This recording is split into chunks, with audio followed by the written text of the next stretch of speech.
Yeah, we should be good now. Fantastic. Streamlabs is up and running. Here we go. We should be live on Instagram. Be live here in just a second. Facebook. We should be live here on YouTube. Fantastic. We already got a super chat. Let's get the live started, guys. John O'Neill coming in strong already. Thank you so much, John. Happy New Year to you. Thank you for the $10 super chat. John says, Happy New Year, Justin, and everybody. Well, a big hearty thanks for the super chat, and a Happy New Year to you as well. And give me 1 second here. I'm going to get my phone open for notifications. And then we should have people filtering into the guest queue here any second now that the live's open. Welcome in, Mark. Good to see you, my Ohio brethren. It was fun, actually. I took some time off. It was delightful. Yeah, well, it's up on YouTube, but yeah, they frown upon wearing Santa Claus outfits after Christmas.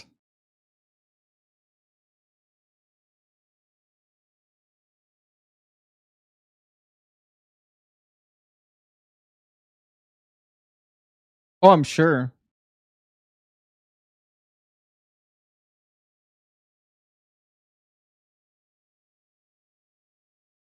Yeah, it's always the good kind of slavery. I know. Yeah.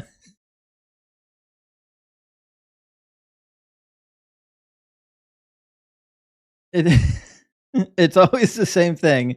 They start out by saying God didn't say you can do slavery, and then when you show them that they could do slavery, then they say, oh well, then they have to. Oh yeah, of course, but it was a different kind of slavery, and then once you show them that it's not the good kind of slavery, then they say, yeah, but the people had it come in. They were like, torturing their babies and sacrificing them to the Molech and whatnot.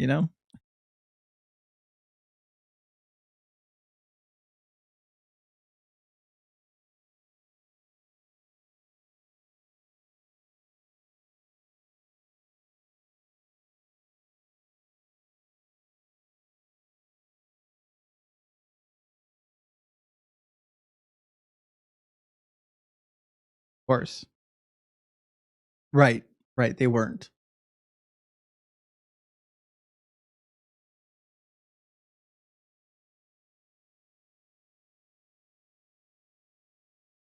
No, of course not.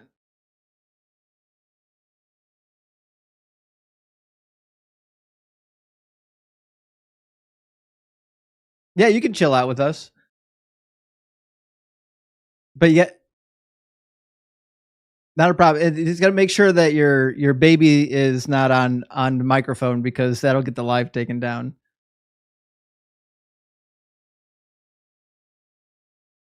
Sure thing.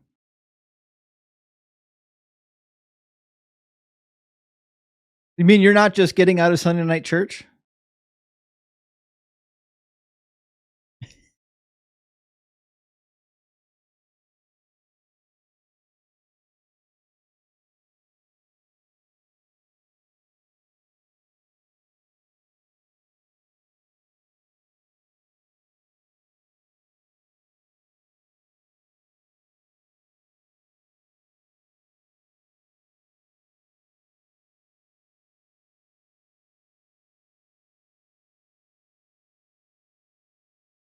Oh shit. Good for you.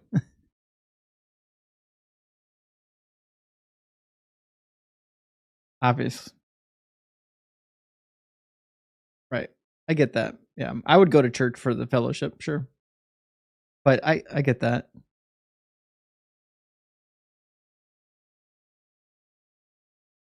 No, they're not going to. His Hotness, thank you for the $5 super chat. Good to see you in the house tonight. His Hotness says, remember, kids, it's Yahweh or the highway. Thou shalt not take Doug for granted. Big W, never take Doug for granted, guys. He is the rock of your salvation. And we've got another one already from 321 Biter. Thank you so much for the $2 super chat is asking, got your pretzels ready? Yeah, I got dipping sauce. We're ready to dip those Christian pretzels in. I already see a bunch of Christians crashing out in the comment section of the TikTok feed. But listen, if you have the Holy Ghost, get into the guest box. And I just opened the guest box on YouTube. Sorry, it took me a minute to get there. The guest box on YouTube is open now, guys. So if you want to join on the YouTube stream or on the TikTok stream, and you've got enough Holy Spirit power to defeat me, just request on up. We'll get you in here. So Grant, thank you for the $5 super chat. Grant says, Doug says snakes are all slithery because Yahweh took all their little legs away. Big W. That's clearly the meaning of Genesis chapter 3. It's a description of snakes. It's not about Satan. It's definitely about how snakes came to be the only animals in the animal kingdom without legs. Yeah. We've got a couple hundred people filtered in now. We don't have any guests in the guest box just yet, so we'll give it a minute. While we're waiting on a guest, let me grab Dugald. Welcome in, Dugald. Oh shit! I didn't even see we hit it. I got too much going on my screens right now. Thank you so much, Dugald. Absolutely, it was great to watch you cook, man. All right, cheers. I appreciate you. Guys, make sure you're following Dugald. Dugald's starting to go live now. Let me look at the history. I see Dugald with a bunch of lipstick scent. Thank you, or the face paint. Thank you so much for that. And Dr. Joe as well. Thank you so much for sending the face paints. I really appreciate that. When you got like multiple streams running at this same time, sometimes you miss some of that stuff flying through. But thank you guys so much. I really do appreciate the support. It means a lot to me. And hopefully here in just a minute, we'll get enough people in here, and we'll get ourselves a guest who can prove their God. What's up, Em? There's no sound on YouTube. Oh, with the guest at least. What about now? Sorry, I had something turned off. It should be good now. Oh, I'm gonna drop down. If it's too bad, I'm gonna come back and tell you. Absolutely, yeah. Thanks for that. I had a setting that I forgot to undo, but we should be good now. Let me check the YouTube comments. Yeah, it's good now. Yeah. People that are asking over on YouTube, how do you join? Sorry, there is a link in the description of the YouTube video. Let me put my image box up that says that so people know.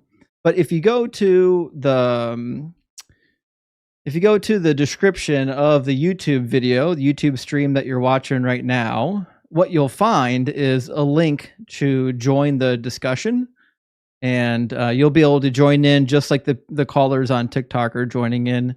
It's no different than joining on TikTok. It's just that you're not going to be having to log into anything. If you join through the YouTube stream, you don't have to have an account. You don't have to sign up for anything. It's not through like an actual like phone app or anything. Flanker, thank you for the $2 super chat. Good to see you. It says sound checks on YouTube, no guest audio. Yes, sorry, I should have saw that sooner. Chet, thank you so much for the dinosaur. Big W, Chet. Good to see you in the house tonight. Welcome back, guys. I'm excited to sit down and do some cooking again. Judas Maccabeus, thank you for the $5 super chat. Judas says, I wonder how our modern Christians would enjoy living in Calvin's Geneva. Just a thought. They would not like it. Calvin was straight up executing people over in Geneva. This is the craziest thing. Like, Protestants give the Catholic Church a hard time because they were like executing heretics and drowning Anabaptists and burning witches at the stake. But some of the Protestants were doing the same thing. Over in Geneva, they were straight up torturing people. So there's not like there wasn't like a great time to ever be a Christian.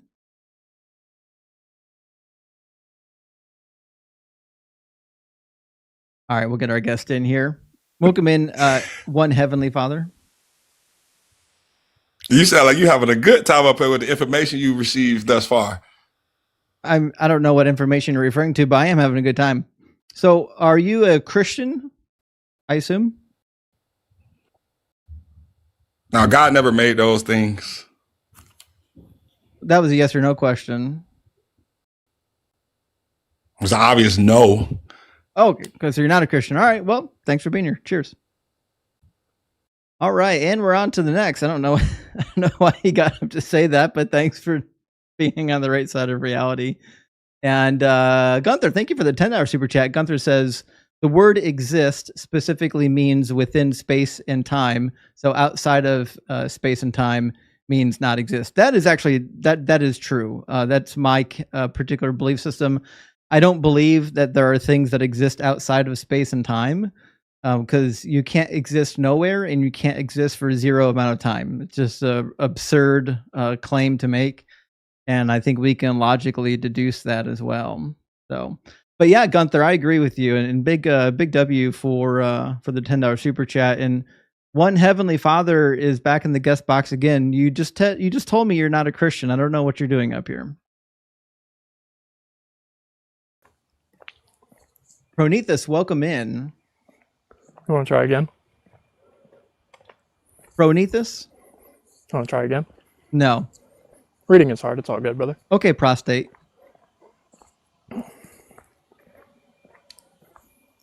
So, what's your religion?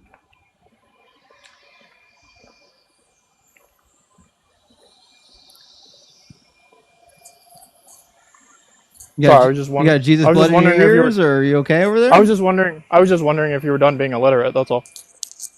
Are you gonna engage in the discussion, or are you just gonna be a jackass? Well, after you prove you're not illiterate, then we can continue the conversation. Oh, you can go somewhere else and cry then. Judas, thank you for the $10 super chat. Longtime watcher, really enjoy your content. Keep doing God's work. Yes, praise Doug. We are doing Doug's work here. The instantiation of all possibilities that holds all things together that are contingent, because all things are contingent on Doug. Praise Doug. Now, I would love for somebody, a Christian, to get some Holy Spirit and get into our guest box so we can have a dialogue, or another believer of another faith. I mean, obviously we talk about Christianity more than anything here because, I mean, let's face it, we're in the Western world. Almost everybody's a Christian here. Good question though from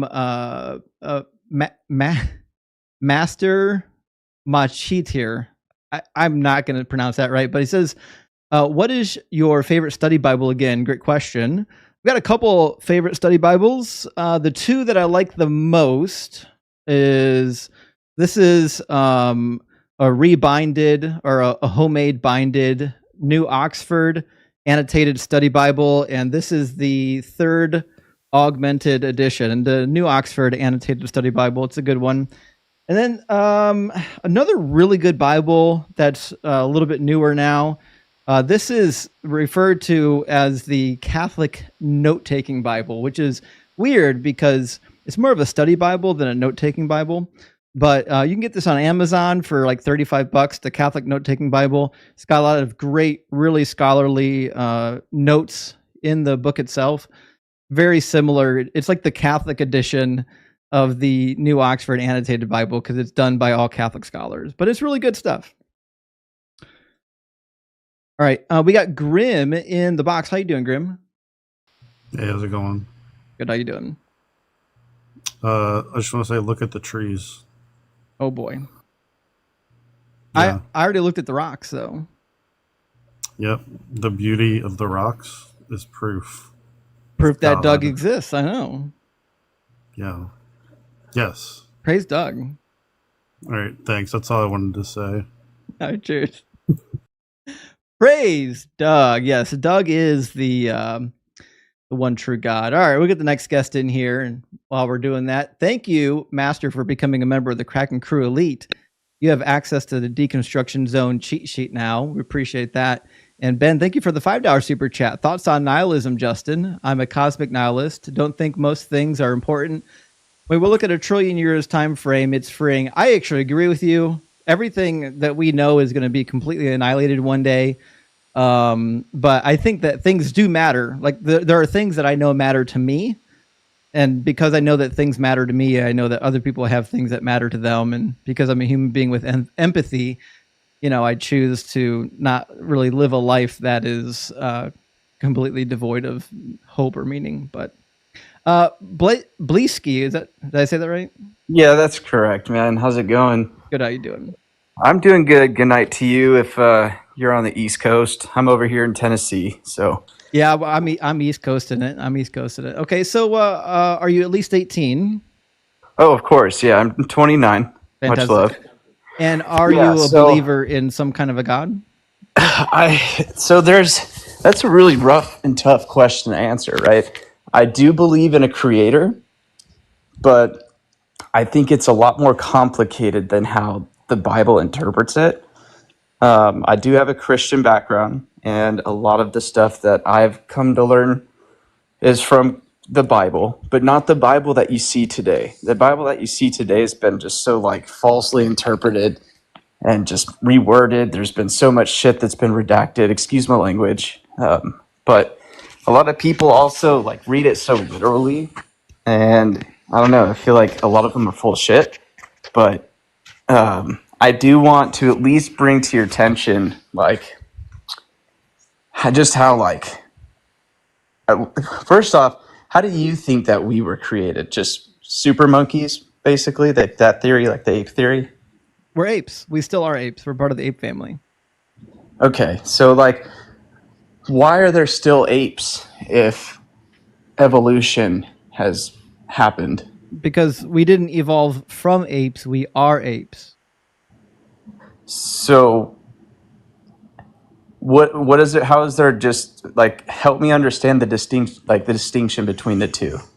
I don't know. Where's the disconnect? What's the problem? If we are apes and there's still apes, how is that possible?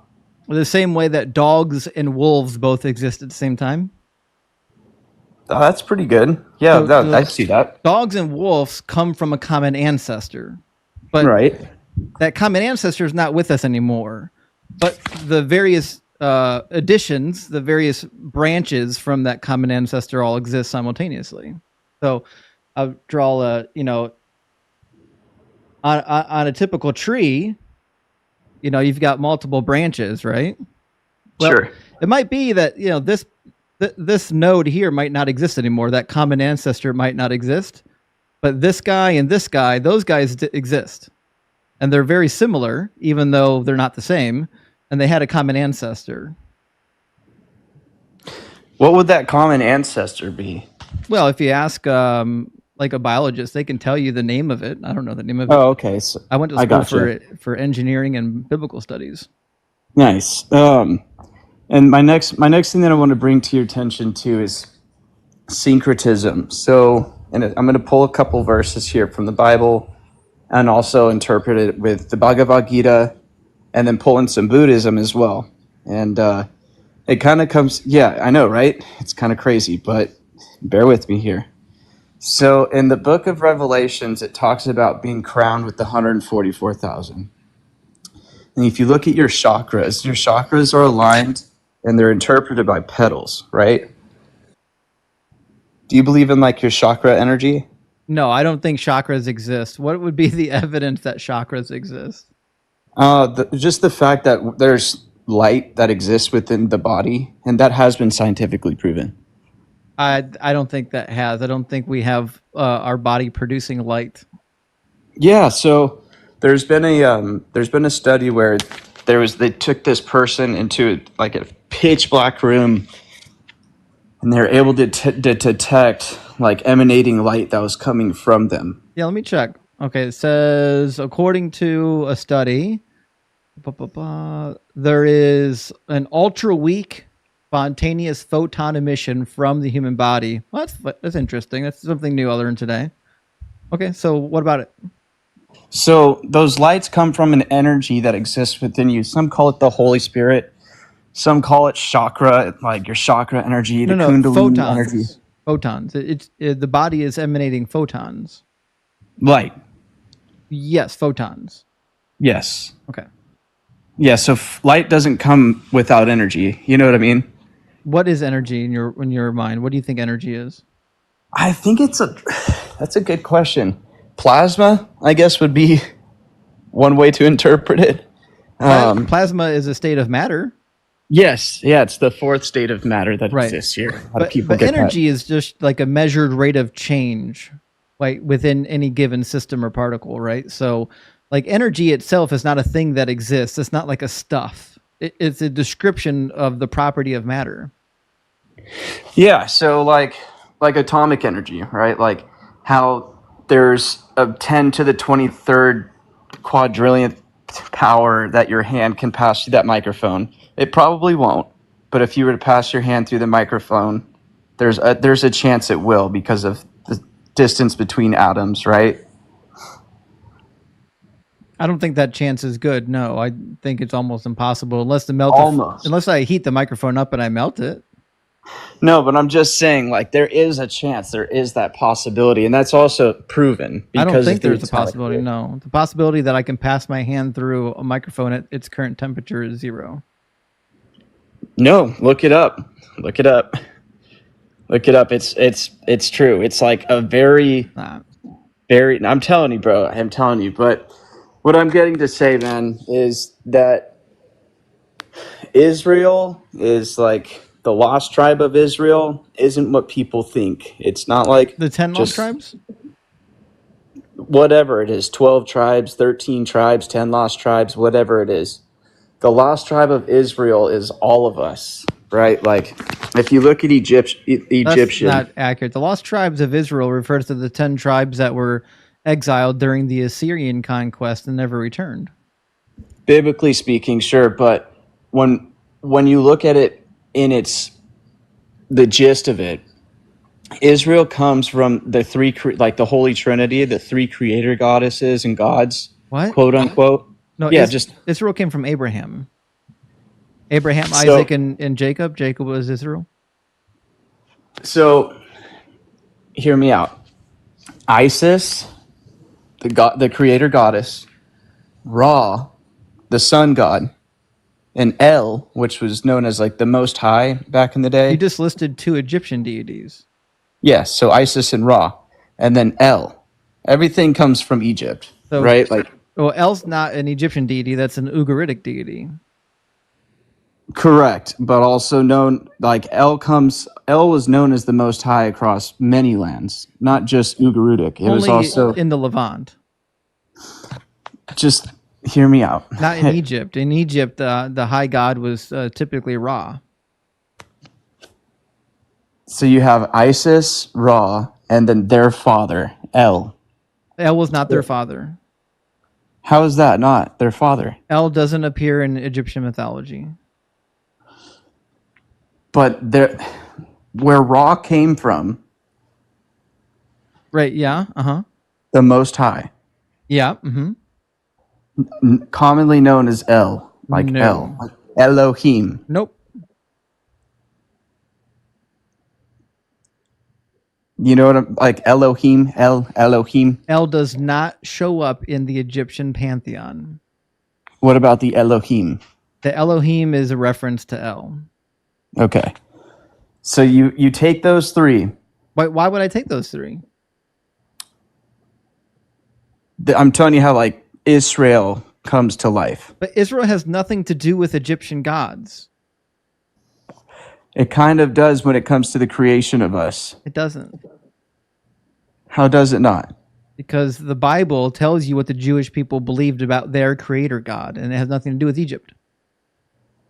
No, but it talks about it talks about the Elohim, right? Yes, it talks about the Elohim. Do you know what Elohim is in Hebrew grammar? It's basically like the energy force. It's not. Elohim is a concrete abstraction. We do the same thing with a bunch of other words in Hebrew, like the word for virginity. Virginity is just an abstraction of the word virgin. So the word virgin, Bethula, when you make it into a plural, Bethulot, then it becomes an abstraction. It goes from a virgin to virginity. And you do the same thing with Elohim. It goes from God to divinity or godness. That's the general gist of Elohim. It is also referred to as plural gods as well, but we know when it's referencing the biblical God, they believe in one God. it's literally referring to a divinity, not to multiple deities. And we know this because it's using a bunch of singular verbs when it talks about God. When it says that God created, the Hebrew word bara is in the third masculine singular form. It's a singular entity. I gotcha. Well, I guess then what I've been focusing on has been wrong. But yeah, I was going to just tie in like syncretism, tying in all the religions. And is like from Isis, Ra, the sun god, because everything can't live without the sun. And then Elohim, Israel, Israel, is what I was getting to. Yeah, I just don't understand why you're conflating Israelite and Egyptian mythology into one. Because that's where Jesus went to study. Well, Yahushua went and studied, and that's been redacted from the Bible. That's not in the Bible, and we have no documents that would suggest that it was removed from the Bible. That's a claim that was made by Celsus and subsequently some other Jews. I gotcha. Now, I believe it to be true. I think Jesus probably did go to Egypt to escape being, persecuted for being a bastard child, and then while he was there, he probably learned some of the Egyptian magic. But I don't think there's anything biblically that would lead us to believe that was once in the Bible and then it got removed from the Bible. I gotcha. Yeah, because the Ethiopian Bible has 88 books, the one that's been protected, and Ethiopia is the only country that hasn't been ran through they've been decimated quite a few times. And when the French went through, I think Ethiopia was the only country that they left alone. So, and I think that was for a reason. Why do I care if the French didn't destroy Ethiopia? I don't know.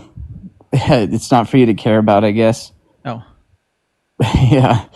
But I'm just saying that's just where the true Bible exists, all 88 books.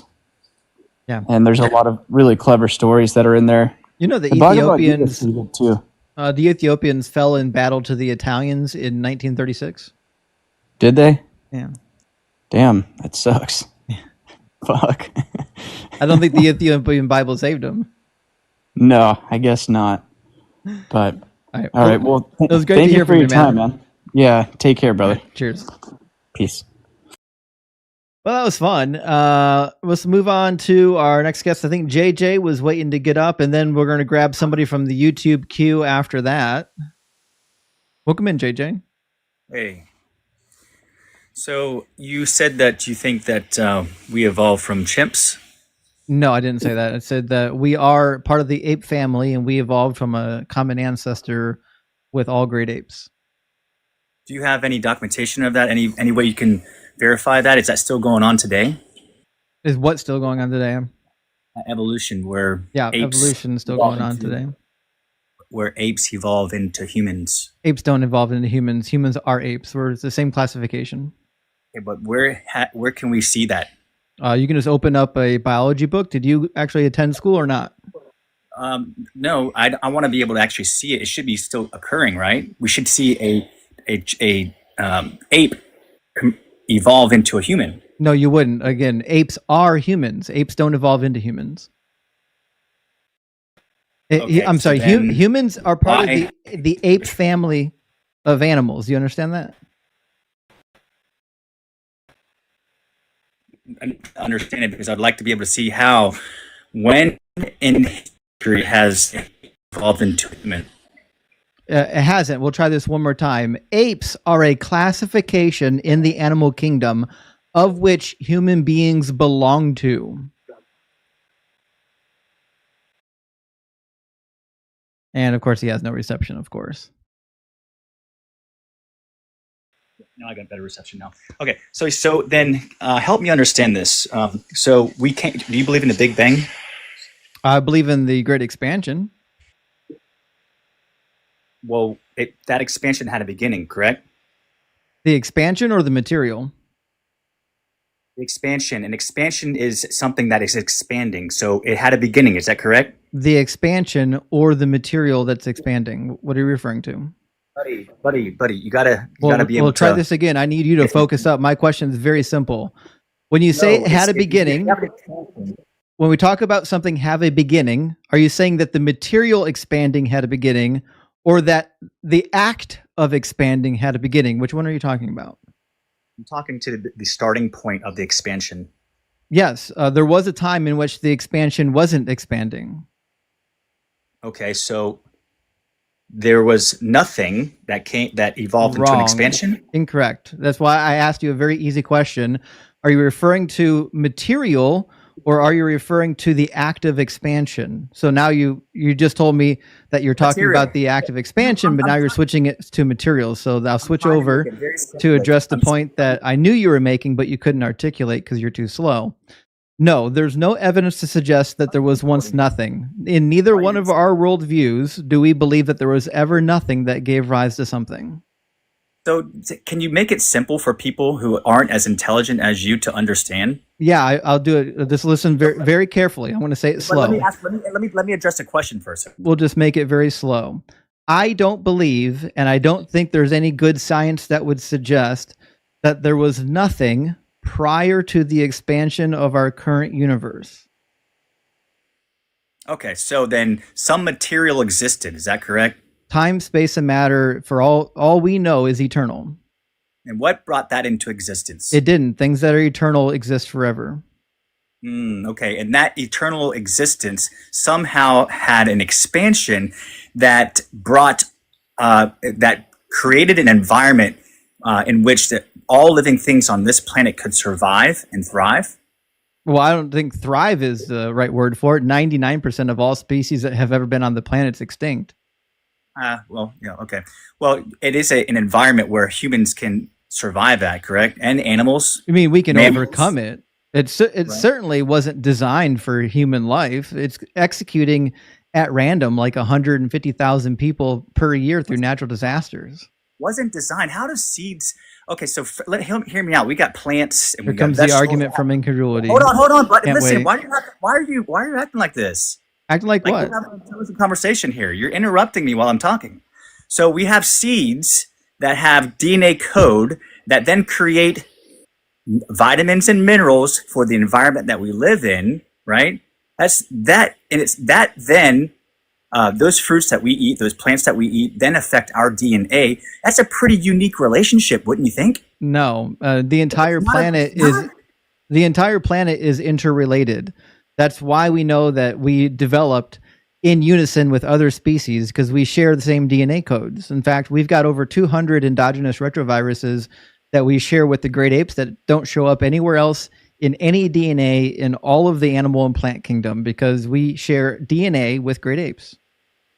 But that's not what I'm talking about. I'm talking about the how unique and special this environment Not is. unique or special. Oh, well, why do you have all these things then? Why do you have these fruits and vegetables that work directly with our DNA? They don't. Yes, they do. We'll try this again. So we consume parts of our environment. It happens to be that some parts of our environment kill us and some don't. So we consume the parts of our environment that don't kill us. But if you go out and eat the wrong berry, you're dead. You go out and drink the wrong water, you're dead. This planet is not finely tuned for life. We have adapted to it and have learned how to overcome it. Correct. That I will give you that. But for the most part, we have tons of foods available to us that not only work with our DNA and help us sustain health, but then we also have all these other gifts. Yes, and because we evolved in the planet. We evolved in our ecosystem, and the whole point of evolution is that you adapt to your environment. So we adapted to the environment that we are living in, which is why the environment that we're living in is so supportive for human life. So we'll try this again. You need to stop being. We exist in our environment because we adapted to our environment, which is why at this present point in time, it looks like the environment and human beings are in some sort of really good symbiotic relationship, but we're not in a symbiotic relationship. We have just learned how to overcome our environment and adapt to it. Do you understand? You can't play fair, can you? You're just gonna cry every time I talk, or So listen, you can't were play you fear. homeschooled? When I'm speaking and I'm going to make a point, you interrupt me. Oh, you can go cry in the comments now. All right, maybe we'll get an adult here to talk to tonight. We'll see. We'll see. I don't have high hopes. Social Imperious, thank you so much for being a member of the Kraken crew. And Ben, thank you so much for the $5 super chat. Opinion on the Red Letter Bible, is it any good? I've not read the Red Letter Bible. I've owned a number of Red Letter Bibles, but I've never actually been through the Red Letter Bible. Let me go look it up. I didn't know that was like an actual thing. If that's like a... Listen, I don't know anything about this particular Bible. If that's like a specific study Bible, I've never heard of it. I don't know how to help you there. But yeah, I like Bibles that have red letters for Jesus' words. It makes things a little bit easier to read. Ellis, thank you for the $2 super chat. And Casey, thank you for being a 10-month subscriber on TikTok. I really appreciate that. All right, let's grab our next guest up in here. Also, J Cal, good to see you in the house tonight. Thank you for the $10 super chat. He says, I've recently converted to Dougism and wanted to thank you for explaining a very hard to read book and exposing it. Thank you. Well, thank you, J Cal. Appreciate that. And listen, if you ever need anything, you guys know where to find me. All right, we've got Z Selick in the house. How you doing, Selick? Not too bad. I think I would like to know, I guess, the position of your God is imaginary, so I kind of know whether or not I'm equipped to have this conversation. Honestly, it's like, so when you say like your God is imaginary, what's being made with that claim? Whoever your God is, it's imaginary. My God's not, though. Okay. And when we say imaginary, like I'm not being obtuse for no reason, but like, could you like define what imaginary means? It just means that you can imagine it existing and no further. You can't demonstrate that thing to exist outside of your brain. You can't demonstrate that thing to exist outside of your brain. So with that is like, if we like you and myself simultaneously imagine something, wouldn't constitute as proof, would it? It's like if we both like simultaneously imagined the same thing, that would just mean, from your understanding, that we're just both imagining it. Yeah, I think it'd be interesting. Like if you were in a far off country and we never met, and then you and I both had the exact same dream, and then we bumped into each other and said, hey, last night I had this dream, and you're like, oh shit, I had the same dream last night. That certainly would be interesting, but I don't think that would prove any particular God. No. Okay. And then if let's say if we were to add more people to this imaginary experience, whatever it is, that might suggest that, a lot of people were imagining something at the same time, but wouldn't suggest anything beyond that in your mind. I mean, it's like, no matter how far we scaled this experience, would adding more people to it change the fact that it's imaginary? Or like, how are you responding to that? Yeah, I think you can scale it, and the more you scale it, like the more probable it becomes that something interesting is happening. So like if a million people woke up this morning that have never met each other, and they all had a dream that all those dreams were completely identical, and they couldn't be tied to like a TV commercial or something stupid, then yeah, that would be something interesting. Then you might suggest like, hey, there's something weird afoot that we don't have an explanation for, but that certainly wouldn't mean that you get to insert your God into the explanation. You still have to demonstrate that your God is responsible for it. And I think the difficulty with demonstrating that, in this imaginary situation, that any God was responsible for it, is that we'd have to be able to like delineate, okay, this was God's particular action that contributed to the imaginary thing that we're talking about. Am I right? Like, are you in alignment with that?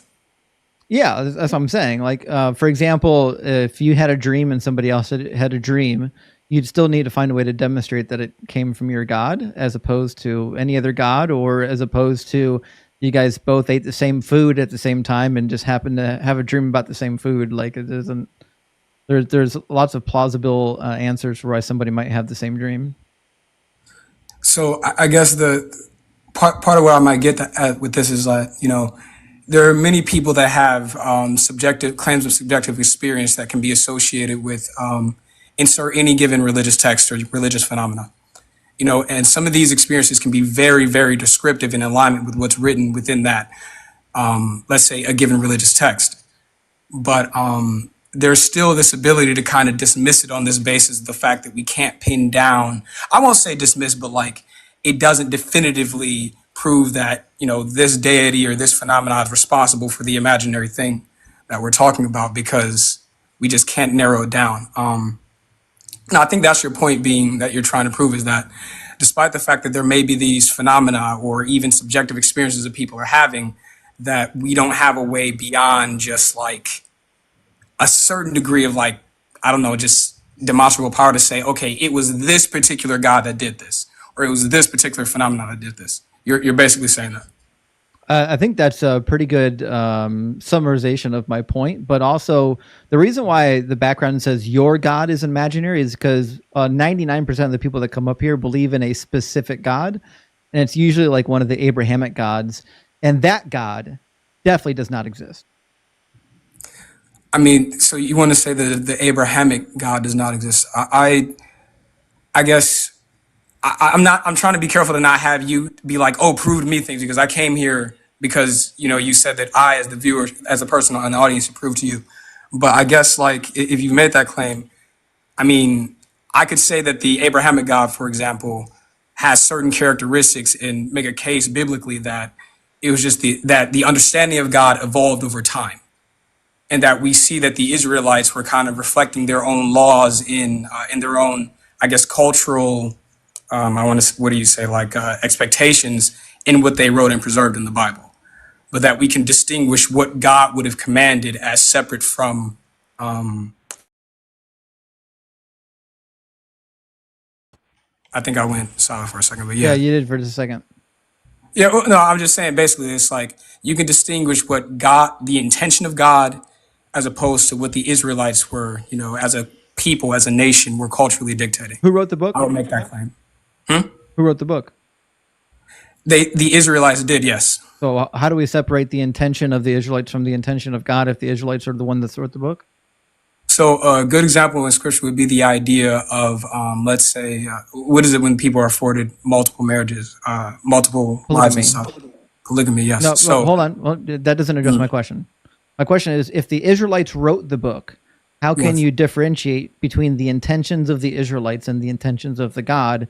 Because the God didn't speak to anybody. We only have the writings of the Israelites. So as an individual, to answer the question, like my God is imaginary as an individual, I believe that I have had subjective experiences that are consistent with the Bible with that God. And so as I read the things that are, you know, morally, truly difficult and like that I can't escape from that are written in the Bible, I see the progression of certain ideas recorded through the Bible itself that would indicate to me that the God that I've interacted with is distinct from what is recorded in the Bible. So if you're okay with that claim, I can provide the scriptural example and then you can respond to it if you'd like to. Well, I'm not sure that's relevant. Your personal experience doesn't mean anything to the observer. I have a friend who was met by 2 of the Hindu deities, and I have another friend who was met by 3 Egyptian deities. So, like, do you believe that those gods are real? Yeah. Yes, Okay. I do. Cool. And which god's the high god? That I cannot easily explain and have the ability to. So you got me there. But the point that I was responding to is that at some point we were talking about how I can distinguish the intention of God versus the intention of what's recorded within Scripture. And I can do that because, at least from my own subjective standpoint, which admittedly is subjective, that if I've interacted, and I believe I've interacted with the God of the Bible, I can make a scriptural case as to why the attributes that a person might associate with the God of the Bible are distinct from what is recorded within Scripture that the Israelites may have mandated as law or would have been part of their culture. I can do that via Scripture. I know you said stuff. I have no idea what you're saying. So Okay. I just want to know, if all these God exists, how do you know that your God is the true God? When you say true, you mean supreme, having authority over others. Sure, yeah. Inherently, I don't have a way of validating that to a certain extent because I would have to know all other gods on some level. I'd have to get involved with them somehow I'd have to be put in a situation where I'm like under the influence, where I see the manifestation, the power of all the other gods. It's like I would not be able to as an individual like evaluate that for every god. And then like of all the gods I'm aware of, what about the ones that we don't know about? Like did the Neanderthals worship God, a particular god? You know what I'm saying? It's like it's just not possible for someone to be able to do that. Sure. So how do you know which gods exist and which ones don't? Can you declare a god that you think doesn't exist? Oh, I don't think any of them do, except for Doug. So when you say you don't think any of them do, like that's a very you believe that we all have beliefs here, but like that's a very strong claim in a certain sense. Yep.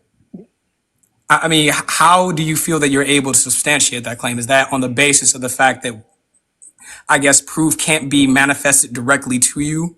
Because is that not only is the proof not manifested ever, but it also contradicts the Bible itself. The God of the Bible simply is not a thing that can exist, because the way that the Bible talks about him is completely contradictory.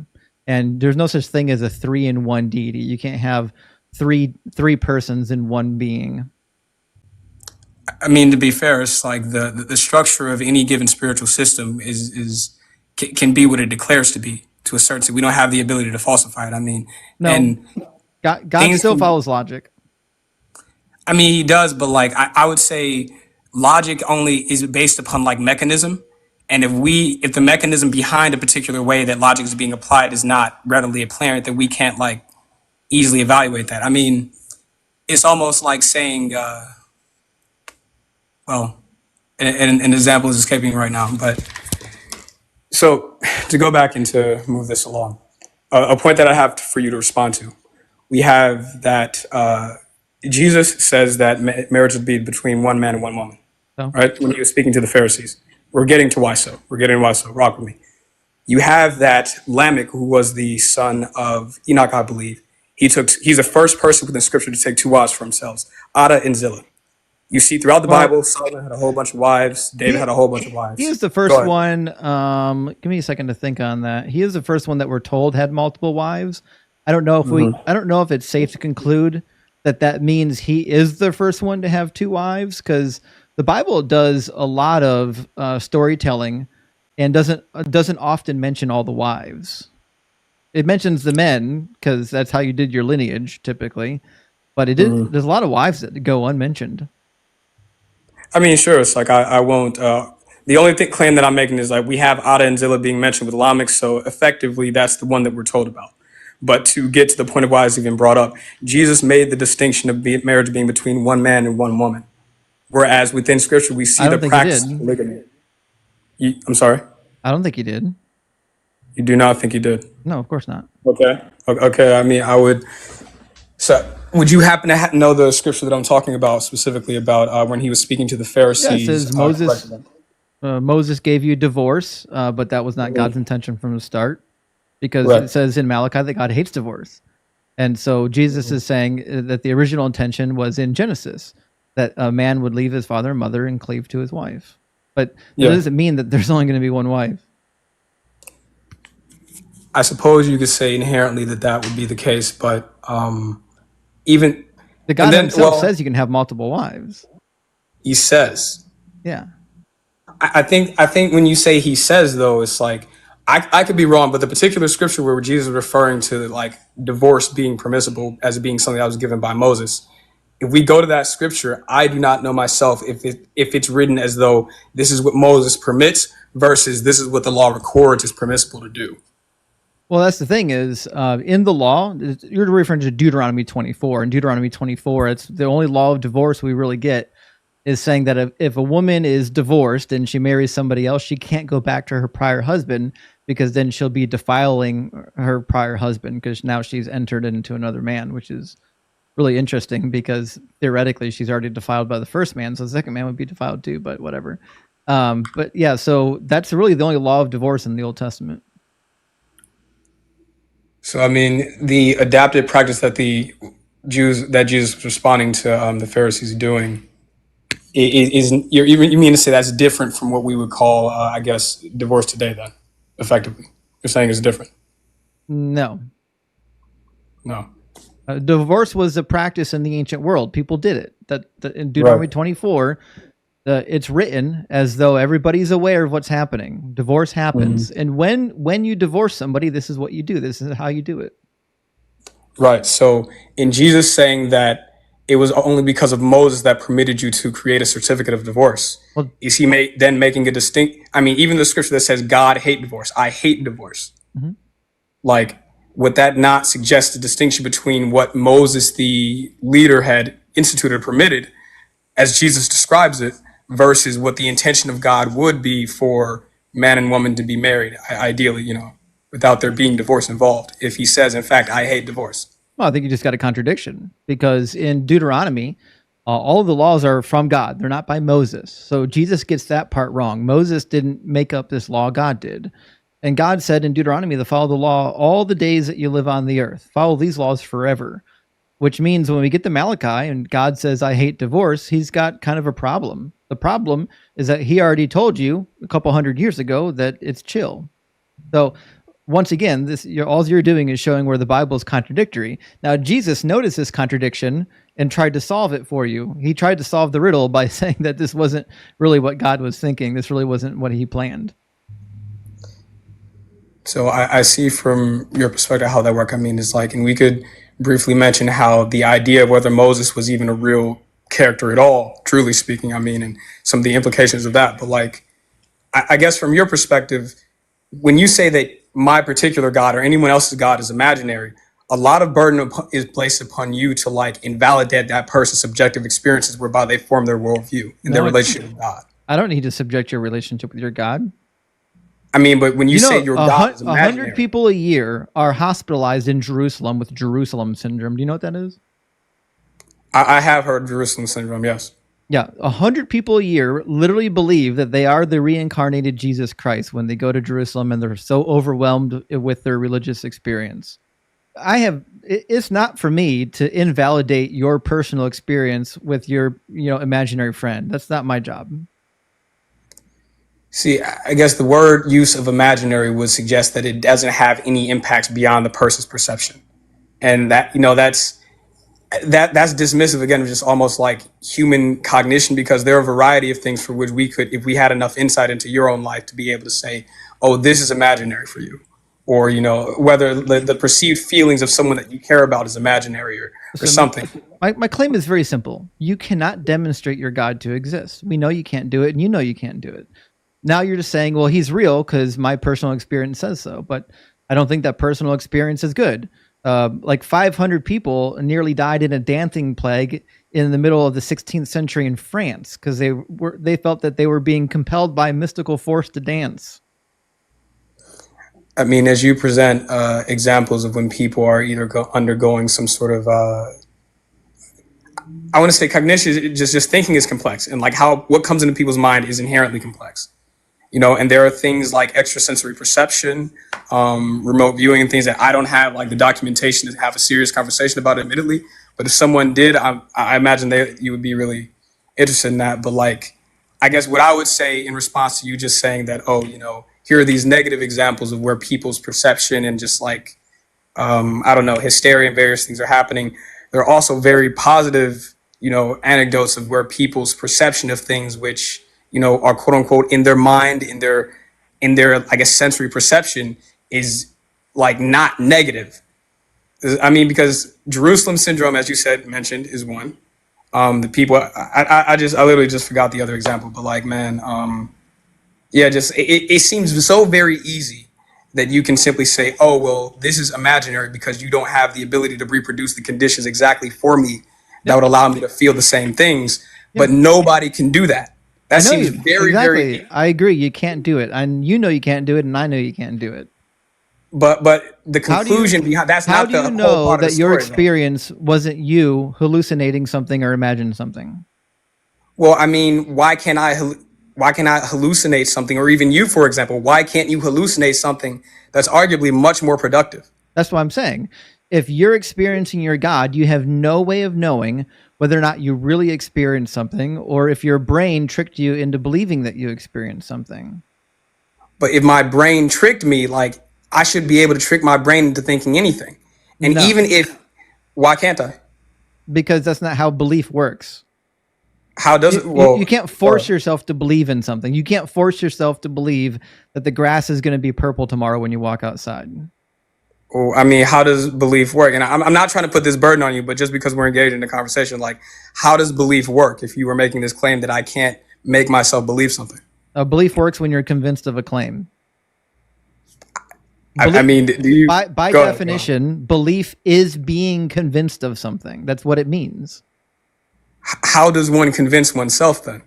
That's up to you. Everyone has a different level of proof or a different level of things that they would find convincing. What my sister finds convincing would be different than what I would find convincing. But I feel like you just told me what I'm not capable of convincing myself of. And if you say that there's a different standard whereby we can both be convinced, then like you are wrong necessarily because you don't know what convinces me. So we'll just try this again. Can you walk outside tomorrow and be completely convinced, beyond a shadow of a doubt, that your grass is purple?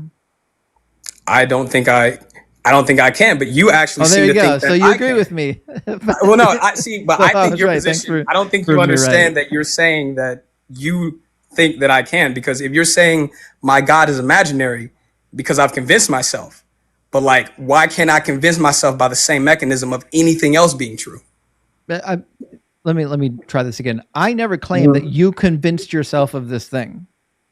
Well, that's what it means when it says your God is imaginary. It's because it's Yes, like your something God is happening is whereby imaginary. I'm not saying that you convinced yourself of it, that you forced yourself to believe it. What I am saying is that there is a series of events, a series of life occurrences leading up to this point in your life that has caused you to have a belief. I'm not saying that you forced yourself to do it. You didn't sit down and say, I'm going to make myself believe. So you're almost saying then that a person's, well, let's say we'll stick to because my belief in God is a result of just various things happening which convinced me. And presumably the reason why you no longer believe in God is just a result of different things happening. No, Not I don't necessarily believe because you have in any. God because of the things that I've studied. Well, I mean, I've seen things too, but presumably you'd say, well, like if I saw the things you saw, I would think differently. But then you just said it's like different things convince different people. I agree. So it's possible for me to have studied the same things and it not invalidate my experiences or my perception of my God because I've been convinced that way. My claim has never been that if you knew everything I knew, you'd be a non-believer. I don't know why you brought that up. Well, the reason I'm talking about any of this is because central to this idea of saying your God is imaginary is this assumption that what convinces a person of God being real is in their imagination. Like it's not actually real. This has nothing to do with what's convincing to people. This is about whether or not you actually have evidence for your God. And what I'm hearing is that you don't have evidence. You only have personal experience. I mean, we've already agreed that I don't have the ability to manifest like some other form of experience, but the conversation I'm trying to have with you, which I still think is valuable, is like, we already know that people have subjective experiences that we can't, easily reproduce for other people. We already agree on that.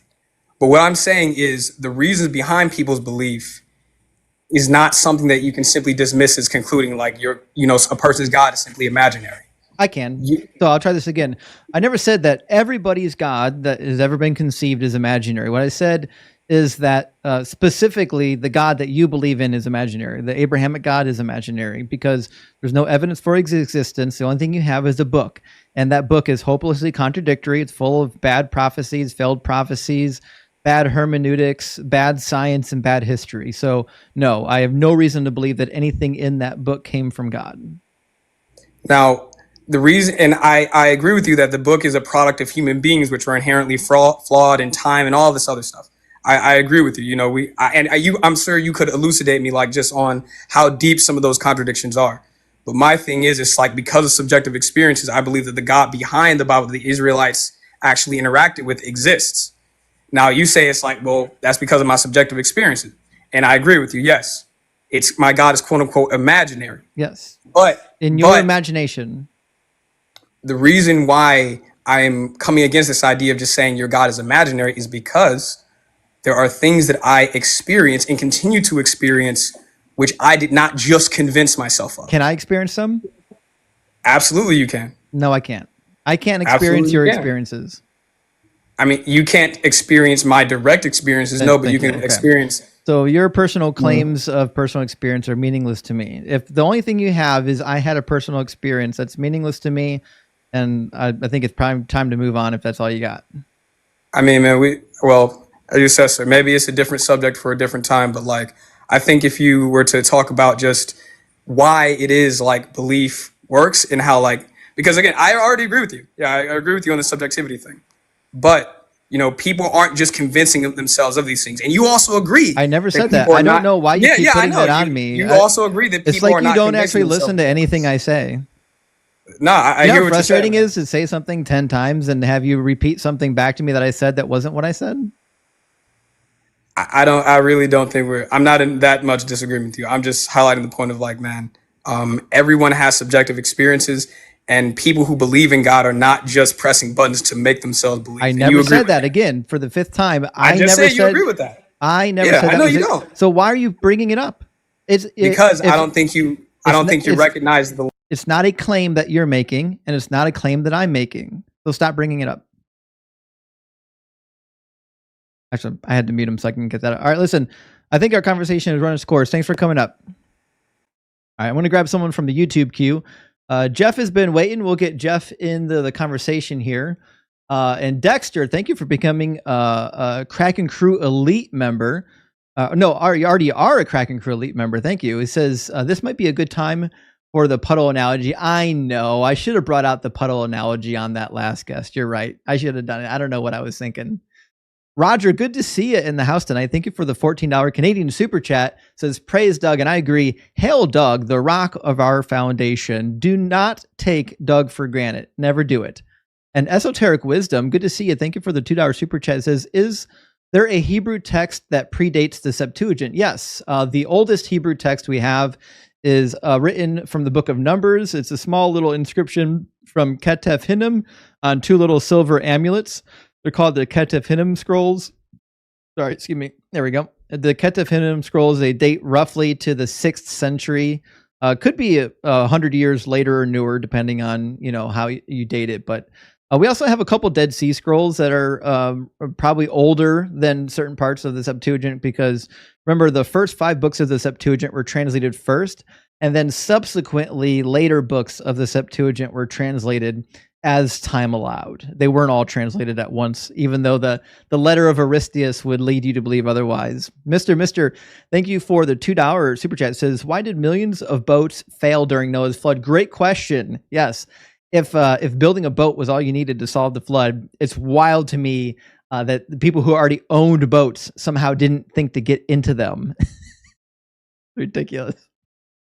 Backcountry, thank you for the $10 super chat. Justin, do you think it is possible that similarly, I got to read this again. Do you think it's possible that similarly to how Joseph Smith created a religion that seems to possibly be for the purpose to scam others, that Christian ideology could also be a big scam? I don't know if that's the case. I do understand why people think that. I am not a mythicist. I don't think that Christianity was invented, and I don't believe that people were like trying to scam anybody else. I think there are a lot of people who legitimately believed in it, and we have their writings, like the early church fathers. They legitimately believed in this thing. I don't think they were scamming anybody. But thank you for the question. Also, Cranky, thank you for the $10 super chat. Good to see you, Cranky. It says, hey, Justin, moved my subscription over here from TikTok. Question, did I hear correctly that you said Daniel was most likely written after 70 CE? Would love to hear more about that. Hail Doug. Great question, Cranky. No, Daniel was written prior to 70 CE. It was written in the middle of the 2nd century for the most part, at least the prophetic parts that everyone likes. Daniel was written in the 2nd century. Christians think that it was fulfilled in 70 CE. It clearly was not. And I'm sure by the time we get through some of our conversations tonight, Daniel chapter 9 will probably pop up and we'll have a chance to kind of dissect it and go through why it wasn't fulfilled in 70 CE. But if not, don't worry. I'm making a full-length YouTube video on the matter, describing the prophecies of Daniel and why they're not about the destruction of Jerusalem by the Romans. But thanks for the question, Parker. Thank you for gifting. Thank you for gifting 5 Deconstruction Zone memberships. I really appreciate that. Thank you, Parker. And L.A. Silver Surfers, thank you for the $5 super thanks. Appreciate that. Same with you, Patty Chris. Thank you for the $5 super thanks. I appreciate that. And we'll grab 2 more super chats, and we're going to get Fred loaded up here. All right, Fred should be here in just a second. I got to verify I'm still on TikTok before it boots me. All right. And Seth, thank you for the $5 super chat. Seth says, PSA, new Indiana Jones game features Nephilim, Noah's Ark, and teleportation device Noah used to gather all the animals. That's a big W. I'm really excited for that. I don't play video games, but I would like to see some people on YouTube play that just to see what's in it. All right, guys, thank you so much for being here. Thank you for being patient with some of these long conversations. We've got a new guest in. We've got Fred in the guest box. How you doing, Fred? What's going on? Can you hear me? I can hear you. Yeah, Fred, are you a believer? I am. I'm an agnostic, but I lean towards believing in Christianity. Sure. So, when you say Christianity, do you think like the Trinitarian version of Christianity? Yeah, I would say so. Yeah. Cool. And what would be the best evidence or argument for why this is the case?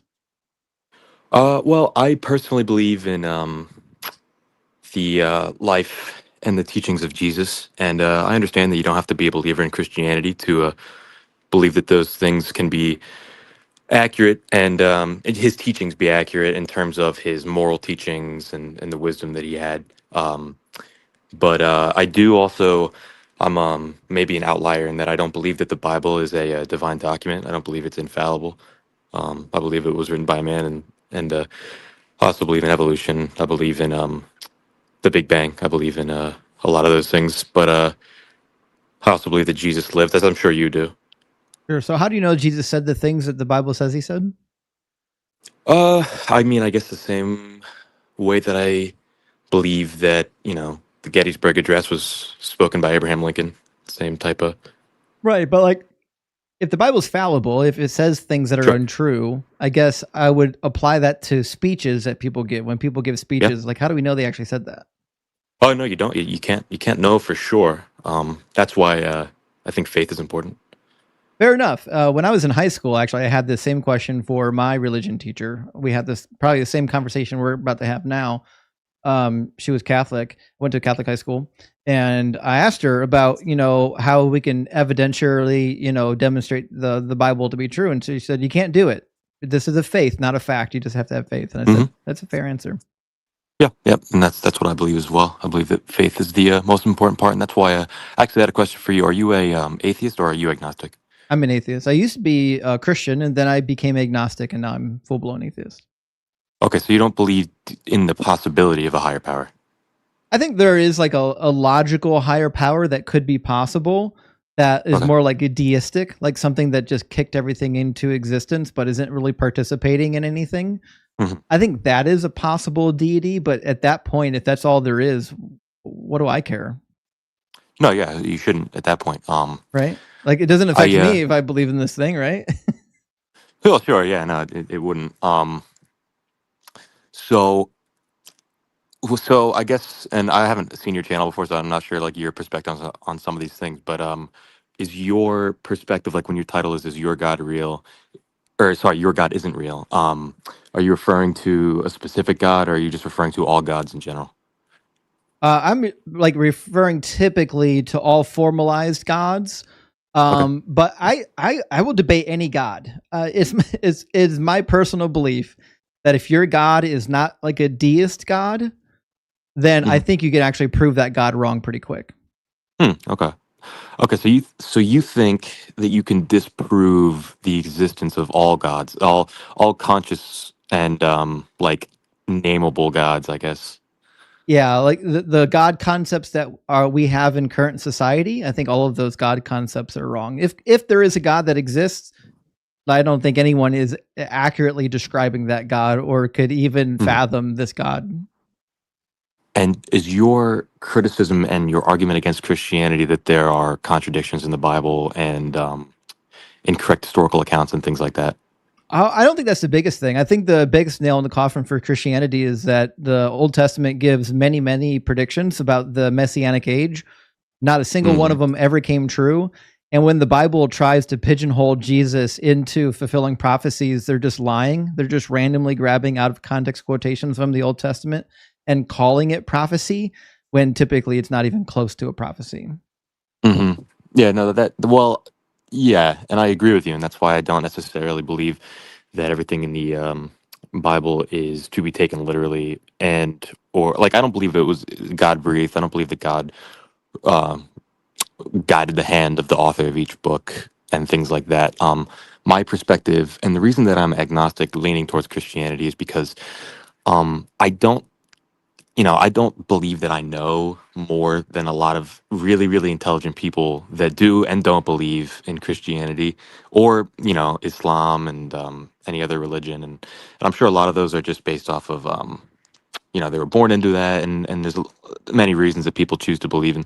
But there are, I'm sure, some people that are a lot smarter than me that believe in Christianity and will be able to debate me on it. But I guess my thought was always, if the story of Jesus's crucifixion, and him coming down as a man and experiencing pain as man, and him dying on a cross and suffering the pain that he did for us. If that were true, I would feel like a scumbag if I didn't give him, my thanks and my due, what I am due to him for having done that for us. I understand that. I get that. That's something that I would have understood when I was a Christian. But let me ask you a question. Why did he need to die in the first place? That's a silly thing. Like, so if you and I are going for a walk, right? In this scenario, you and I are good friends, right? If you and I are going for a walk and I just jump in the road in front of a car and then I get laid up in the hospital. I'm like, I jumped in front of that car for you. Now you owe me. Like, you didn't. I didn't need to jump in front of that car. I just chose to do it. That is true. I guess from the perspective of a Christian, I guess they would say that we are all sinners and just by nature are evil. Or I guess not by nature. I don't. It's tough to. No, you had it right. Romans chapter 6 and 7 says that we have the sin nature. Okay, so we have a nature. Yeah, I'm not a Bible expert, but if we are evil by nature, then the punishment, I guess, like just logically speaking, like if A is true, you know what I mean? I'm not saying that this is the case. I'm just saying if it's the case, like if it is true that we are all evil and we are all sinners by nature, and the rightful punishment for that is I guess hell or. Can you define why hell would be the rightful punishment? You're just assuming that hell is the rightful punishment, but I don't see why it would be. That's a good point. Well, what do you think would be the rightful punishment in that case, if A were true? You know what I mean? Well, all right. Let's imagine, for example, we'll start from the beginning. So we have a sin nature according to the Bible. No man can live up to the glory of God. Every man has sinned and fallen short of the glory of God, it says. So every human being that has ever lived is going to sin eventually because we're human beings. We have the nature about us, right? So we're doing the thing that God designed us to do. He designed humans. He designed the sin nature. He designed this whole system. He knew that we were going to sin, and every human being couldn't get out of it. So the next question is, well, what should the consequence of that be? Well, I think the consequence of that thing should probably be that, I don't know, if you did something bad, maybe you should pay a penalty for it, but I don't think that penalty should ever be torture, right? So like, no, I agree. To me, I think it's perfectly fair to say, listen, well, if you did a bunch of bad stuff while you're alive, you're going to get a little bit of punishment in the afterlife. But I certainly wouldn't think that the punishment is eternal. And I certainly wouldn't think that the punishment is going to be torture. And I also don't think that you should be punished for being a non-believer, that's the real heinous thing about the gospel, is that it doesn't matter if you only committed one sin in your entire life and then you died an unbeliever, you go to hell. That's silly.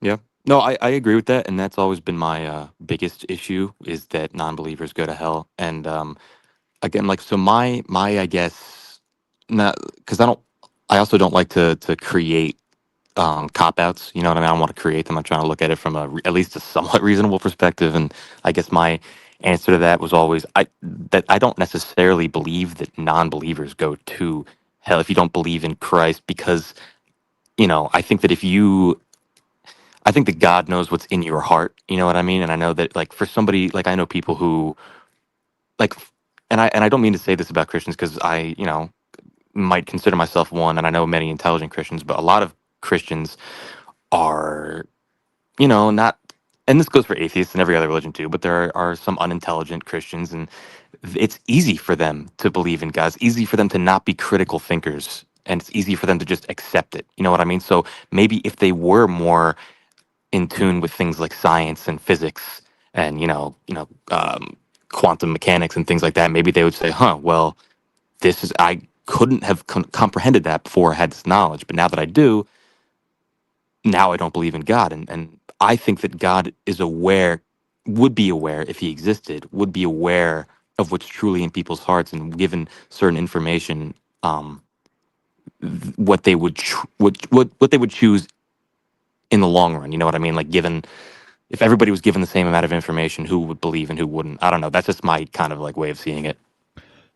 I understand what you're saying, but let me ask you a question. Okay. Is it possible that there's a God and it's not the God of the Bible? Yeah. Yeah. Okay. Why then are we trying to hang on to this idea that it's the Bible God? Well, kind of like I said earlier, like, I think that we have evidence for Jesus' existence. Most even atheist historians believe that Jesus existed and was crucified under Pontius Pilate. But, Sure. so I think if God exists and it's some sort of tangible deity that we can name, if it is one of those deities, I think it makes most sense to be the Christian God as opposed to Islam or Buddhism, where there was a historical figure that claimed to be God. Whether his claim was true or not is up for debate, obviously, but if one of the tangible, I use the word tangible, I don't know if it's the right word, but I think you know what I'm saying. Like, if I'm going to assign one of those mainline religions to be the true one, I think it makes most sense that it would be the Christian religion, even though I do believe that the Bible is not perfect. I believe it's infallible. Or not infallible, sorry. Because I don't really understand why we're just picking the Christian religion, because there's lots of religions that have deities that were tangible and on the earth. In fact, most of the Roman Caesars, at least the 12 that Suetonius wrote about, had the good ones that had their ancestry traced back to the gods. Yeah, well, they had their ancestries traced back to the gods. Mm-hmm. What does that mean? Yeah, so I mean, so the gods in Greco-Roman mythology were real entities that actually had copulated with women and created offspring. Right. So, like, in the Roman culture, like these emperors were partly divine. I'm sorry. Can you name one? I'm not really sure. I don't really know this. I'm not educated on Like this. Vespasian or Julius or which? And these Nero? are gods, and they Nero, for example. You're saying Nero is a claim to be divine? No, Nero didn't claim to be divine. I'm just naming some of the emperors, but the fact of the matter is, the emperors, not only some of them were claimed to have lineage that went back to one of the deities, but they were deified after their death. Are you saying that anybody can claim to be a deity, and in the future anybody can claim that somebody in the past was a deity, and if you can kind of connect just enough dots, you can make the claim? Is that what you're saying? Well, what I'm saying is, I don't think that Christianity is unique in that the deity manifested on the earth.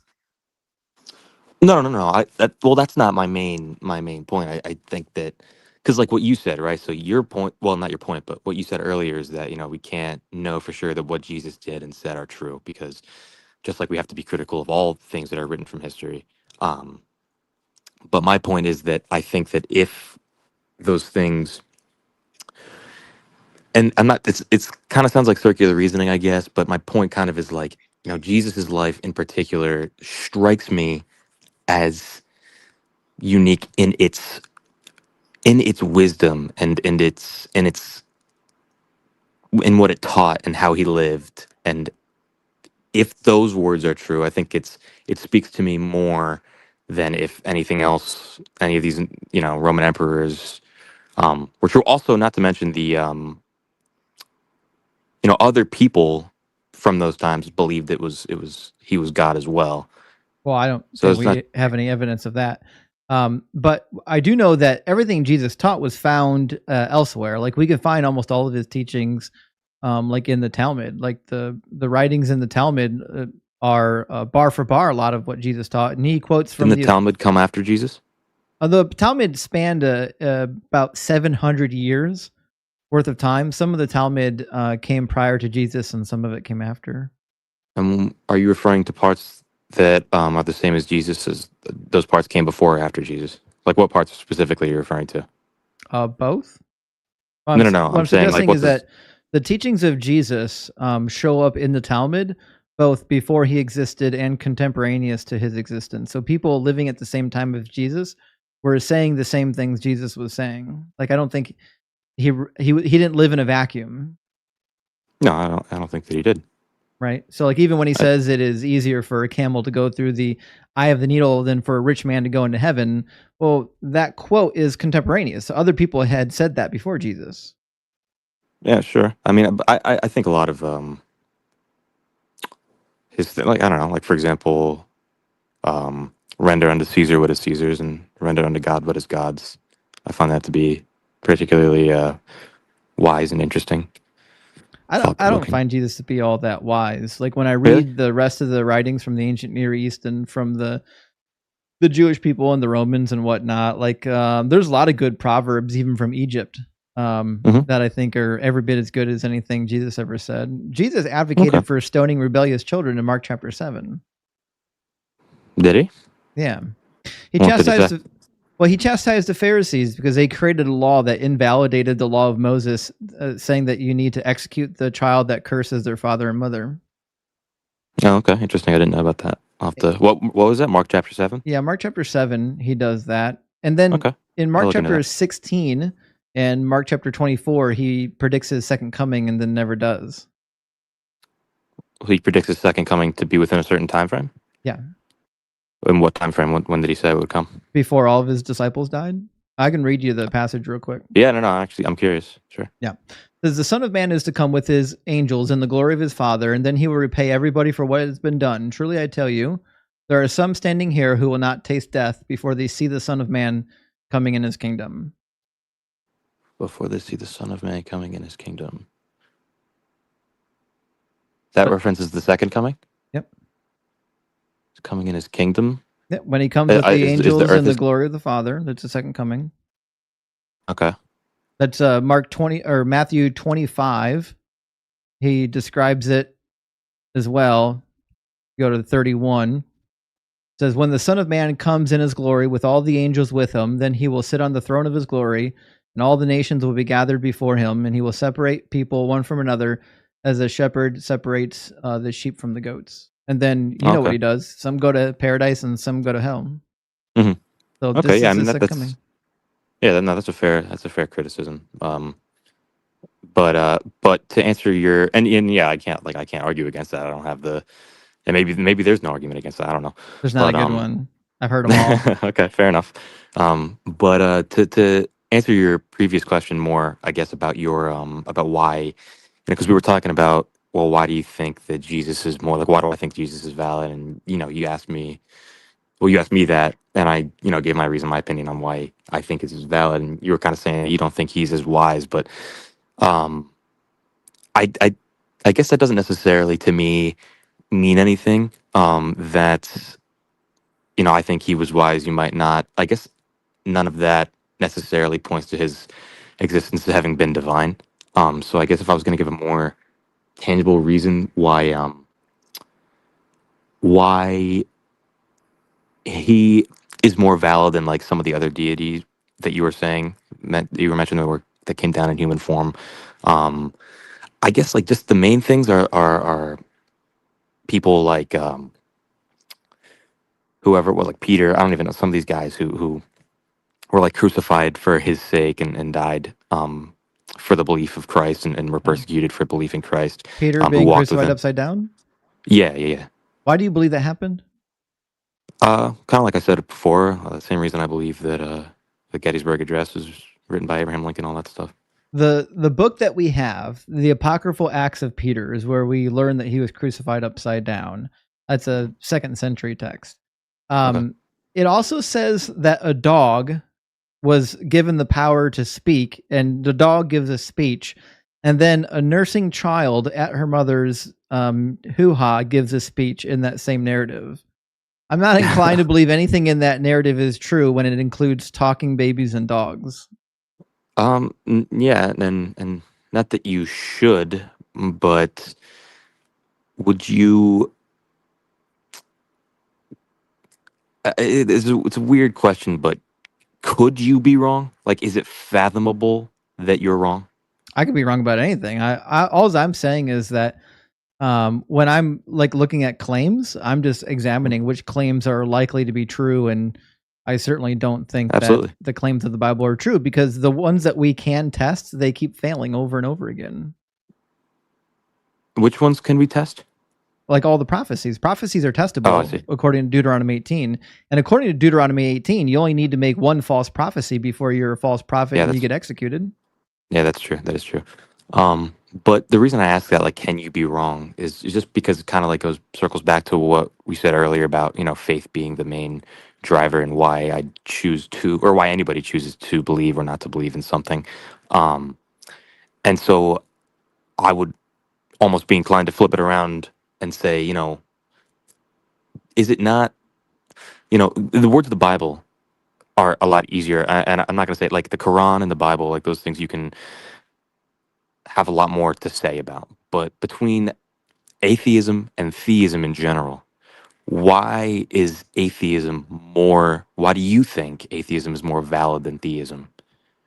Well, atheism isn't a thing that has, like, it needs to be proven. It's just the lack of belief in the God. And I think when you believe in things, you should have evidence that would lead you to believe in it. Otherwise, you shouldn't believe in it. So, Well, I actually would disagree, because I would say that you believe that, everything needs to be created. And I guess unless you believe that the universe is eternal. I do. Yep. Okay, so you believe that what's your evidence for that? Because that's a positive claim that you're making. Like, you were making Can the claim matter that be you don't created have or to. destroyed? No. Okay, so it's always been here. Well, I mean, It's just logically Can- true. Can something come from sure, nothing? no, of course not. And there's never been nothing. So what was the Big Bang? The Big Bang was just an expansion event. It wasn't the creation of all matter. So you're using the laws of Newton to prove that the universe always existed. Well, they didn't have anything to do with Newton. I understand what you're getting at, though. I'm using Conservation of mass is science. Newton. Newton is the law of conservation of mass and energy. Did he come up with conservation of mass? Yeah. I could be wrong on that one. I thought he did, but okay, maybe not. Maybe he did. I thought he did, but either way, the point is that like, okay, let me ask you this: do you know this for Conservation a of fact? mass came from Anton Lavoisier. I think he's French. Lavoisier? Yeah. Oh, never heard of him.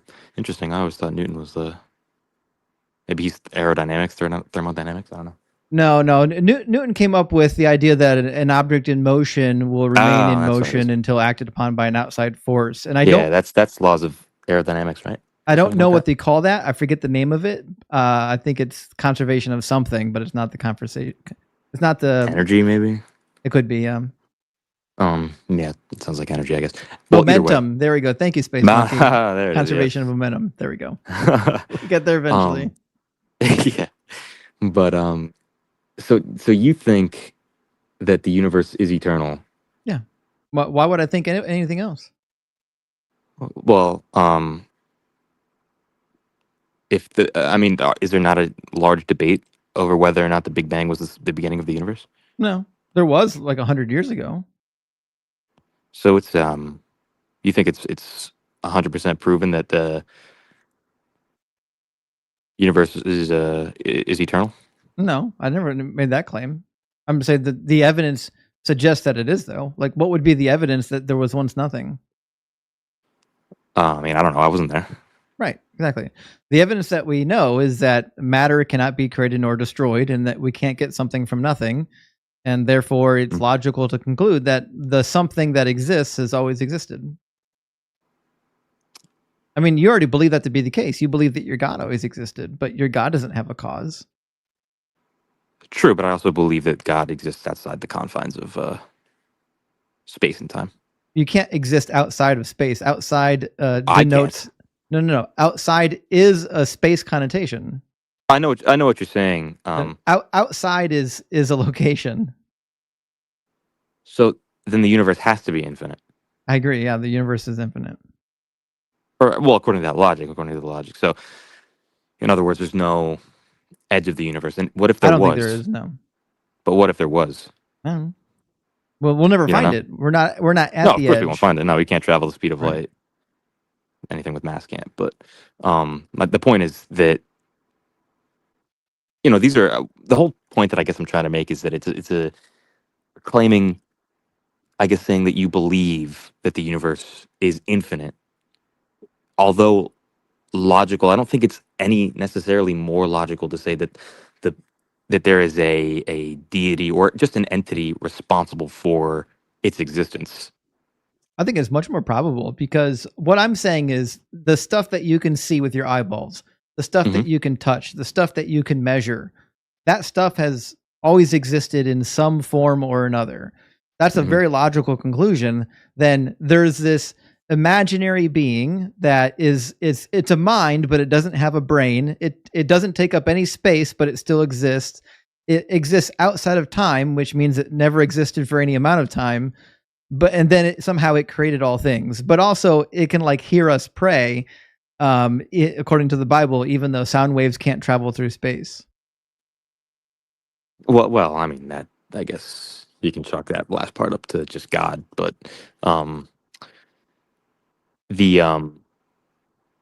I guess the point really is like God. How do I word this? How do I phrase it? Like, well, here's the deal. Listen, if you believe in a God, I think you and I both know that your belief in a God is a matter of faith and not a matter of evidence, and I'm fine with that.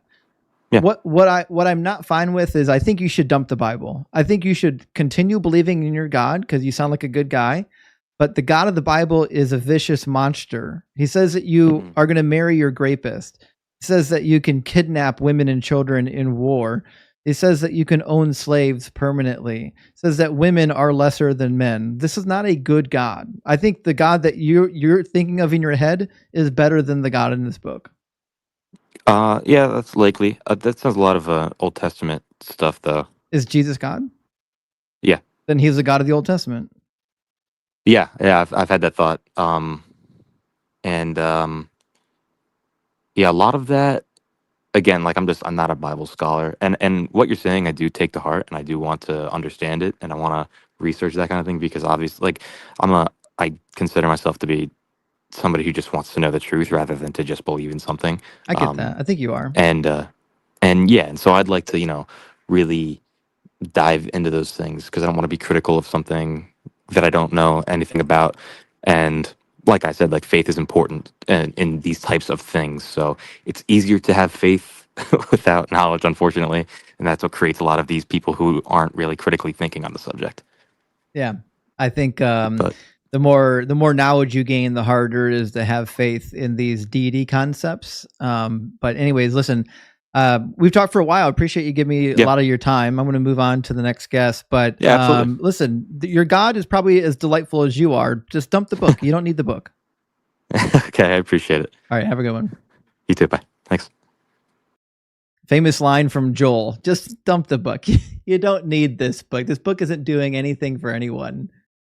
Oh man. All right. Thank you so much, guys, for all the super chats. Let me grab a couple. Michael, thank you so much for the $5 super chat. It says, I'm curious how you respond to Christians who say things like you never actually had the baptism of the Holy Spirit. By the way, I love the channel. Thank you so much, Michael. Well, my response typically is I would ask them to prove how they're a Christian, because what they're doing when they're invalidating your experience as a Christian, they're trying to find a way to say, I don't have to listen to anything you say because you were never a real Christian. And it's their way of just checking out of the dialogue and being dishonest. So ask them to prove that they're a real Christian. Say, I don't believe that you're a Christian right now. I don't believe that you have the Holy Spirit right now. Prove that you do. And what'll happen is they'll realize that they can't actually prove it. And everything that you would have given as proof is identical to the thing that they're about to give as proof. So they're just going to invalidate their own dumb argument when you do that. But thanks for the question, Michael.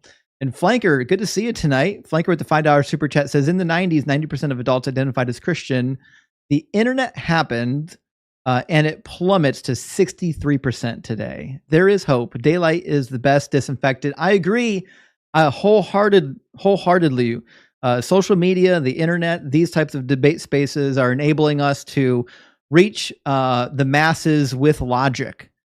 Keith, thank you for the $5 super chat. Keith says, I have some sacred scripture to share about Doug. Where can I share? Thou text us. Keith, thank you for asking. If you go to the Discord link in my link tree on any of my profiles, whether it's YouTube or on TikTok, you will find a Deconstruction Junction link. That is our Deconstruction Discord server run by Benny Boy. And in there, we have a section dedicated to the book of Doug for all the Doug scriptures. So I would just have you do that. And Evan, thank you so much for sending out 5 subbies. And Benny Boy, good to see you. Says, I've been a member for a month. Way to go, Justin. And way to go, Benny. Thank you so much for being a member for a full month. I really appreciate that. Benny runs our Discord server for those curious. So if you got questions about the Discord, definitely he's the guy. Also, Godly Entertainment, thank you for the $20 super chat here tonight. There's 2 things that just don't make sense to me as a Christian were sin nature and spiritual things. Is sin nature another way of saying evil or bad instincts? What are spiritual things even supposed to be if it's not physical? I agree. Yeah, and Paul struggled with this as well, because Paul had to come up with this idea of how Jesus resurrected in his physical body, but now he's like in the spiritual realm in his physical. What do we do with that? So in 1 Corinthians 15, Paul has this idea that Jesus now has a spiritual body, but he doesn't go as far as to describe what it means to be spirit. And this is part of the problem with the Bible. The Bible never defines what it means by spirit. It's just this amorphous term. Nobody really knows what it means. It's just one of those things. It's a silly concept. There's no such thing as a spirit.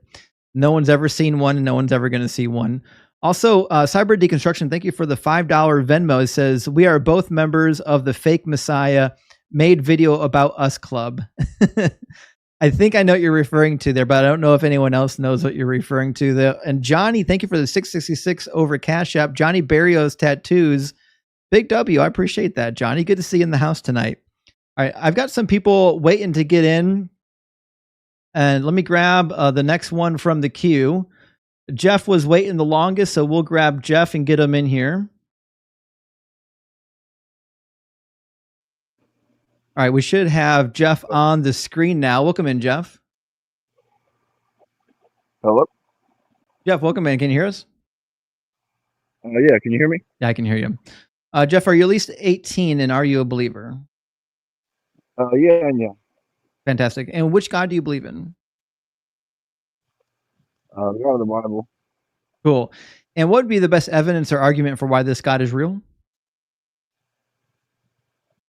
I'd say historical, textual, logical. Well, pick your favorite argument. We'll go into it. I think logical is probably the best one. But historical, textual, you kind of dispute most of the textual ideas. But, it's up to you. Pick your favorite one. Yeah, logically, the universe couldn't have created itself. That's a ridiculous idea that scientism tries to push on people. So your God created itself. Well, no, the God of the Bible claims to be outside of space, time, and matter. So he exists nowhere and for no time.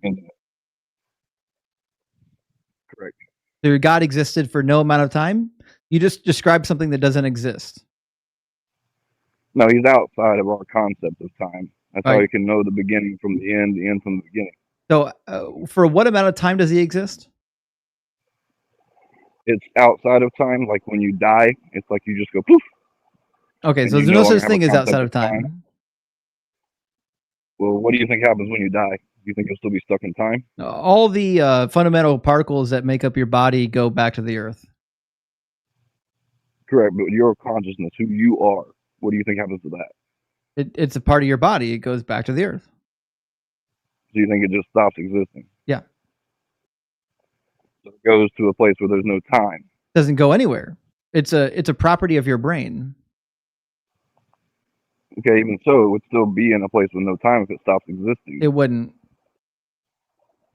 Things that don't exist So don't it exist still elsewhere. exists within time, but it would stop existing. But when your consciousness no longer functions, it doesn't exist somewhere else. Correct, that's what I'm saying. It doesn't exist. It's outside of existence. That's the place where It's there's no outside time. of all existence. Yes, it no longer exists. Yep. That's the realm that God claims to be from. From the realm of spiritual realm. non-existence, I agree. Yes, your God only exists in the realm of make-believe. I didn't say make believe. That's you inserting things, but yeah, like I said, logically, you know, the laws of science and all these things basically show us that there's no possible way that life evolved from nothing, came from nothing.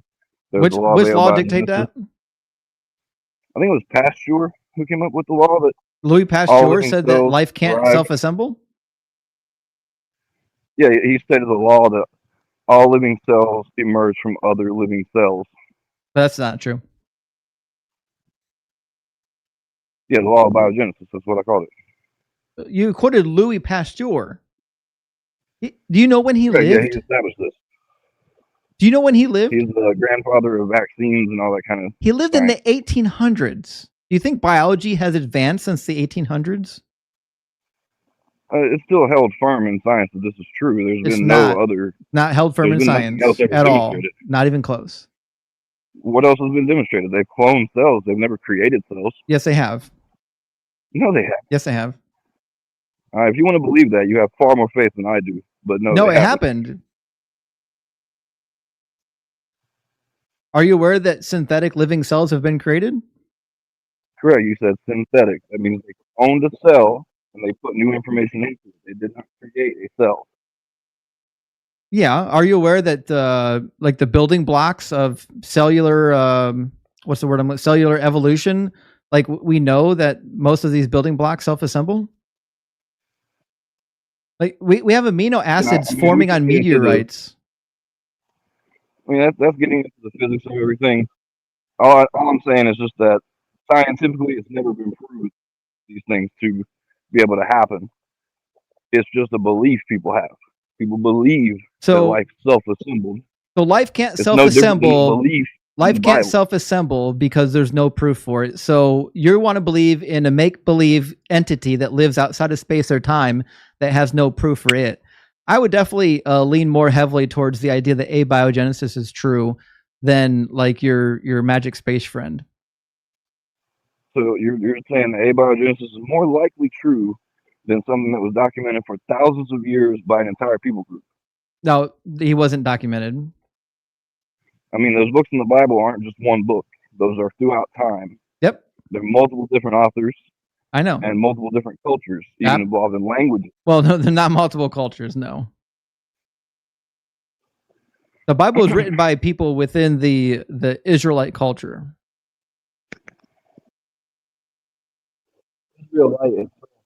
And the book is full of lies. It's full of contradictions. It's full of failed prophecies.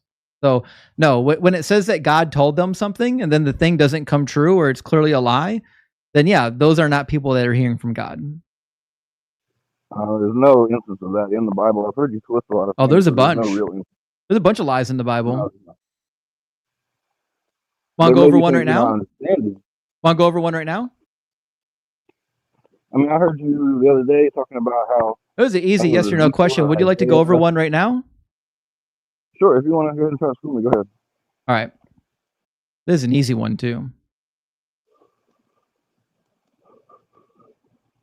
All right. In 1 Kings 15, it says, David did what was right in the sight of the Lord and did not turn aside from anything that he commanded him all the days of his life, except in the matter of Uriah the Hittite. So based on the reading of this text, are we to conclude that the only sin or the only commandment that he broke was the ones that were related to the Uriah the Hittite episode? I wouldn't say that would be right. That's what it says. David did what was right in the sight of the Lord and did not turn aside from anything that he commanded him all the days of his life, except in the matter of Uriah the Hittite. That means he obeyed all the commands of God, other than the commands that were disobeyed during the Uriah situation.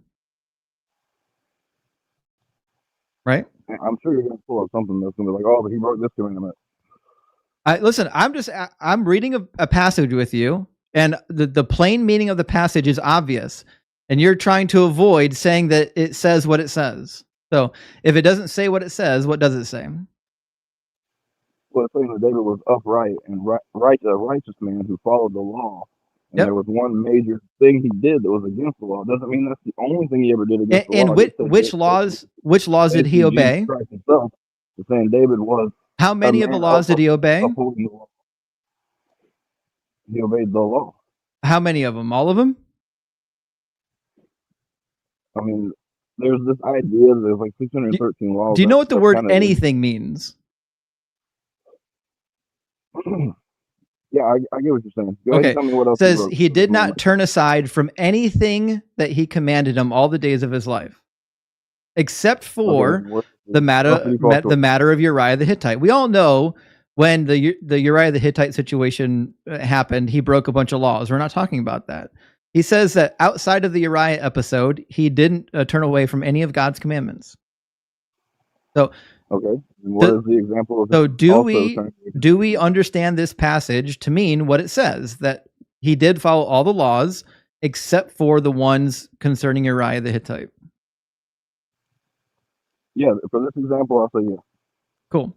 So then we got a couple problems, because in 1 Samuel, so let's not do that one yet. We'll get that one. In 2 Samuel 3, he does something interesting. 2 Samuel 3, David sent messengers to Saul's son Ishbaal, saying, "Give me my wife Michal, to whom I have become engaged at the price of 100 foreskins of the Philistines." So this guy, David, married Michal, the daughter of Saul, right? Correct. Okay. And then the very next chapter, after the foreskins episode, the very next chapter, they're now living together. They're now married, right? That's chapter 18. Mm-hmm. Okay. And then when David and Saul have their feud, Michal is taken back by Saul and given to another and ends up marrying somebody else. Remember this? Okay, so you're going to say what, he remarried her, so that was against the law? That was. So when he gains power of the throne, he says, "I want my wife back." And so he has someone go take his wife back from the man that married her after he married her, and then he is now a husband to her again. And this is a violation of Deuteronomy 24. He did not divorce her. She was taken from him unlawfully. He took back what was his. That's not breaking the commandment. It is. I'm going to read it for you, because the commandment has nothing to do. Because the commandment doesn't have anything to do with divorce. This commandment about divorce is about defiling somebody. The supposed man enters into marriage with a woman, but she does not please him because he finds something objectionable about her. So he writes her a certificate of divorce, puts it in her hand, and sends her out of his house. She then leaves his house and goes off to become another man's wife. Then suppose the second man dislikes her and writes her a certificate of divorce, puts it in her hand, and sends her out of his house. The second man who married her dies. Her first husband, who sent her away, is not permitted to take her again to be his wife after she has been defiled, for that would be an abhorrent to the Lord. You shall not bring guilt on the land that the Lord your God is giving you as a possession. So it would be abhorrent for a woman to be married to somebody else and then be married to another person, and then they go back with her prior husband. Yeah, that's in the case of divorce. This was not a divorce case. Yeah, it was. You can't get remarried. You can't. We'll try this again. You can't divorce. You can't be married. I don't know if you know this. If you're a woman in the ancient world, you don't get to be married to two guys at the same time. That's not how that works. When she married the second guy, she was no longer married to David. Do you grasp that part? The king Saul removed her from We'll try this again. It was a yes or no question. When she got married to the second guy, do you understand that she was no longer married to the first guy? So you're saying because Saul broke the law? We'll try this again. It was a yes or no. When she got married to the second guy, do you understand that she was no longer married to the first guy? Yes or no? Go. No. Okay, so she was married to both of them at the same time? Yes, she was still married to David. They never divorced. Okay, well, that's irrelevant. That's not true, but it's also irrelevant. In the ancient world, you couldn't be married as a woman to two guys at the same time, but it's also true that this isn't about divorce. This is about defiling somebody. The command says the word divorce straight in the commandment. Yes, I know. And why is this commandment given? What's the point of the commandment? So that you can't divorce a woman and never go live with somebody else and shack up and then come back to you. Yeah, why? Why? Read the text. It's on the screen. Why can't you do that? Because it's a defilement. Yes, because she has defiled the marriage bed. She has been with another man, which means she's going back to defile her previous husband. The point here is the point here is not about marriage and divorce. The point here is about not defiling your first husband. That is the thing that God doesn't want you to do. Do you understand? Yes, I understand that. What I'm Okay. saying is in this So that context, means David was defiled when he took this wife back. See, now you're just talking over me because you don't want to concede the point that I'm making. No, your point is irrelevant. The point of this passage is that you can't defile your marriage bed by sleeping with a woman who was sleeping. Was talking to the stairs. You can't defile your marriage bed by sleeping with a woman who was given to another man and then take her back. Like you're using right now. That's what it's about. To twist the Bible and say it's wild. Like I haven't had to mute anybody all night. You're the first person that ever got muted here tonight. And do you think maybe that like you're the problem? You're the reason why you're getting muted? You muted 2 people tonight so far. I don't think so. Actually, I did mute somebody earlier, but that was the end of the conversation. But anyways, the point here is that David defiled his marriage bed according to Deuteronomy 24. It's also true that earlier in the book of Samuel, he lied. You remember when he came and he ate the showbread? Okay, the commandment is not to bear false witness against your neighbor, not to lie. Okay, so you're allowed to lie then. Yeah, humans lie. The commandment is not to bear false witness against your neighbor. I'm asking you, are you allowed to lie according to the law of Moses? It's not specifically said that you can't lie. Like yes or no, are you allowed to lie according to the law of Moses? Well, bearing false witness against your neighbor is lying. This question, are you allowed to lie? It's yes or no. I don't know why yes or no question is so hard. According to the law of Moses, are you allowed to lie? No. Okay, very good. So then when David does it, he's breaking the law of Moses. David came to Nob to the priest Ahimelech, and Ahimelech came trembling to meet David and said to him, "Why are you alone and nobody with you?" And David said to the priest Ahimelech, "The king has charged me with a matter and said to me, 'No one must know anything of the matter which I send you, and that which I have charged you. I have made an appointment with the young men for such and such a place,'" which wasn't true. "Now give me what you have on hand. Give me 5 loaves of bread and whatever is here." That's not true. David didn't have an appointment. He was on the run. I mean, I'll concede this point because I really don't know what you're talking about at this point anymore. I know, because Christians never read the book. No, I read the book. It's just you're trying to say this one of those things a lie when there could be much deeper context to it that I don't understand at the moment. I know, because you haven't read it. Say, oh, yeah, David was a liar. No, I mean, David was a murderer for sure. He was a murderer, yes. He murdered men, women, and children when he was down battling on behalf of the Philistines. He went to war with the Philistines, randomly executing men, women, and children that weren't the enemies of Israel. Correct. Do you understand the Philistines contained within their ranks giants, right? That's the whole story of David and Goliath. That has nothing to do with whether or not David was justified in killing. The context of the Bible has nothing to do with whether or not David was justified in killing women and children. Yes, there's a direct command in Joshua to kill the women and children. We'll try this again. When David was in the land of the Philistines, he was going to war with the Philistines. He was going to war with the people of the giants against their enemies, and then he is executing the women and the children. Okay, I mean that's the war command. As far as I know, The Lord didn't command it. Had giants. The Lord didn't command the Philistines to go to war against anybody. No, David did use some of the giants to his advantage. Yes, later in the story, but that was the point of the war command that was given. It wasn't just wipe out women and children needlessly. It was because these people I don't think you heard anything I said.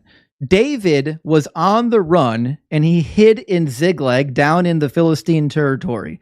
While he was there, he had a pact with the leader of the Philistines and he went to war as a mercenary on behalf of the Philistines.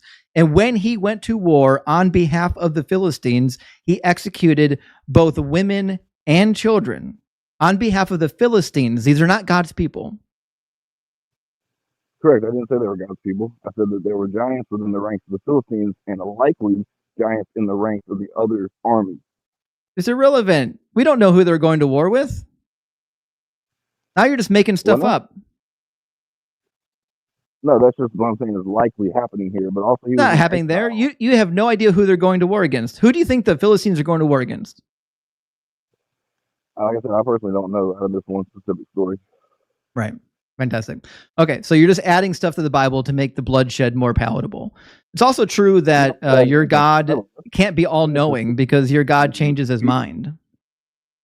Like, you know, this concept you have about heaven and hell also is all backwards. Like, you think that there's some kind of eternal... There's a wild pivot. It's almost like you're not listening to anything I say. No, I'm saying I've been listening to you for a while. Is your God all-knowing? You had a whole conversation earlier about hell and how that people don't deserve to go to hell and they shouldn't be tortured and all this kind of stuff. None of that's in the Bible. There's no hell in the Bible where people hell is in the Bible, yes. No, it's called Gehenna. And Gehenna is a reference to hell. Yes, there's a lake of fire where people are thrown into that lake of fire and they die. It's the second death. You're going to learn a very difficult lesson tonight. Hell and Hades and Gehenna are all the same thing. No, they're not. Yeah. No, the Christian Bible does not of the eternal soul, that mankind has an inherent eternal soul. You are striving for the resurrection given by God. You don't have that on your own. You're only resurrected to be judged at the end if you have completely disavowed him. No, the Bible says that all people get judged. Correct. But what you're striving for as a Christian is to be resurrected into the kingdom. Yeah, but no one cares. We're talking about hell. We're not talking about heaven. So according to your belief system, you the only way to escape hell is to believe in this deity already and believe that he executed himself to satisfy his own requirements of wrath. No. And then you have to believe in your heart and confess with your mouth that Jesus Christ is Lord and that God raised him from the dead. First of all, Trinitarian ideas come from the Greeks, not from the Hebrews. There's no God himself. So is Jesus God? No. Jesus is the Son of God. Oh, so John 1:1 is wrong then. No, it's saying that he was with God in the beginning, meaning this was God's intention from the beginning, was to bring a Messiah to earth. It's okay. I know you haven't read it. I'll read it for you. In the beginning was the Word, and the Word was with God, and the Word was God. And he was in the beginning with God. All things came into being through him, and without him, not one thing came into being. What has come into being in him was life, and the life was the light of all people. So really think the Word of God is Jesus Christ. It manifested in the flesh, and it was God.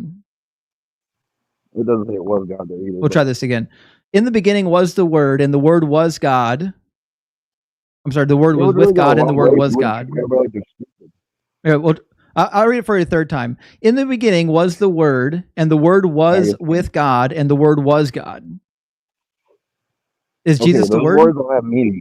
Those words all have meaning. I'm sure they do. Do the meaning of the Word being Jesus, is that true? Is Jesus the Word?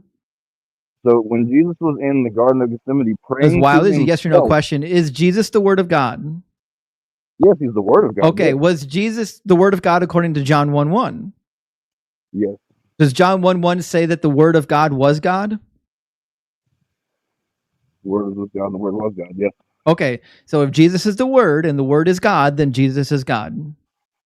No, the word God does not just simply mean the Almighty.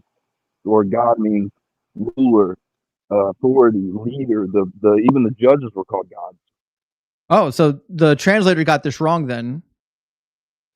Where, Yeah, of where course, did there's you a get your Trinitarian bias in all the things. where did you get your Greek education from? And you just got to study yourself, man. You can't listen to nobody. Where did you learn Koine Greek? Anyway, isn't it weird that like a guy with no theological or Greek training knows more than the guy with the PhD who translated this? You think you're in a position to tell the guy with the PhD that he didn't translate it right? I think, like I said, the word God has multiple meanings. They're just applying the Almighty to Jesus when it's just saying He is God. He is given all authority as the Son of God. You're not helping your position. You have to actually address the passage. That's very clear what I just said. The word it wasn't God clear. no, try this again. Address the words in 1 John 1 or in John 1:1. Again, that was translated with a Trinitarian bias. If you read into the actual Greek, it's just saying that He is God. He is a theos. He is. Was He the I am? No, He never claimed to be the I am. So when He says before Abraham was I am, He's not referring to Himself? No, He's not saying that He is the Yod-Heh Vod-Heh. He is a representative of God. So, but He pre-existed all things? It's kind of vague on that. It doesn't really say He pre-existed. It just says He was there when everything was created. So He's always existed. Well, the whole idiom of father and son would kind of lead you to believe He was brought forth as a son. So? Like there's not okay, so misrepresented metaphors in the Bible like that. Like it's the metaphor of father and son used for God and Jesus. So when you think of a son is brought forth from a father. Yeah, I know. So what? That's when He manifested on the earth. According to Trinitarian doctrine, the manifestation on the earth is when He took on the title of son. But this does bring up a really interesting problem that we have, which is that it's been my contention that the Trinitarian theology is nonsense because you can't have three gods in one. Yes, it's true. It's nonsense. Okay, so if we can agree on that, I'm okay with that. I don't think the Trinity makes sense. And if you're willing to throw Jesus out of that Trinity, I'm willing to go with you. I think the Bible does support a Trinitarian doctrine. But we'll try this again. The Bible does support a Trinitarian doctrine. I just think that the Trinitarian doctrine is incoherent. So I'm willing to throw the Trinitarian doctrine out based on the fact that it's incoherent, but I don't think you have any Bible passages that would lead us to the conclusion that the New Testament authors didn't believe that Jesus was God. But that being said, not defining God. That being said, if is the Most High God. That being said, if you don't believe that Jesus is God, then we have to change our discussion because we're talking about whether or not God is real. Do you understand? Yeah, that's two different things. God and Jesus are two different things. Great. So I want to talk about your God. If your God's not Jesus, then I want to talk about it. Whatever it is, what's your evidence that it exists?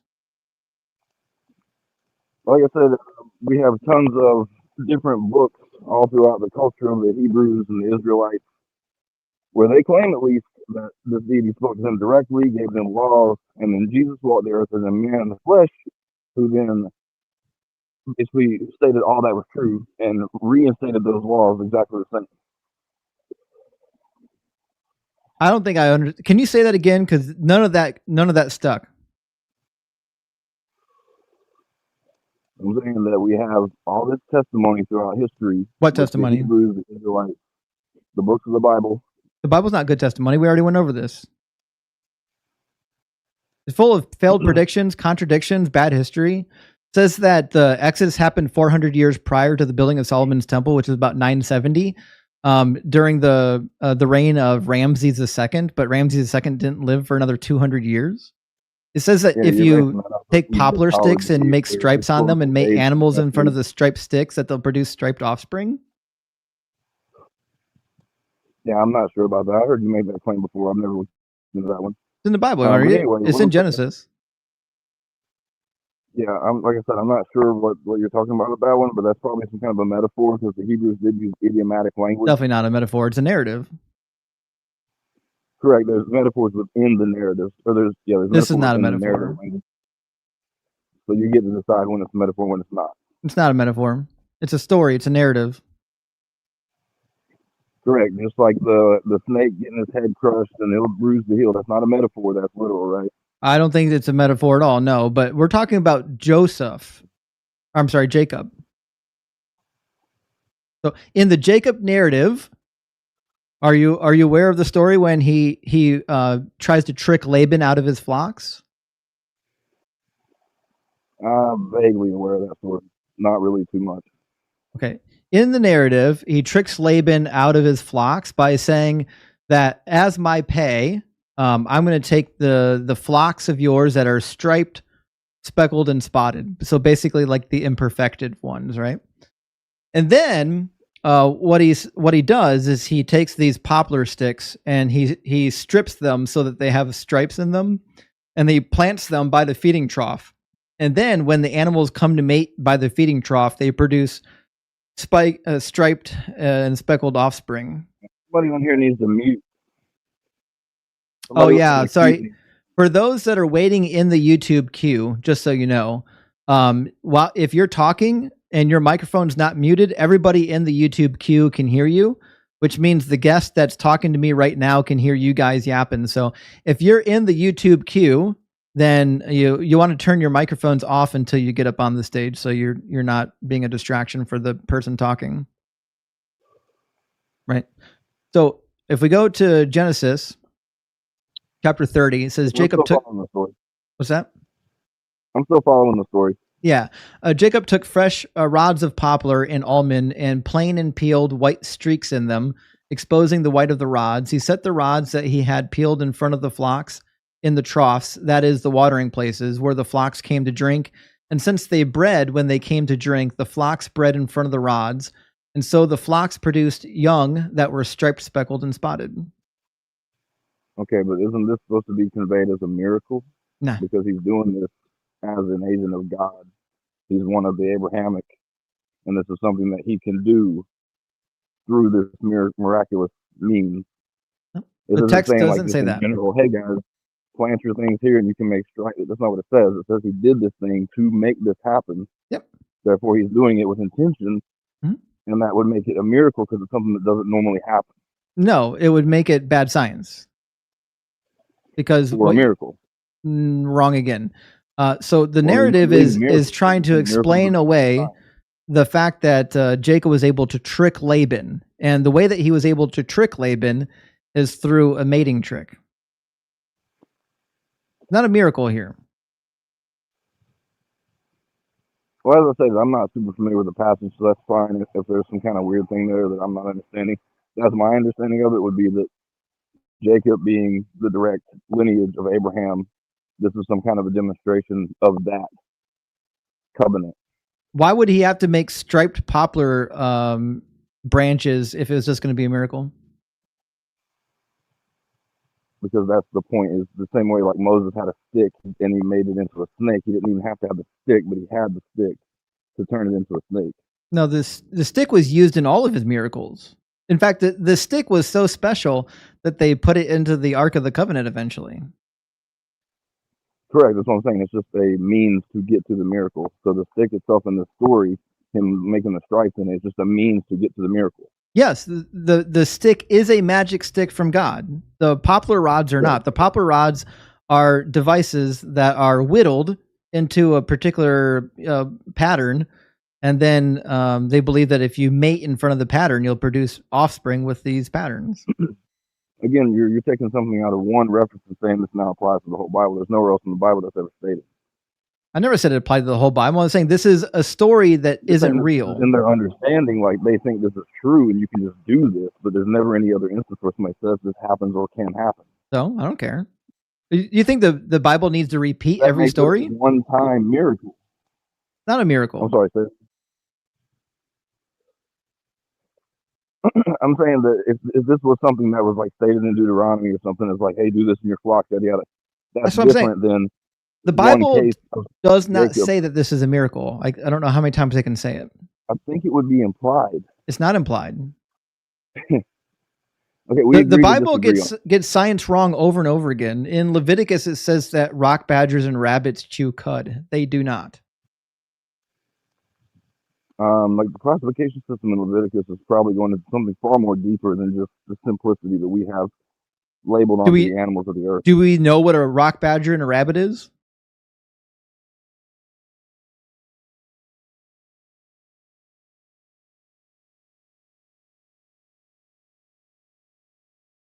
Hello?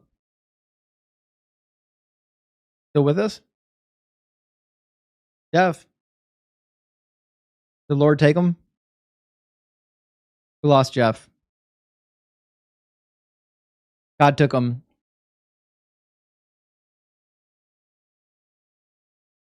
And he cut. Okay, well, he must have had a bad connection. We'll move on to the next guest. All right. We've had some people that were waiting in the TikTok queue for a while, so we're going to grab them. And before we do that, let me grab a couple super chats, guys. Noel, thank you for the $5 super chat. Noel says, really appreciate your calm demeanor, concise communication, and thorough knowledge, Justin. Keep up the good work over here. Thank you so much. I appreciate that, Noel. And we're doing what we can. You know what I mean? I see Spin. Thank you so much for the $5 super chat. Says, does the goats and sheep parable, man, all you need to get into heaven is to be good. I'm an atheist, but I was talking with my brother, a pastor, about it. That's a good point. And I've brought this up before because according to Jesus, the thing that separates the sheep from the goats is not their belief. In Matthew 25, Jesus separates the sheep from the goats based on their kindness and their behavior, not on whether or not they believed something. In fact, a lot of scholars would suggest that the Jesus character in real life, the Jesus character wanted you to behave according to the law of Moses and to be a good person. And he most likely believed in a concept of paradise and hell that was akin to the Jewish version of it. This idea that hell is reserved for mere unbelievers developed way after Jesus because people needed to scare people into believing this thing. That doesn't appear to be Jesus's original message. Displaced Gamer, good to see you in the house. Thank you for being a member of the Kraken Crew Elite. Good to see you. And thank you for the $5 super chat. Display says, I've been destroying the Christians in the comments of videos. Your videos really help with biblical stuff. I am more of a Phil bro. Yeah, Displaced Gamer, you are definitely a Phil bro. You're way better than I am. And I do read the comments, and you've been absolutely crushing people in the comments. Keep up the good work. Let's get a big W for Displaced Gamer because he really is crushing it in the comments the video comments. Mr. Mister is a new member of the Kraken Crew. Big W. I appreciate that. And Jen, thank you for the $10 super chat. Jen says, you truly are both bees, knees, and cat's pajamas. Jen, thank you so much. I appreciate those kind words. And I don't know if that is the case, but I appreciate that you feel that way. Ben again, thank you for the $5 super chat. Ben says, the Buddha never claimed to be God. I watched a YouTube short by a Christian who claimed Buddha was burning in hell. Horrible people. I agree. Buddha never claimed to be God, which is weird because they kind of treat him as though he is. Like they still put food out for him, like he's going to eat it or something. I don't fully understand the situation with the Buddha and how all that pans out. But Mr. Thank you for the $5 super chat. Thoughts on Oklahoma forcing Trump Bibles into schools? Well, I think they got called out on that pretty hard and they had to change the rule. So I don't think they ended up following through with it. I could be wrong. But yes, it was clearly somebody was greasing somebody else to get paid off on these Trump Bibles when they wrote the rules for all the Bibles that the Oklahoma school districts were going to have to buy. The only Bible that fell within those parameters was the Trump Bible. Golly gee, I wonder how that happened. Yeah, somebody was getting greased. Jake, thank you for the $10 super chat. Jake says, I ditched the book, found Doug's Foundation. Now I'm rocking a new revelation. That needs to be a new song. I appreciate that. Big W, Jake, for being a member of Dougism. Big W. And Jake also now a member of the Kraken Crew. Big W. I appreciate that. And Johannes Brahms, good to see you in the house tonight. Good to see you in the house. We've been gone all week, but we're back now. Thank you for the $5 super chat. It says the Bible is always true unless it presents a problem, in which case you need context, unless that doesn't help, in which case blah, blah, blah, whack-a-mole. Yes, that's the method they're using. It's the whack-a-mole method. BL Bar 10, thank you for the $20 super chat. Big thank you. I really appreciate that. It says this has quickly become one of my favorite shows. And I would appreciate that sentiment. We're doing what we can here. You know what I mean? And then we'll do one more. We've got Charles Chip Payet in the house. Thank you for the $10 super chat. It says, I've been binging your videos for a few days, Justin. Thank you for the amazing content, amazing interviews. Thank you so much, Chip, for the super chat and for the kind words. I really appreciate that. And Aaron, holy shit, thank you for sending out 12 Deconstruction Zone memberships. I really appreciate that. I really do appreciate that. All right, let me grab the next guest out of the queue here, guys, and then we'll keep the train rolling. Also, good to see you again, S. S with the $5 super chat says, amazing how these Christians are fine with the unalivement children every time. Every time. They're always okay with it. Son of Grace. Do you want to be called son, or should I call you something else? Yes, Son of Grace is fine. Cool. What religion are you, and are you over the age of 18? I'm a Christian, and yes, I'm over the age of 18. Awesome. What would be your best evidence or most convincing argument for the Christian God being real? Well, first of all, I think I've been here a while now, just been listening. So I'm just going to probably just mention two things. First of all, that God is not a religion. So for any standpoint of anyone that might be thinking of maybe Christianity is confined to just God, or Islam is confined to God, or Buddhism, or any other religion that is out there. So God is not a religion. And then the other thing is... Never said God, he was. You're addressing a straw man? Sorry? Never said God was a religion. No. It was just from what I just said. It's because I've been here listening a while, and I've been hearing some, back and forth going on. I was just trying to highlight those points. And the other thing is, God is a spirit. What is a spirit? Yeah. So from those two things... Almost like I asked a question. What is a spirit? When you say God is a spirit, what is a spirit? Guys, thank you so much for all the hats. Big W. I just saw the goal got crushed again. Guys, thank you so much. I appreciate that. Okay. So when I say God is a spirit, I mean God can be in any form, which is not practically visible, and it could be at any place at any time, and it could also, I think, just like what we call it. You're describing what a spirit can do. I'm asking you, what is a spirit? Yeah, a spirit is... It's not... I don't think it's explained. It can be explained in a physical term, but it's just something that we can say we can experience as human, which it's something like consciousness. You're being aware of things around, or being aware of things you do. So my cat is a spirit? Your cat is a spirit? Yeah, my cat has consciousness. Yeah, if it does have instinct, because God created us all, so definitely they will have a bit of Is my spirit. cat going to go to heaven? If your cat going to go to heaven, that is not a question of or an answer that I can give to you based on heaven or hell. My cat is conscious, so he's got to have a spirit. So I want to know what happens to him when he dies. Spirit doesn't make a decision, or doesn't decide rather, if you're going to be going to anywhere else after life. So that's not the context of having a spirit. Do ants go to heaven? Like I just said, having a spirit doesn't justify that aspect of being, let's say an animal or a man. Having a spirit is just letting you aware. Where do animal spirits go when they die? Where do animal spirits go where they die? I have no idea where they go where they die. But they got to go somewhere. They can't stay here, right? Well, they go somewhere. It could be, like it said in the Bible, Gehenna or Hades. So anywhere where God fits them to be. I don't know, like I just said, I don't know how. My cat is going to die and go to hell? I never mentioned your cat was going to go to hell. Do not talk. That's horrible. I never mentioned your cat was going to go to hell. Pi, leave the room. This is not a good space for you. I never mentioned your cat was going to go to hell. All I said was having a spirit, being human or animal, doesn't justify where you're going to go in the afterlife. And I don't know if that was going to be the basis of the conversation we're going to have. Are you going to probably talk about something else? Well, what I'm suggesting is that say that God is spirit is a nonsensical claim because you can't even define what a spirit is.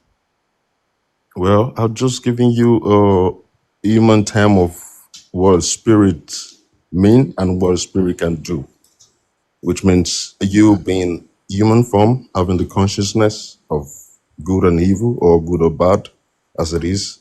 It signifies that you have something there that's letting you know. My brain. Like, yeah, consciousness is a derivative of the brain. Well, that is what you might take it as. What's your evidence that consciousness exists outside of the brain? Your consciousness and your subconsciousness mind exists outside of the brain because so many things that you take in at a time, or sometime rather, might not, let's say, produce a result. So, like for instance, how do you think this is answering my question? Sorry? Do you even know what my question was? Come again. What was your question? My question was, what is the evidence that consciousness exists outside of the brain?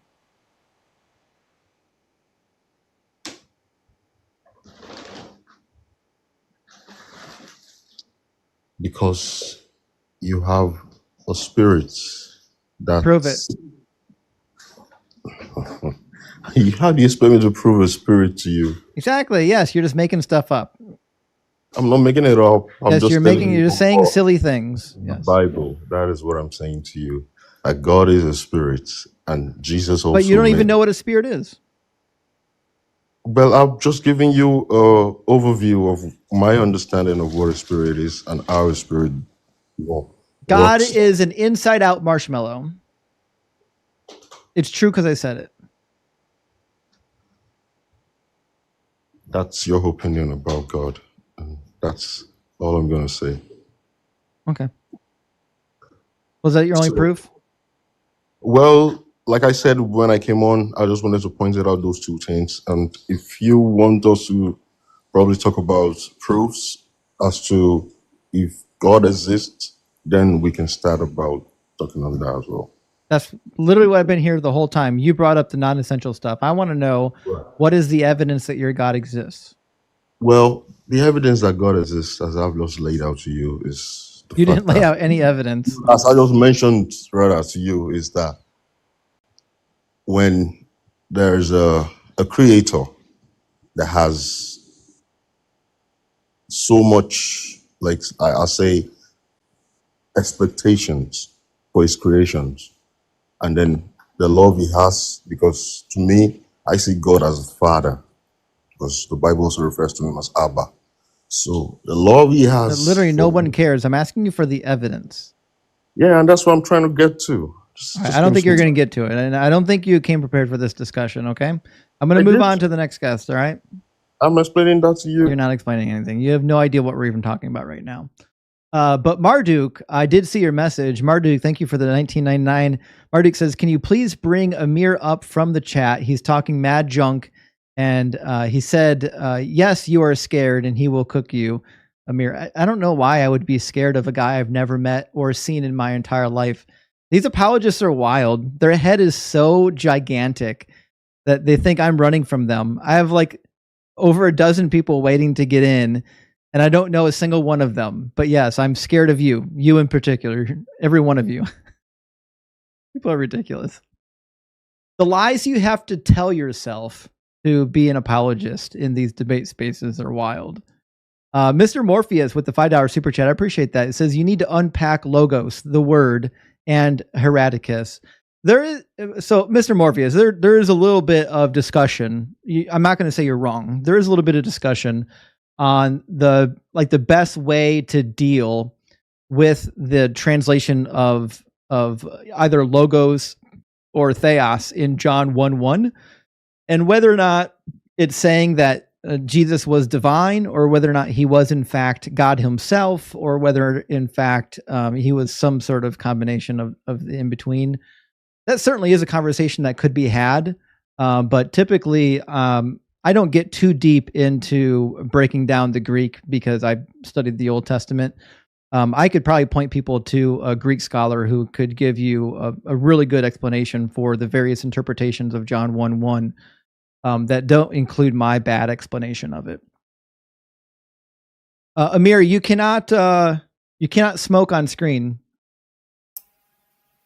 Okay.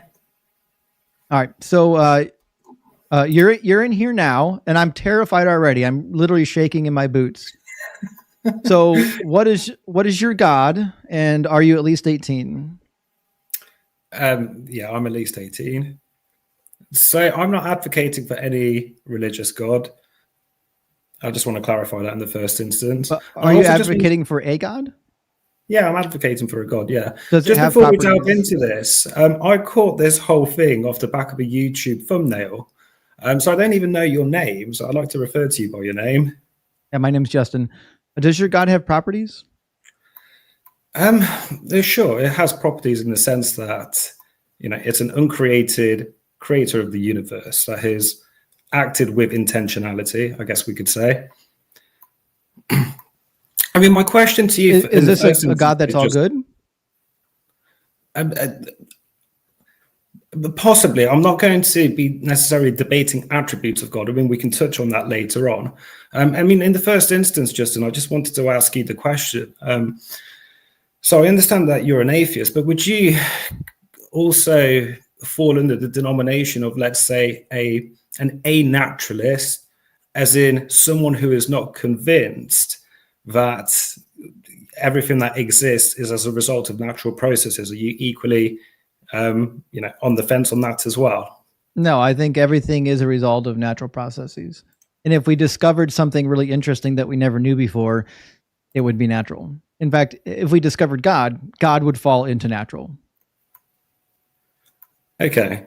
And so therefore that is a positive claim. In what way could you support that? Support what? To say that you believe that everything that exists is as a result of naturalistic processes. I can support it because it's what I believe. You asked me what I believe, and I told you what I believe. I believe that everything comes about through natural processes. I never said that I can prove it. So you're saying that naturalism itself, if we were to try to explain the origins of naturalism, that it is a naturalistic explanation?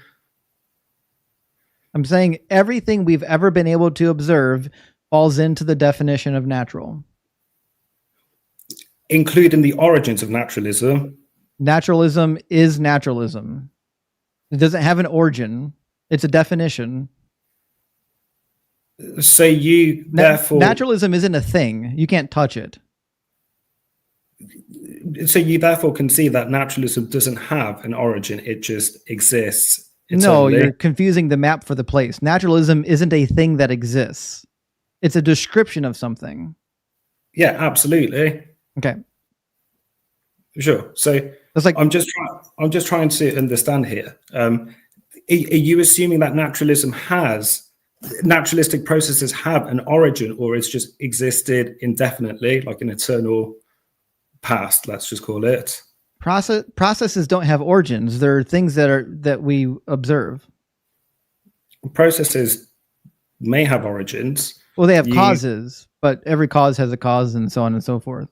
Naturalism is a description of something. It's not a thing that exists that has an origin. And how can you say that with any degree of certainty? Because that's what the word means. Naturalism has a definition. Sure, but I mean, maybe this is semantics here, but you're saying that this is both silly and semantical. This is like saying, what's the origin of science? Are you suggesting that science is a thing that actually exists, that has a creation point, or are you saying that who created the scientific method? Right now, we're talking about naturalism. Naturalism is a description of the function of the universe. Well, look, naturalism assumes that all phenomena can be explained by natural processes. You cannot smoke on this stream. Oh, sorry. I was vaping, my bad. You can't smoke, you can't vape, you can't do anything like that. You'll get my life taken down real fast. This is being streamed to multiple platforms, and some of the platforms has rules against smoking and taking substances on screen. Okay, my bad. So just going back to the debates. So you see, look, naturalism assumes that all phenomena can be explained by natural processes. Do you agree? Yeah. Okay. So you see, the problem with that is if natural processes themselves had an origin, this raises the question, can a system explain its own creation without appealing to something outside of itself? Who said it was created? So you're saying that it's existed eternally? Yeah. Is that what you're suggesting? Yeah, matter, space, and time, it seems to exist eternally, which is why you can't get something from nothing, and that you also have the I can't say the word, conservation of matter. Matter can't be created nor destroyed. It can be broken down into smaller fundamental particles, but you can't destroy it and you can't create it. I mean, I think that's a point there that we can then hash out, because I would challenge that, because you see, an eternal... sorry, I get background noise. Dusty, could you mute your microphone, please? You see, look, an eternal past implies no initial cause, which conflicts with the principle of causality. If every event in the universe is caused by a prior event, then there would be no, first caused or uncaused I event. agree. There's no first cause. I agree. And this leads to an infinite regress, which is sure does. Which is philosophically problematic. No, it's not. No, it absolutely is. Give me the argument for why infinite regresses aren't possible, because your God is an infinite regress.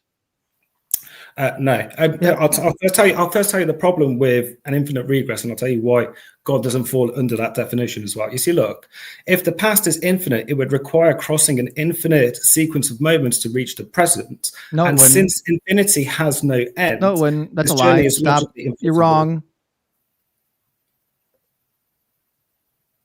Okay, there's not an infinite amount of time between any 2 points on the timeline. I think here there's a slight... I just want to be very clear, Amir. I've heard all of these bad talking points before. Every bad philosophical talking point you're bringing up from like William Lane Craig University Class 101, I've heard all of them, and none of them are good. None of them are ever going to land. So I'm just going to let you know now. Everything you're about to say, I've heard 100 times.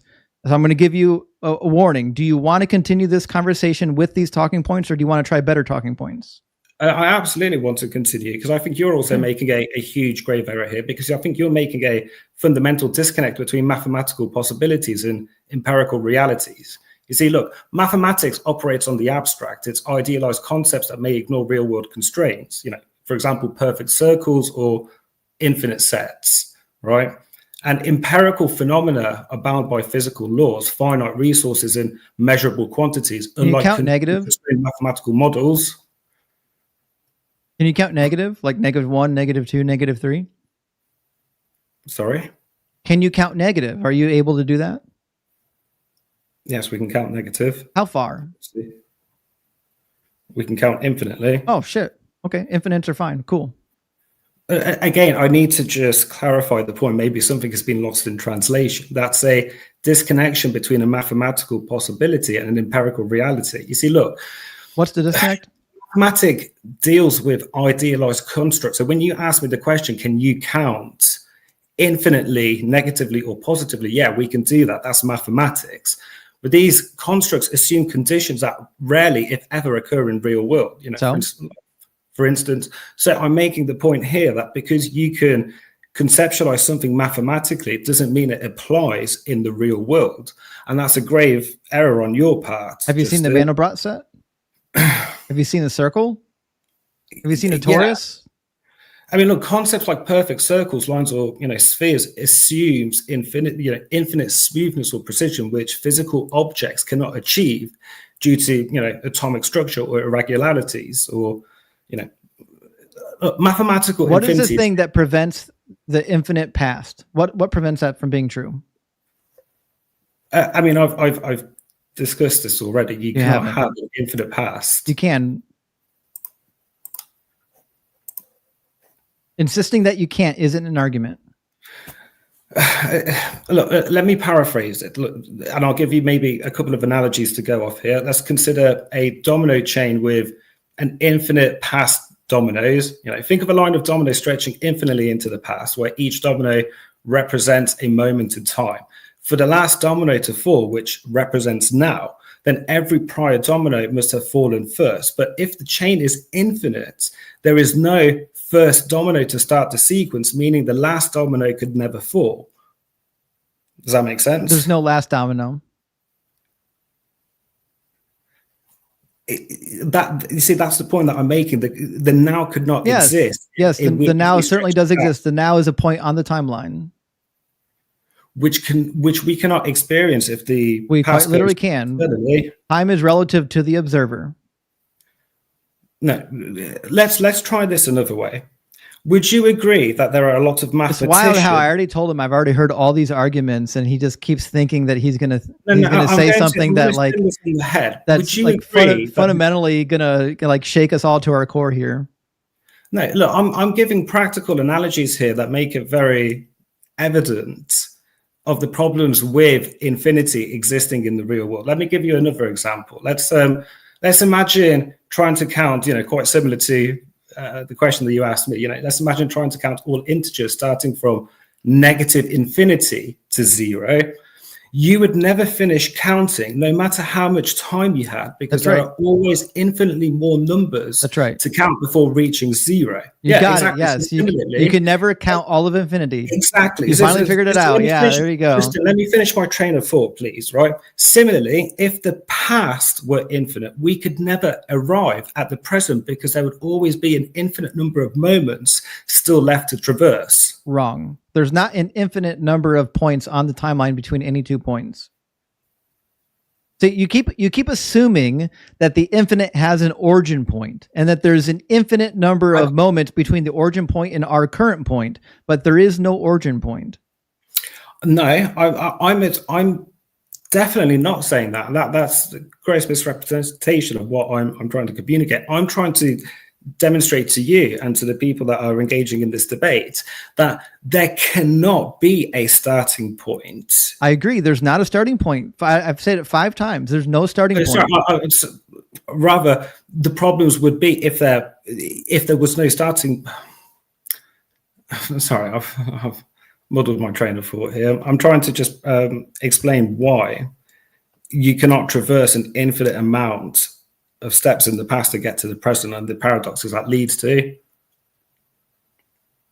You haven't done it yet. Keep trying. Would you agree that there is a large contingent of mathematicians that agree that infinities cannot exist in the real world? I don't know of them. I know a guy that's got a degree in mathematics that debates with me at least once a week, and he agrees with me that both mathematically and logically infinite is perfectly fine. Okay. So, I mean, there's no problem. William Lane Craig even said so. William Craig said there's no logical problem with an infinite past. Okay. I mean, I'm not an advocate of William Lane Craig. And neither am I. But you're not going to give me any argument against infinites that I haven't heard yet. None of these are going to land. All you're doing is rehashing bad examples that have been floating around the debate community. People just randomly find on ChatGPT. They're not good examples. Okay. I think that that's a point that we beg to differ on. I still remain unconvinced that an infinite past could be the case. I mean, also our understanding of standard cosmology is that there was a starting point. That was the Big Bang. Not the time. The Big Bang doesn't dictate that there was once nothing and then something happened. I beg to differ. I think the general consensus in the scientific community is that time, matter, space, and energy all came into being. Wrong. The Big Bang. I'm more than happy to hook you up with some cosmologists if you want to learn. Sure. I mean, for every cosmologist that you can name, I can also name one more that would agree that time started at the Big Bang. That's the current understanding of. I don't think it is. I also don't think you care what they think, because if you believe the consensus of scientists, then you would believe that evolution was true and that God wasn't real, because the consensus of scientists is that your God doesn't exist. So you can't appeal to scientists' consensus to make a point and then ignore all the rest of their points. I think you can believe in evolution. I believe in evolution, but still understand that there's an intelligent force that has guided the whole process. You didn't listen to my point, though.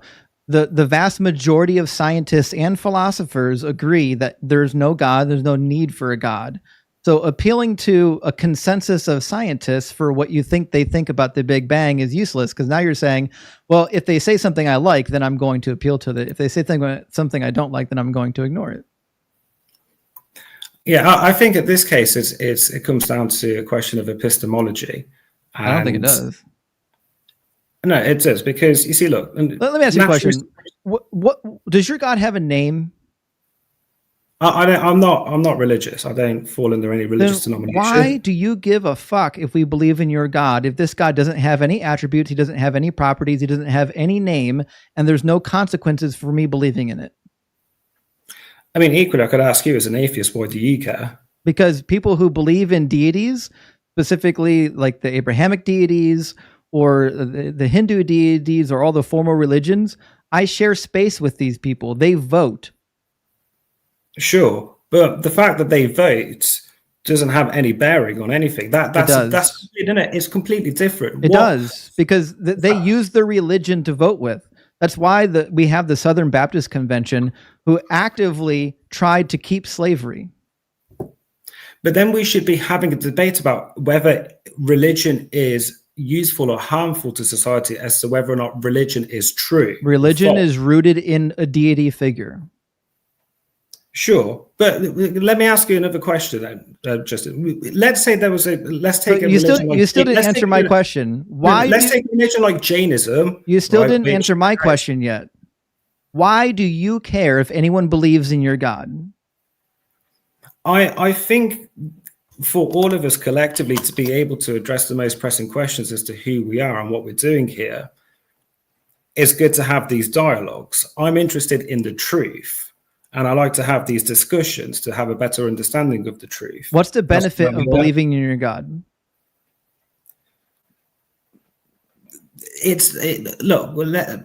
I don't accept the question because there's no benefit as such in believing in the God. It's the benefit of trying to have a better understanding of what's true. Why are you on a debate with over 1,000 people right now trying to prove your God using bad logic when there's no real clear benefit to believing in it?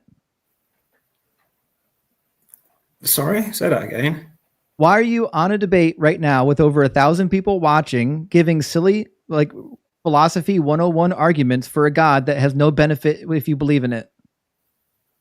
I would beg to differ. I think if people are convinced that a God exists, that is beneficial. You're not there to dictate. I asked you what the benefit was, and you didn't give me one yet. Well, the benefit is that you have a transcendent being that is responsible for why anything at all exists. And I think people can put meaning to that. To say that there is no meaning in believing in a God, that's a separate argument. Why would we believe that this thing cares about us? We don't have to care whether that's a separate point. I don't even know if he cares about us. I'm not making any claims about attributes. And how do you know it's a he and not a she? When we say he, we're just talking semantics. It's probably without thought. I think we're talking patriarchy is what we're talking. We're so used to thinking God is a he, aren't we? We refer to him as he because it's just convention. But sure, if you want to be pedantic enough, then yeah, he doesn't actually have a gender. But that's a very pedantic point. That's like, I don't know what you're looking to accomplish with that. Sure, I give that to you, Justin. You're right. He doesn't have a gender. My point is this. You probably have a conception of God that you like. There's an idea of God that you like, and you're going back to philosophy to philosophize that God into existence. That's what you're doing. It's not that I like to have a particular vision of God and then try to defend it. I'm just trying to rationalize what is more likely to be true. A naturalistic explanation as to why anything exists or a transcendent explanation. I find that there are problems with naturalistic explanations. One of them that we've discuss problems with, say, for example, infinity. I find no problem with infinities. You know, and I'm an advocate of certain trains of thought, like the contingency argument. Has your God always existed? Sorry? Has your God always existed? We have to be careful about the wordplay here because God transcends time. So to use words like always existed. What does it mean to be outside of time? Sorry? What does it mean to be outside of time? I'm not saying, you see, that's the thing. Being outside of time and transcending time are actually two different things. What does it mean to be outside of time? Again, I'm not advocating that God is outside of time. He transcends time completely. Did God create time? Yes, God would have created time. So he's outside of time. He transcends time.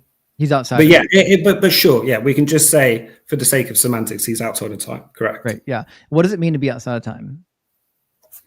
Well, that's not something that I can really give a definition within an empirical parameter. It's beyond.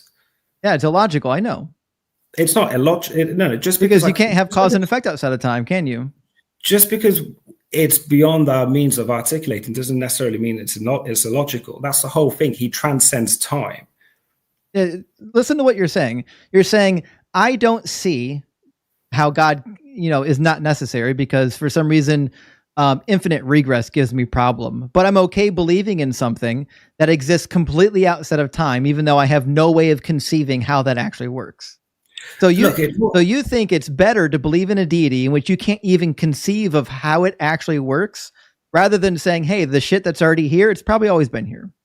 Well, look, the thing is that whatever option we go for, whether we opt in for naturalism or we go for, the God hypothesis, we're both going to be confronted with some absurdity on the most fundamental level. You're suggesting an eternal past. That's absurd. Sure, we can also therefore say that a God is absurd because these two options that we are left with an eternal past is not absurd. On its most fundamental level to human comprehension. Amir, you have not demonstrated one bit that there's a logical issue with an eternal past. I have. You haven't. And then, I have. You haven't. I've mentioned the problems with infinity. They're not an actual problem for people with brains. That's a bit of a low blow there. That was. I apologize. That was pretty low. It's not a professional debating style.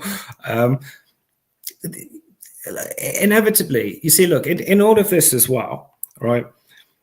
We have to accept that there are very intelligent people who represent both sides of the field. You're a very intelligent guy. Equally, there are very intelligent theists. And for whatever reason, and this maybe now becomes in the domain of psychology, when people are presented with the same information, people can gravitate towards two different conclusions. We have been exposed to the same information. William Lane Craig has been exposed to the same information, yet we arrive at different conclusions. So there's something more fundamental here. But your conclusion is a God of the gaps argument. Mine's not. You're also doing. Just make sure you understand. Your argument is that I can't. There's something my brain can't compute, and because my brain can't compute it, I'm going to insert a God there. That's just God of the gaps. No, incorrect. There's 2 points that I would make to that. The first in order for your God to not be a God of the gaps, you have to give some sort of evidence that it exists. There's 2 points that I would make to that. First, you are also call it a naturalism of the gaps argument, as in, yep, you are. I am. I have good reason to do it. You want to know why? Sure. Because we observe naturalism. We look at it every day. Every day that you wake up, you're looking at nature. But that is not proof of the origins of naturalism itself. Naturalism isn't an origin point.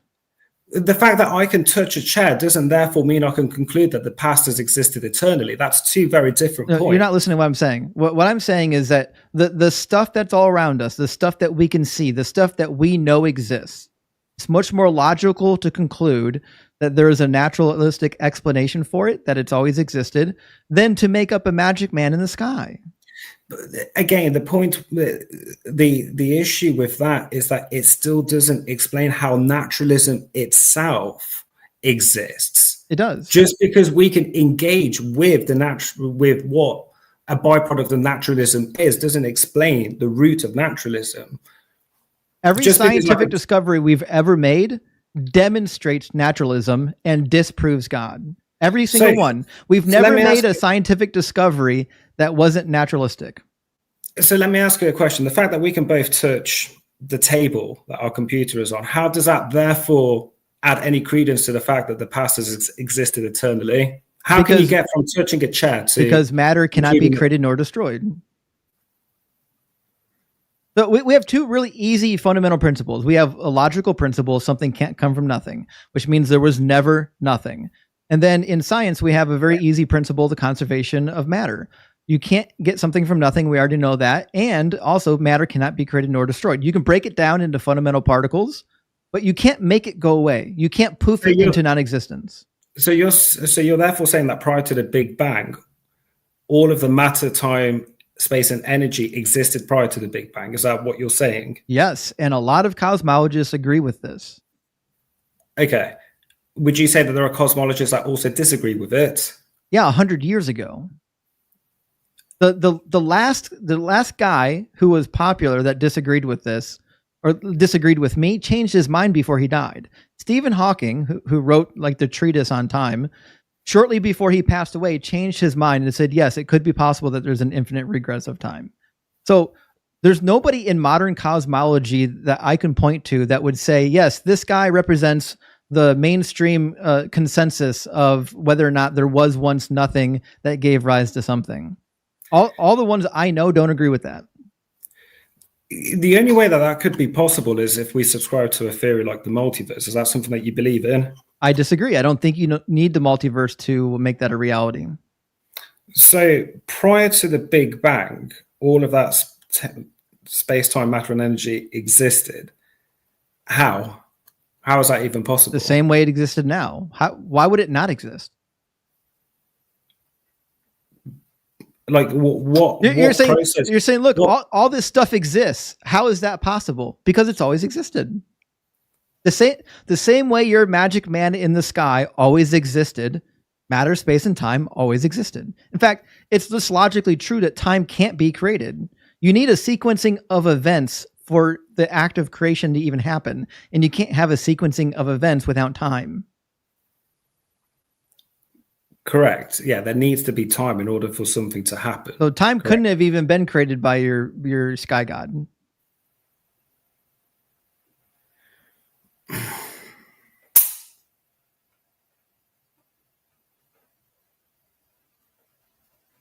You cannot have a sequencing of events without time. It's impossible, which means your God has never done anything outside of time. If your God exists, your God is inside of time somewhere. I'm still trying to wrap my head around how space, time, matter, and energy could exist before the Big Bang, and I'm just trying to. Why couldn't it? What is the thing that's preventing it from existing?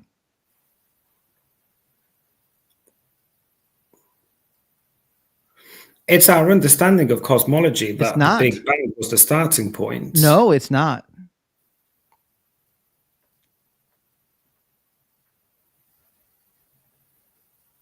Read Lawrence Krauss. Read William Kinney. Look at the work done by Dr. Blitz. He works with a bunch of people. Lawrence Krauss wrote a whole chapter in it. He on the book Something from Nothing. Nothing. Yeah, correct. Chapter 9 addresses that there was actually something. The word nothing doesn't mean nothing. Yeah, but even by Lawrence Krauss's admission, he was saying that time didn't exist before the Big Bang. He was just suggesting that there were quantum fluctuations. Yes, which is something, isn't it? Which is something, but it is not time. Yes. And so my question and time is a property of, hold on. Time is a property of what? How do you mean? Time is either a fundamental property of matter, because there's this, and space, right? How do you mean a fundamental property of matter and space? You ever heard of space-time? Yes. Okay. Space-time requires matter to exist because you can't have space-time without matter. Correct. Okay. Which means if there's quantum fluctuations that gave rise to something else, meaning matter, then time came into existence whenever matter came into existence. But hold on. Now, the quantum fluctuation theory is one of many theories, and I don't actually subscribe to that. I know it's popular right now, but I've listened to Lawrence Krauss speak, and he doesn't think that is the answer either. That's just one of many possible answers. But how can something fluctuate in the absence of time? The word fluctuate by its own definition. I agree. That's why I don't subscribe to the theory. So why are you stipulating, or why are you suggesting that we should refer to people like Lawrence Krauss when, by your own admission, you don't even believe it? Because Lawrence Krauss doesn't believe that there was ever nothing. Sure, but but then you've just presented an argument by your own definition doesn't even make sense. So what do you actually believe in? What scientific model do you believe in that you think has, this parameter of time in it? I believe in the Big Bang, Big Crunch model, which always has the time parameter. Okay, Big Bang, Big Crunch model. And they say that's just an eternal process that just goes on. It's just always happened. Yep. Would you say that you're taking that as a matter of faith? No. So why is it that when we just, take the general scientific community and they just say, we don't know what happened before the Big Bang, why isn't the Big Crunch model a leading hypothesis at the moment? Why aren't scientists across the board throwing their hats off saying, listen, we've solved it, it's a Big Crunch? There is This is the problem you're having. You keep saying things like the leading model or like the consensus. There is no consensus in modern cosmology as to what was before the Big Bang. What we do have is what seems to be a modern consensus that there was something before the Big Bang as opposed to nothing. What the something is, they're still sorting out. But sure. I have no reason to believe, based on the science that we have, that there was absolutely nothing that gave rise to something. Dude, I agree. We're in agreement that there was nothing isn't a viable option. Right. I'm putting forward the hypothesis of God. You're putting forward the Big Crunch model. Which Lawrence Krauss has put in the quantum fluctuation model. Now, you see, in all of this, it's quite important because you yourself have criticized scientists like Lawrence Krauss for their train of thinking, and you have subscribed to a particular scientific model that you think fits with your epistemology. So the question that I'm asking you, we'll try this again. I believe in the Big Bang, Big Crunch model because I read from other cosmologists who put the theory forward, and I thought that was the theory that made the most sense. I didn't make this up.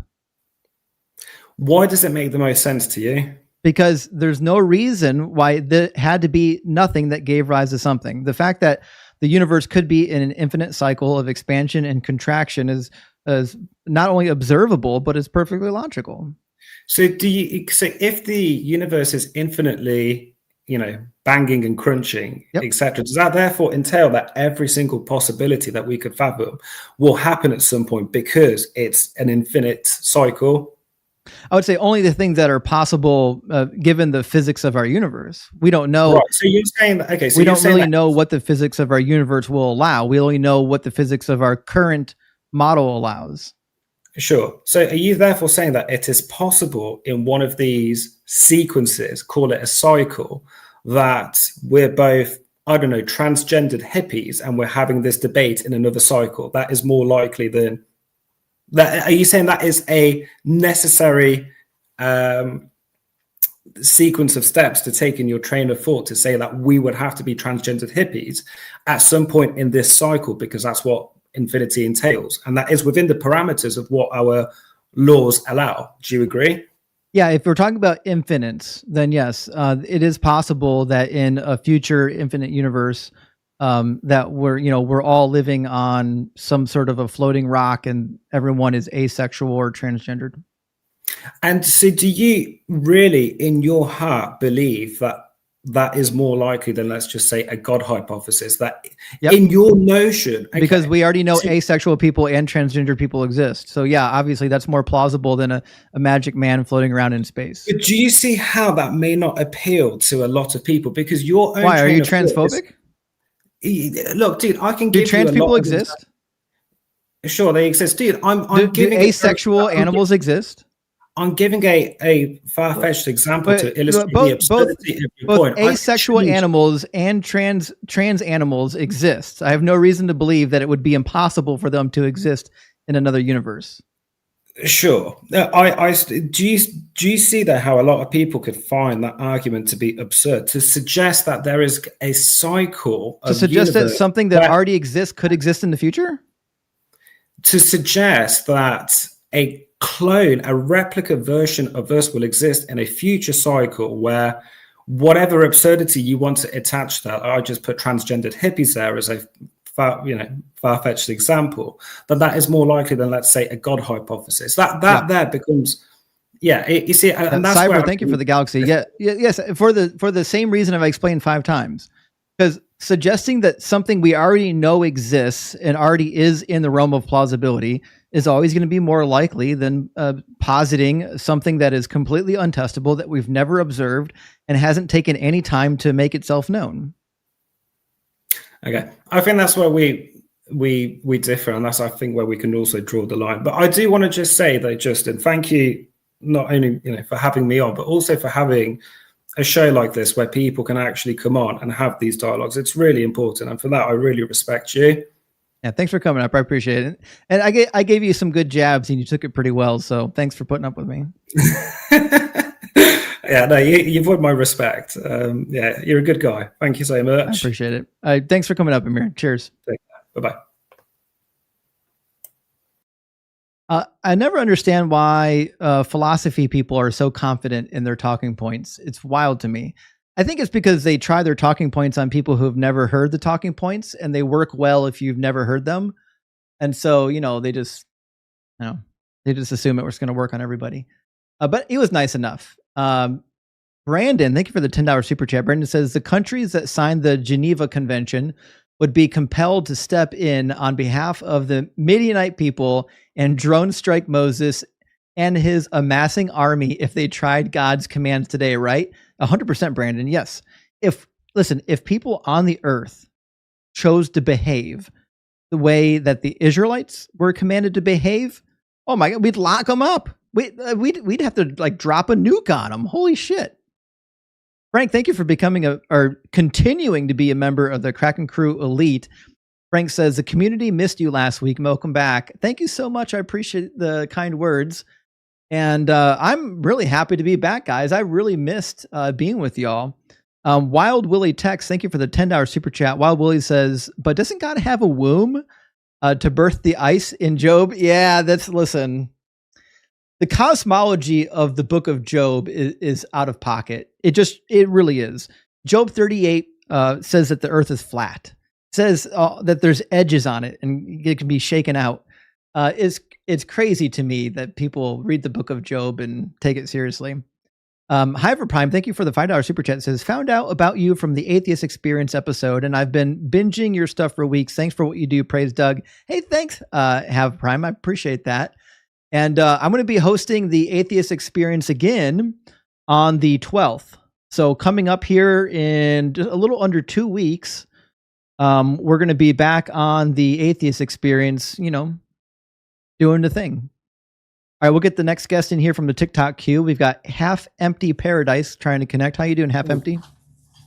Hey, how's it going, man? Could you hear me? Yeah, I can hear you. Are you at least 18 and are you a believer? Yes, I am. Great. 29 and yeah, I'm a believer. Sure. Which God do you believe in? Well, I believe in God, just like God in general. Because does it have a name? Yeah, God. Does it have properties? Well, you got to understand who you say God is imaginary. You have to understand who God really is. He is an image, just like. I was asking you, what are the properties of your God? How can you describe it? My properties of God? Yeah. What, like putting a limit? No, like you believe in a God, tell me about your God. Is he all loving? Is he all powerful? Is he infinite? Did he create all things? Like, well, God is everything. What do you mean by everything? God is everything. What do you mean by everything? God is everything. He's the good, the bad. He is. God, you have to understand this pop can? He is. That is in the image of the person who is also in the image of God that created that. So everything can be tied to it. So you can't just say, did God create this electronic? No, because it's not natural. That was man-made, but who made man? So if God is everything, is my beard God?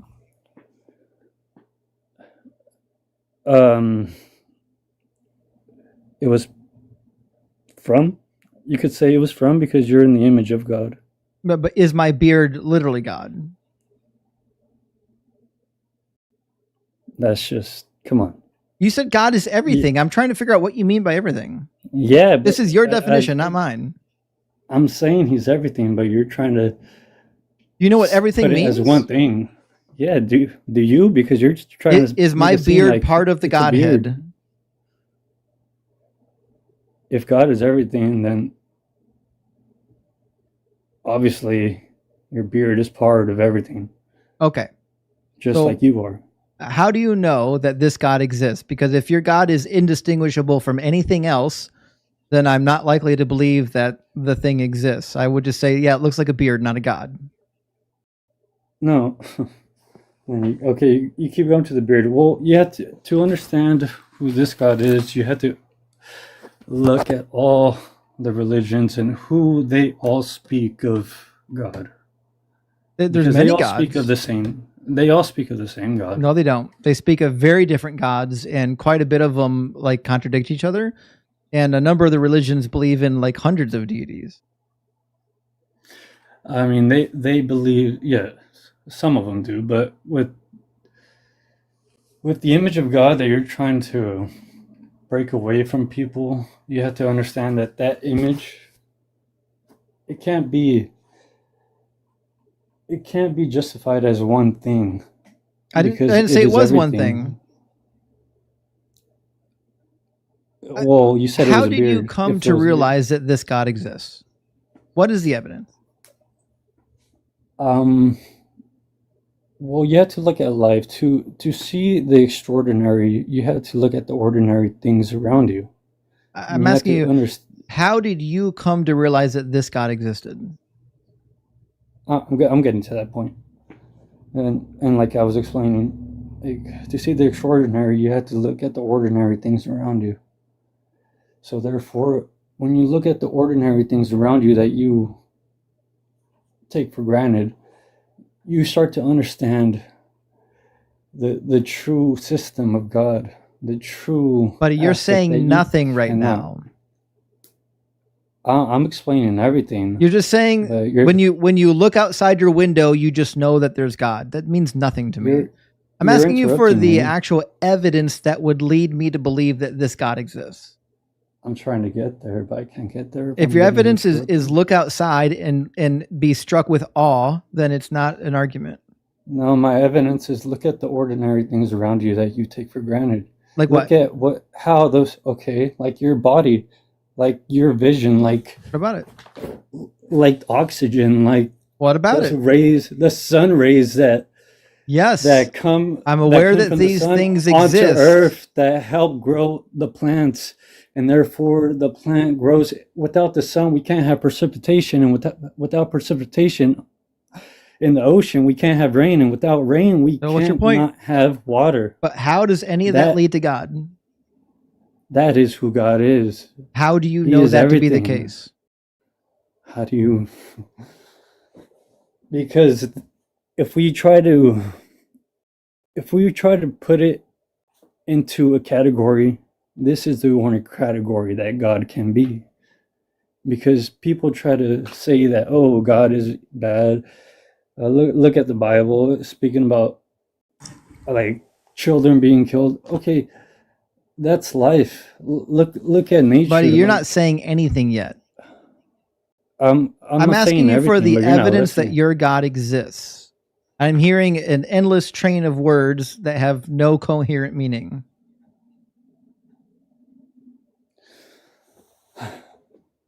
Okay, the evidence. You want the evidence? Yeah.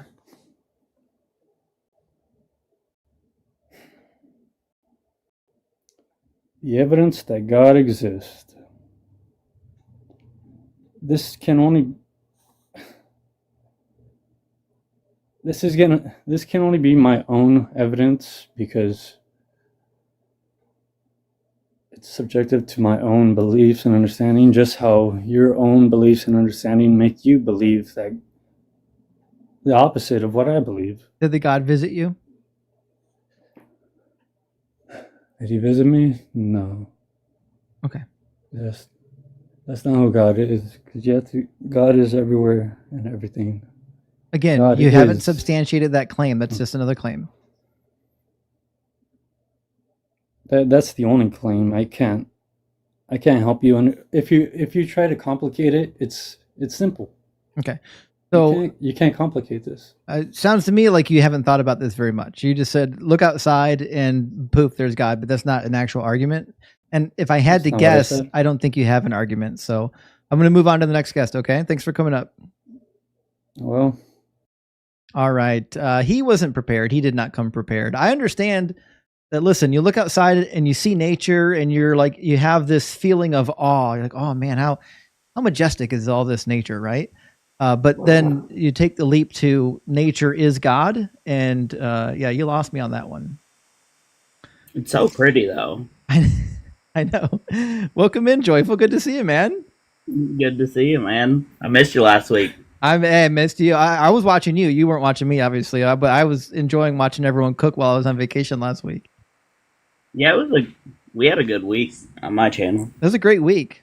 David, thank you for the $2 super chat. Good to see you in the house tonight. David says, look at that one time I had hemorrhoids. Praise God. I know, right? Like, I flushed God down the toilet this morning. That dude's weak. Listen, if your God gets flushed down the toilet, he's not a powerful God. Let me grab someone from the queue here. I see some new faces and some old faces. We'll see what we can do. Landy Christ came back. Landy's going to crash out hard when we get him in the box. For those who don't know, the real true Messiah is here. His name is Landy Christ, and he's the reincarnated Jesus.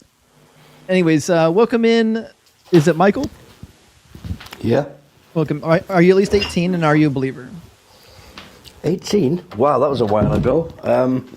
A believer of what? Sorry? Do you believe in God? Absolutely not, no. Oh, well, fuck. Sorry, did you... Welcome to reality. Did you want somebody... Yeah, sorry. I know, but did you want somebody to be against? I'm sorry, but... Yeah, sorry. We're just looking for debates, but thanks for coming up. No, but can I stay on for a bit, yeah? All right. Listen, once we get to know each other, you're welcome to come hang out sometime, but I typically don't take new people and hang out with them. Joyful is up here because he's a very good friend of mine. Hello.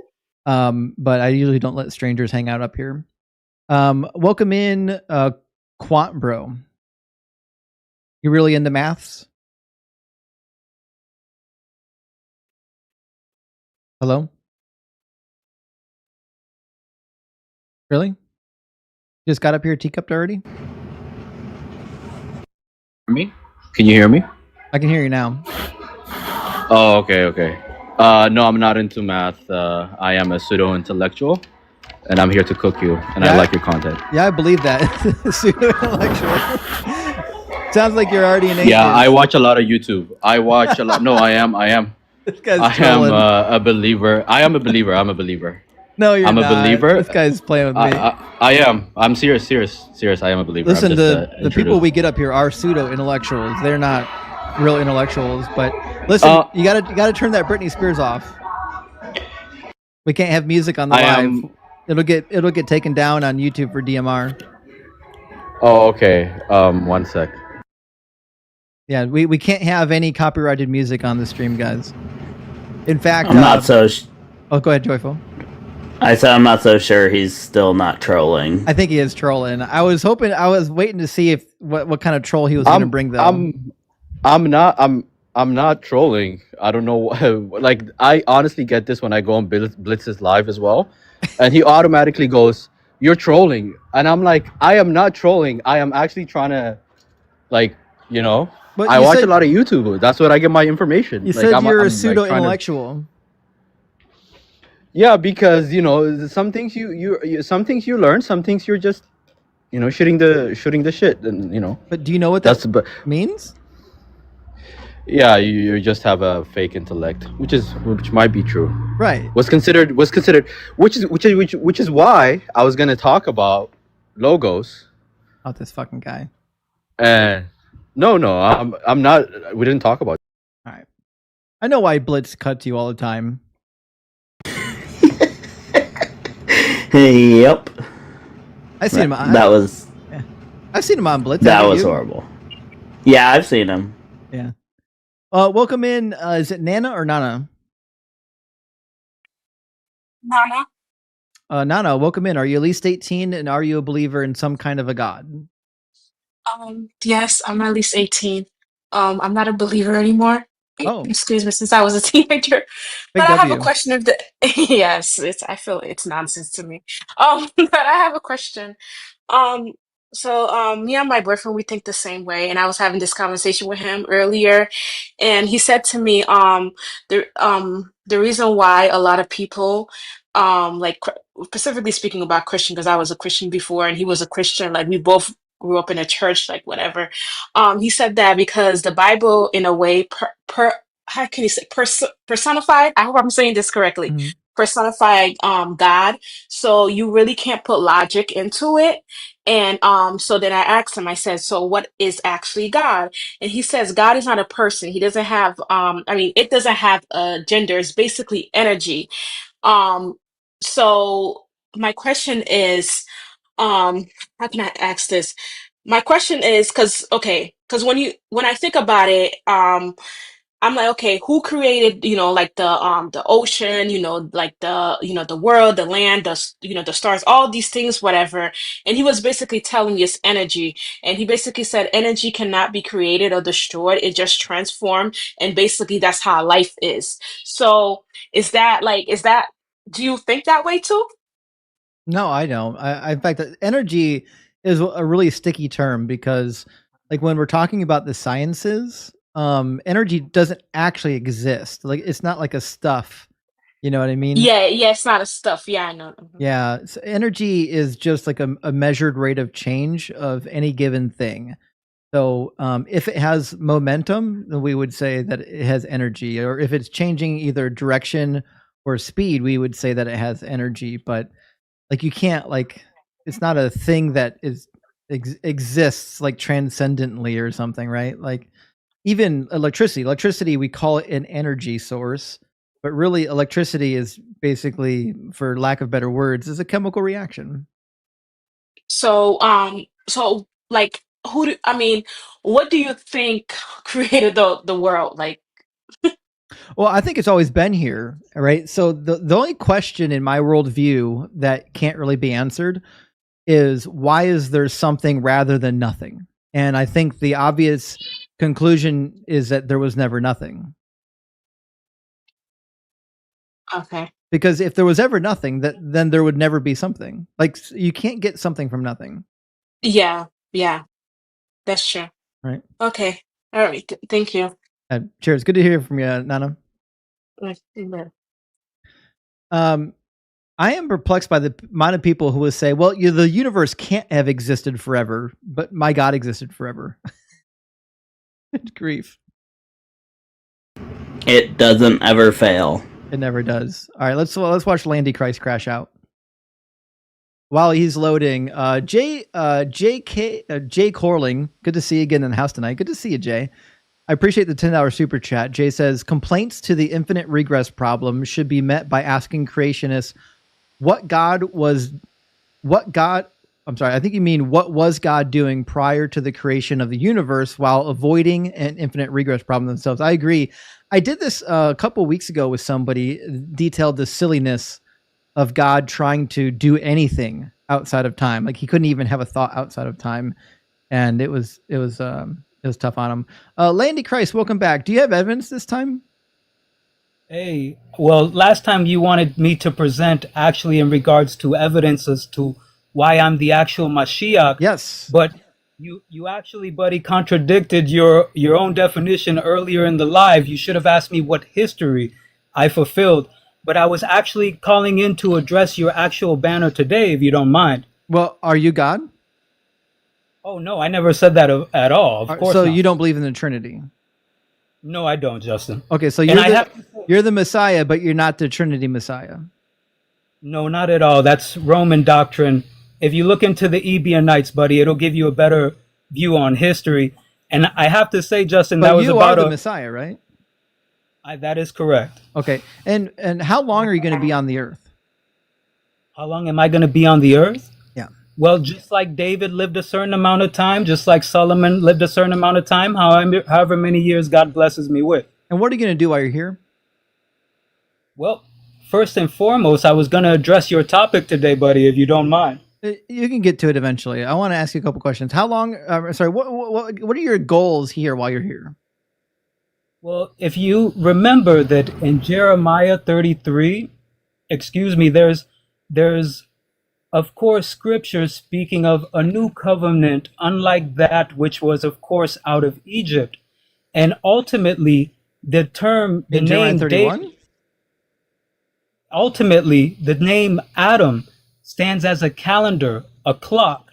Speaking of, I mentioned 33 in particular because obviously it states there will always be a man, not God, but on the throne. Correct. Throne of what? The throne of Israel. Oh shit! Are you on the throne of Israel right now? Are you calling from Israel? Someone get BB on the phone. Someone's got his throne. So, in any case, Justin, the name Adam itself stands in acronym form as a calendar, as a clock. Am I yelling at you right now because I'm making sure you can hear me? I don't think I see you have headphones on. I don't think you're yelling. I think you're okay. But Adam's not an acronym for anything. It's an acronym for Adam to David to Mashiach. No, Anyone it's can not. look this up. Oh, it definitely That's is. English, by the way. The name Adam is not in English. No, the name Adam in Hebrew is 3 letters, A, D, and M. Those are English letters, of course, that I'm communicating that in. But when you look up the Hebrew, you're going to see 3 letters, and the equivalent is A, D, and M. Aleph dot mem, yeah, Correct. Oh, And that's that right. I Aleph forgot. You're dot the Messiah. You're the Jewish Messiah that didn't know Hebrew. I remember now. Yeah. So no, you're tell me what the acronym is. Buddy, I will. But as a matter of fact, buddy, Cyber got caught not knowing Hebrew. No, he didn't. I watched that live. You got cooked.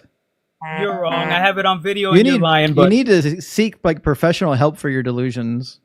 Well, hey, you know what? I was actually going to show you how the Big Bang Theory overlays with Genesis and Kabbalistic records. You want to talk about my delusion after that? We're not even to that point yet. You're still trying to tell me what the acronym of Adam is, or the. No, I told you. I told you literally. You just didn't catch it. You said from Adam. Yeah. Since Adam to David to Mashiach, which is literally a breakdown of what it means that Israel is my son, even my firstborn. As this history is Eve an acronym? Is what? Is Eve also? Eve an acronym? Yeah. You know, that's a very great question because, of course, without Eve, none of us are here. But as you know, it is literally recorded as a patriarch coming down. Of course, the patriarchs are listed here. That was a yes or no question. Is Eve an acronym? Is Eve an acronym? I didn't state that it was. I know. I asked you if it was. Okay. So Adam is an acronym. Is he the only one of the Genesis figures that is? In particular, this in particular is the holding exclusive. That was just a yes or no. Is he the only one in Genesis that we should take their name to be some sort of a metaphor or a sign for something in the future? When it comes to the Messiah, yes. So that's it. So you just randomly picked the one guy from the whole book of Genesis and said, hey, those 3 letters remind me of something. I'm going to give it a prophetic meaning. You know what, Justin? I expect better from you, buddy. These people are wild. Having these quote degrees and quote seminary school, I expect better from you because anyone that looks into this is gonna pull it up and you're gonna look very funny. Well, what up? That you took one word from the book of Genesis and you liked the arrangement of the 3 letters and said, that's a secret meaning. That's bullshit. Me and sages that have been holding it for longer than you've been alive. No, they haven't. All they got to do is look it up. Justin, why are you talking out of your butt for nothing? What are you doing? Landy, do you like get a kick out of embarrassing yourself on every live you go on? You're literally gonna embarrass yourself Does your mother know that you do this? Oh, that's so kind. Hey, listen, do you want to see? I know you said it was just a yes or no question. Does your mother know that you're out here making a fool of yourself? Oh man, that's sad. Justin, you know everyone watching this knows I assume you would the answer is yes. Do you still talk to your parents? You know that you would never talk like this in person. Why are you acting like this? No, you wouldn't. Yeah, I would. You would get destroyed, but don't talk. Here comes the threats. The Messiah threats of violence. Don't worry, you're safe. We're talking right here. But do you want to get into the action? You're welcome to come by and test it out. I'll give you my address offline. You can come by anytime. No problem. Go ahead and do that. You know what we can do is we'll go to a gym together, sign a waiver, and I promise not to embarrass you too badly. All right, no problem. I'll wait for that message. And now I got this screenshot. Don't let me down. Yep. Okay, excellent. So would you like to see how the Big Bang Theory overlays with Genesis and Kabbalistic records? No, it doesn't. I'm still waiting for the proof that you're the Messiah. Remember that? I told you before, you need to go look through my sharings and you'll see it I'm not thoroughly. looking through your dumb profile. I want the evidence that you're the Messiah. So the only thing that's dumb here is you. Have you heard about Michael Persinger? So you don't actually have any evidence.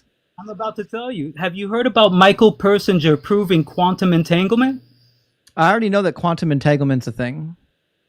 Okay. Now, I was telling you last time that we spoke that Genesis, the first verse, is made up of 28. Just to be clear, this is going to be about you being the Messiah, right? That is correct. Okay. All right. So there is a rabbi by the name of Yitzhak Ginsburg who has held that when the Mashiach comes, radio channels are going to be on a whole different level. This pertains directly with what Michael has proven with a rabbi? Quantum entanglement. He's alive now? He is alive right now. Yes, a great angel by the name of Yitzhak Ginsburg. That's correct. Isaac Ginsburg. Yes, correct. Okay. And let's see. It says he died in 1975. No, that's not the same angel. But if I may, Justin, the way that this connects is he's been holding that when the Mashiach comes, radio channels will be on a whole different level, a different frequency. And where does this information come from? Yes, I just told you, Justin. No. Where did this rabbi get the information? Where does this connect? Where does this connect? No, is that what you're asking? Where did the rabbi acquire this information about the radio waves? Yes, the rabbis before him, such as, again, the acronym I was telling you about earlier. Yeah, the acronym of Adam has nothing to do with radio waves. I'm asking you where the rabbis... No, I didn't say that it does. I'm asking you where the rabbis got the information from. And I answered that. You didn't. Yes, I did. You just said rabbis before. You just said from other rabbis before them. That's me answering you, correct? Well, who originated it? Well, first of all, let me get to how it connects to me, which was your original question, correct? That wasn't my original question. I'm asking you right now, who originated the theory? How do you prove you're the Messiah? Justin, everyone's going to go back and hear this. Like, Landy, listen, I don't know why you get off on embarrassing yourself so much. I'm just asking you a very simple question. Show everybody this.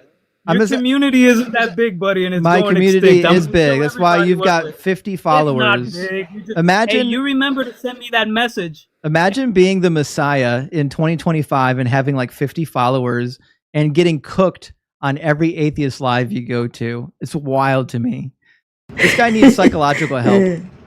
All right. I'm not even convinced he knows any of the messianic prophecies. I watched him on Cyber's live, and it was pretty embarrassing.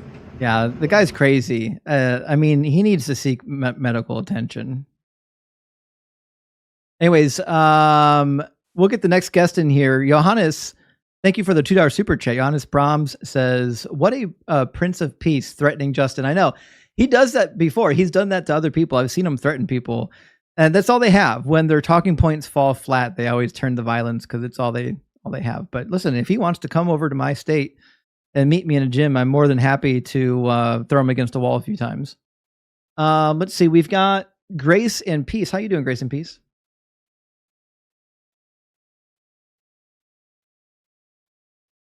Grace? Grace? Hello? Anyone? All right, Grace is not with us. We'll move on to the next.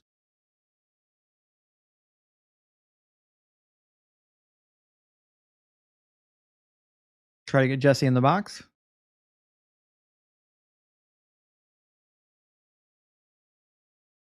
Guys, thanks for being here tonight. It's Sunday night, and you guys could be like reading a book or having a fine scotch or a whiskey and relaxing in front of the TV, but you're here with me, so I really appreciate that. Thank you for all the gifts and the likes and the shares and all the support.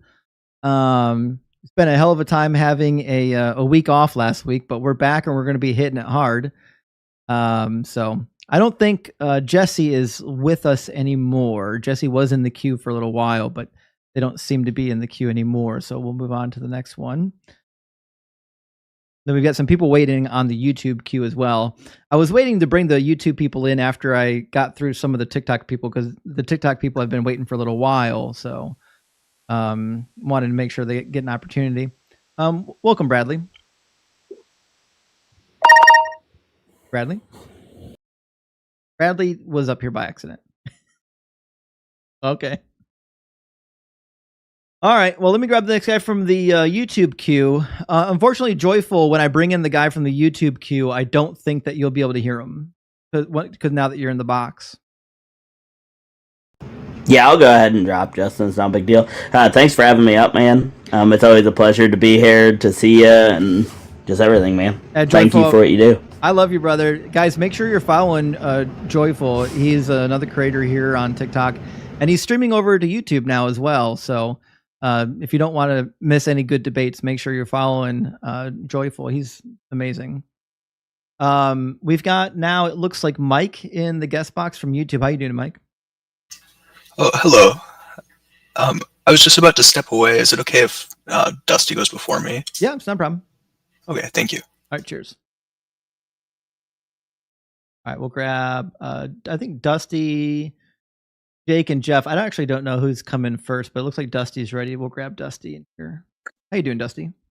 Good. Hi, Justin. Thanks for having me on. Absolutely. Dusty, are you at least 18, and are you a believer in some kind of a God? Yes. Cool. I am a believer in the Christian God, the God of the Bible. Cool. What would be the best evidence or the best argument that the Christian God of the Bible is real? So I have a few lines of evidence, I guess. You could go the route of, the pseudo and intellectual, abstract argument, but, you have a lot of physical, so there's like a lot of physical, archaeological, items that's been dug up, that's been, validated, a lot of the events of the Old Testament. There's also, I want to go along the subject line of, like, we have archaeological finds for the Egyptians and the Babylonians too, but we don't believe in their gods. Okay. Yeah, but I'm saying, like, so for instance, we have, evidence that, even, supports, it corroborates, events like the, Sodom and Gomorrah. Like, I don't know if you're familiar with that. I'm pretty familiar with it. Okay. So have you heard about how, they found like Zoar and it's called Numera and Babadra and Numera. They found these sites where like there's an entire ash layer and it's in the early Bronze period, and there's actually bones warped from heat, and it just looks like an entire fire destruction. There's actually an archaeological dig in the 60s and 70s that they said that it looks like these two cities, Babadra and Numera, was destroyed by fire. And you have their late Bronze period, and they have pottery that's just destroyed by heat, bones warped by heat, and then they have hundreds of thousands of sulfur balls that were actually tested at like 90 to 97% pure sulfur, which is higher than natural, where it's normally found. And these balls of sulfur are actually attributed to what caused the fire. And you can see that in the local museum. It's called the museum at the lowest place in the world. and they say, you know, these cause the fire, and you know, then it's just like, how did that happen? And Well, it you didn't know, it's happen. right where the Bible says. And none of that's you know, true. So we'll start from the beginning. So there was a meteorite that entered the atmosphere in roughly 1600 BCE, and it made an impact at Tel El Hammam, that's northeast of the Dead Sea. The Dead Sea was always covered in both salt and sulfur. Do you know how sulfur forms?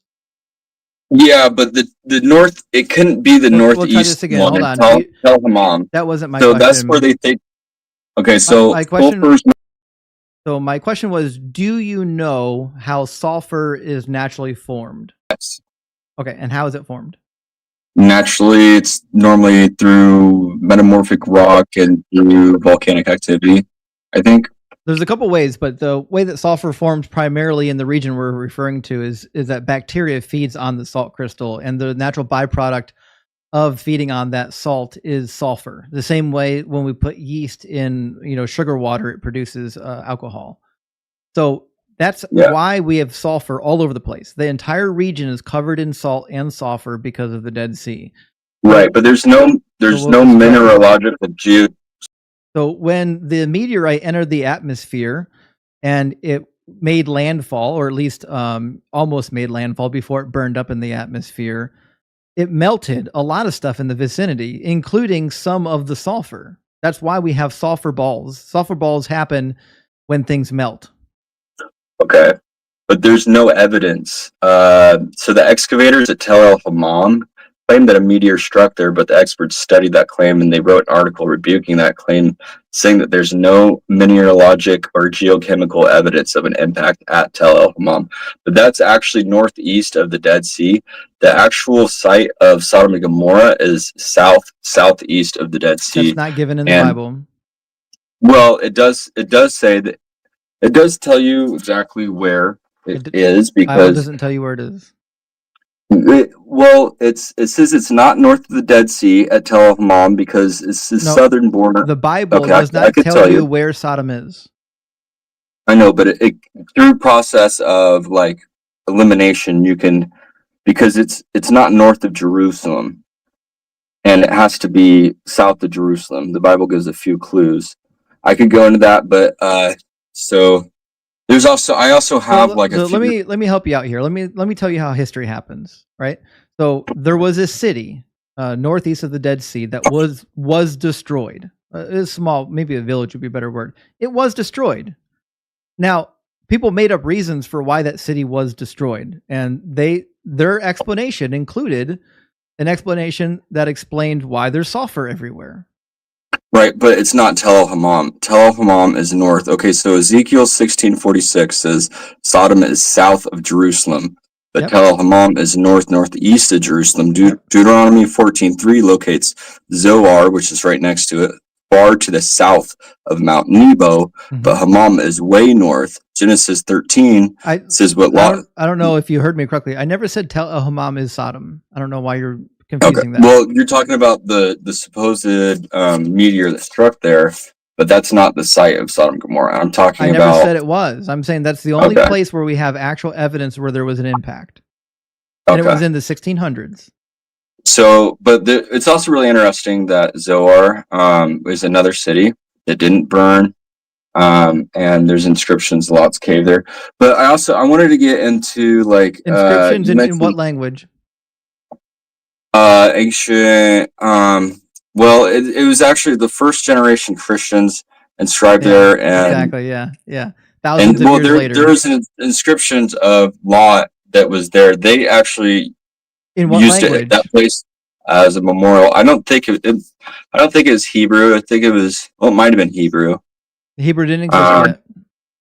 Okay, well, it's one of the. I think is Sanskrit or something. I actually don't know the language, but I know that supposedly, if you want to look at the evidence, I could give you a link towards that. I've seen all the evidence. None of it's good. I was already over it. Been over it for years.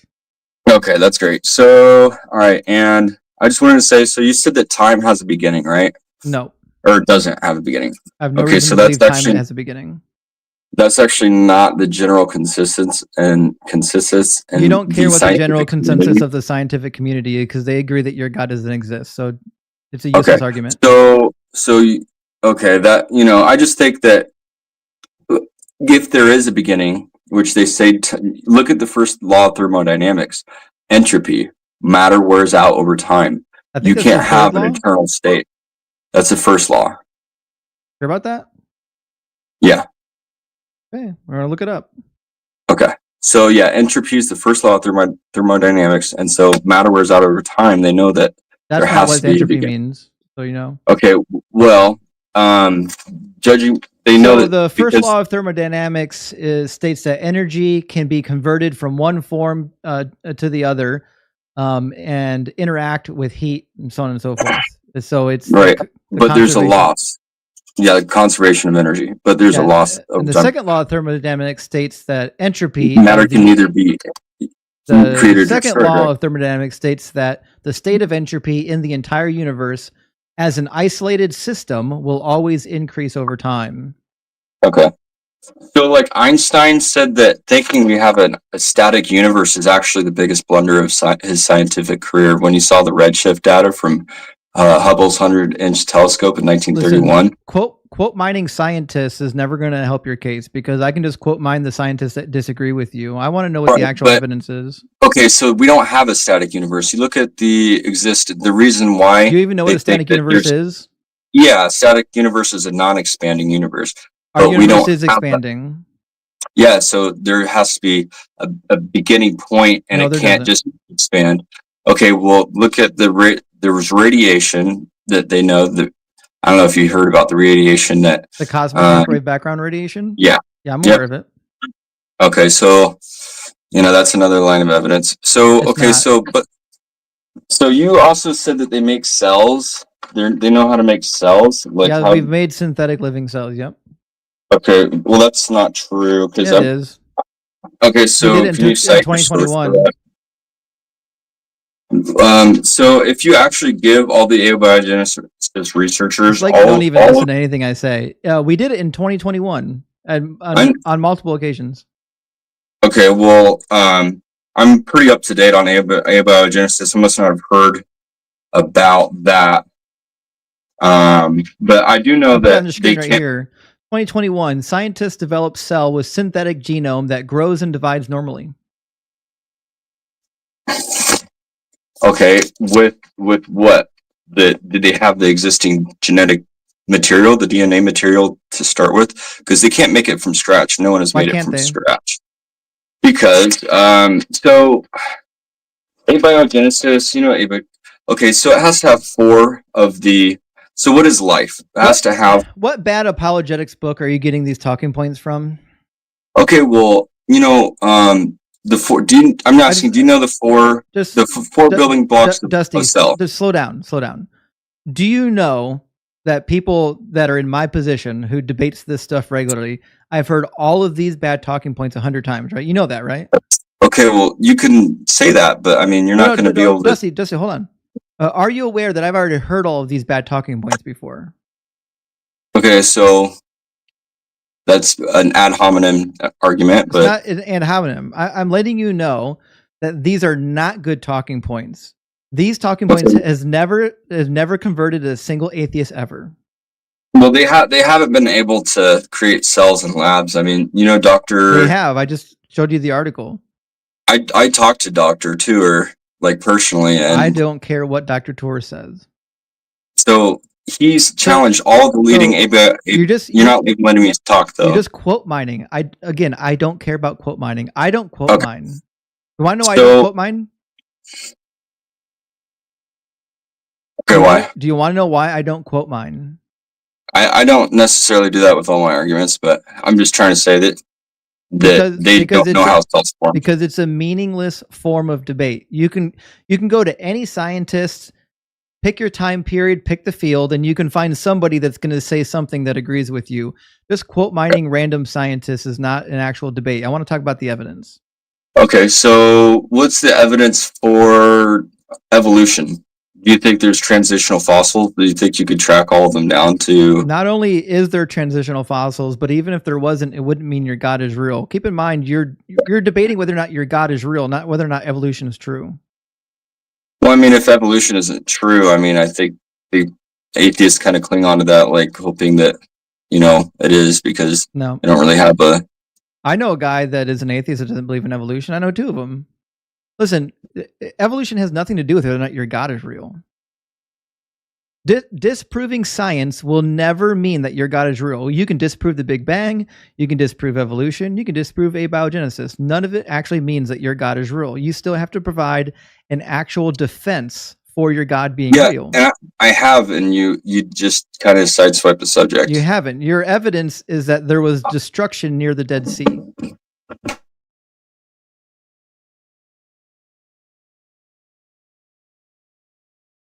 Where'd he go?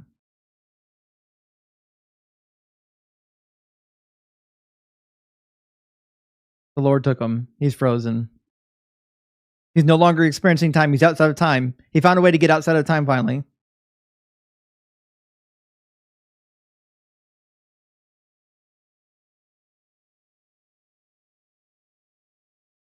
I don't think he's coming back, guys. And he gone. Well, I think his phone died, guys. It didn't seem like the type of guy that was going to cut and run. I think his phone just died on him. Oh, well, that happens. Okay, we'll grab the next one in line. Maybe he'll come back, maybe he won't. We'll see.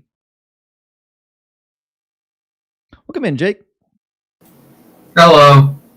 Jake, are you a believer? I am a Norse pagan, so I am a believer in many gods. Oh, fucking hell. All right. Let's go. let's go Norse pagan. All right. Sure. So what's the evidence that your gods are real? My evidence, there's a lot of different ways people can interpret the gods. Personally, I interpret them as kind of like extensions of the human psyche, if that makes any sense.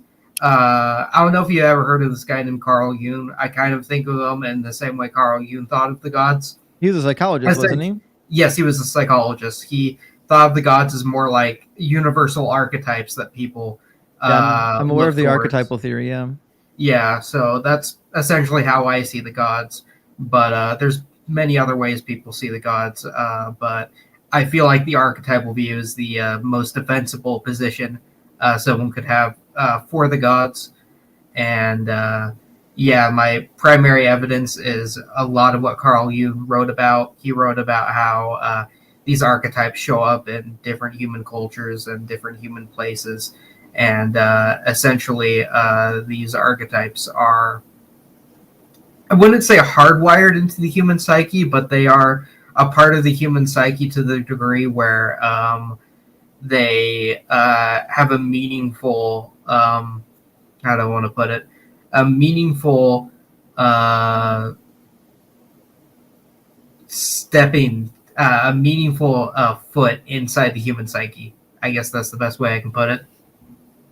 I don't know what you're referring to, but I would say that the fact that archetypal narratives exist, I think, is just proof that human beings have a preference towards really good stories.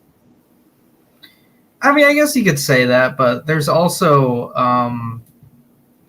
I'd like to argue that there's something more to it than just liking really good stories, because isn't it really weird that all these archetypes pop up throughout human culture and human history and human society, that all these archetypes just seem to exist at some point in the human psyche and we can't really explain it? No, not only do they not exist in all societies, but they change over time. Like the archetypes that were popular a couple thousand years ago are different than the archetypes that were popular now. Give me an example. For example, the conception of the gods in ancient Babylon were that they were like, they weren't all knowing. They made like huge mistakes. They had human-like emotions, and they would like get into fights with each other, and they would like have, they would cause discord among each other, and that they would even cheat on their own spouses. And this was their conception of God. This was the best thing they had, was these guys up in the clouds doing all this. Mm-hmm. That's pretty similar to what the Norse conception of the gods are as well. They can be fickle. They are very flawed. They are not all knowing. They make mistakes. Half of the myths, in fact, deal with the mistakes that the gods make. But that's the opposite of the Jewish God. The Jewish God is all knowing. He's transcendent. He's all good and all loving. A completely different style of God. Yeah, I completely agree with that. But I think that's mostly because the Abrahamic religions have been how do I want to put this? I'm trying to look for the word here, but I can't seem to find it. But it's, brainwashed? I see. No, I feel like it's an abnormality. There we go. The Abrahamic God has been more of an abnormality of how people have historically seen religion and gods and spirituality throughout human history. Well, not the Greeks. The Greeks kind of agreed with the Jewish people. They had this idea that God, would be some level of transcendent and all powerful and all good. Well, at what point did the Greeks agree with that? Because that was very much later down the road. Historically, the Greeks believed in essentially the same thing the Babylonians believed in. The gods were not all-knowing. They were fickle. They were prone to errors, and they covered different aspects of the world, and they took care of different aspects of the world.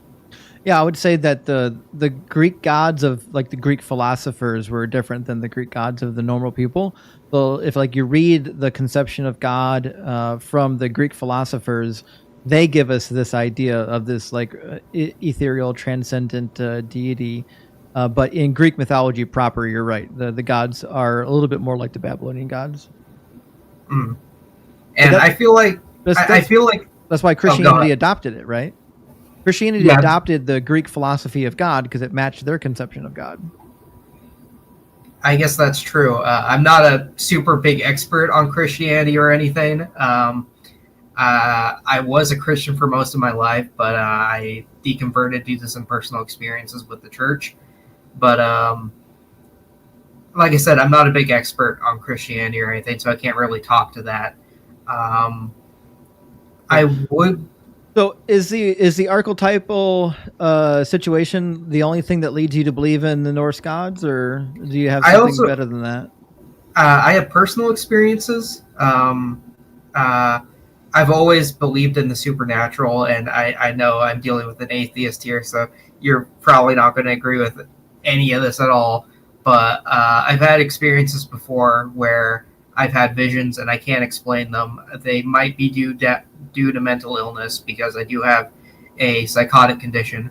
But are you aware that people with frontal lobe damage are much more prone to having both psychosis and religious experiences? Yes, I am aware of that. Yeah.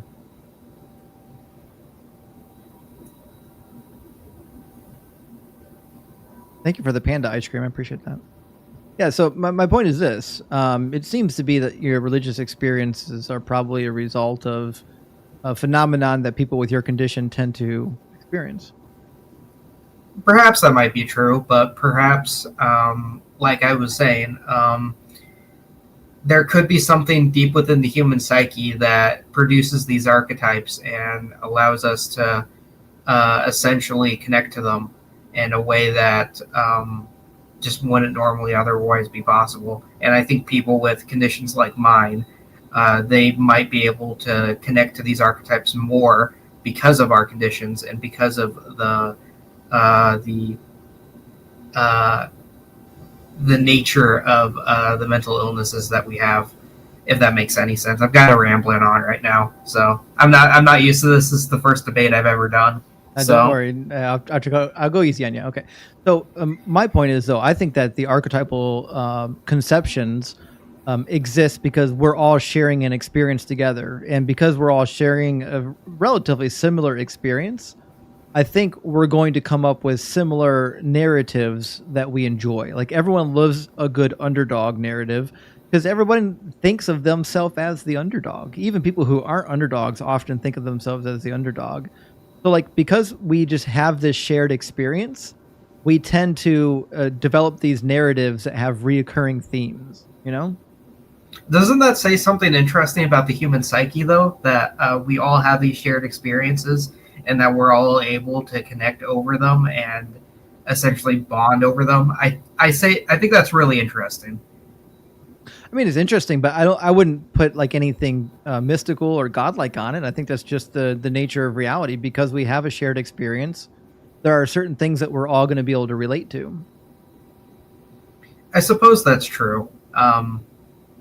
I don't know. I think I just see it differently than you do. It's probably halfway due to my condition, but I also, like I said, have some experiences I can't. But listen, really... here's the thing: is I've never met a believer in the Norse pagan gods that I didn't like, because I've never seen somebody practicing Norse paganism that like thought it was okay to own slaves, or thought that women should be subservient to men, or that they shouldn't have autonomy over their body, or were misogynists.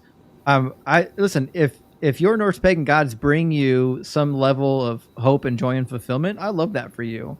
I mainly get up here, Ice Cream, thank you for the star map. I mainly get up here debating people that believe in horrific gods that want to do terrible things because of their religion. Oh, 100%. That's actually why I started watching you. I've been watching you for a while, and I really like your work debunking Christians. Like I said, I've had some terrible experiences with the church. For a while, this is like a little deep, but I was experiencing some stuff at home. I was being abused as a teenager, and I went to a priest about it, and the priest basically told me to stop being gay, and that was one of the worst experiences of my life, and that's why I've been so, I wouldn't say hateful towards organized religion, but I've been so distrustful of it ever since because of that. And that's one of the reasons why we do what we do. We're here talking about the evils of Christianity and Islam and other formal religions because of the harm that they do, harm that you've experienced. Mm.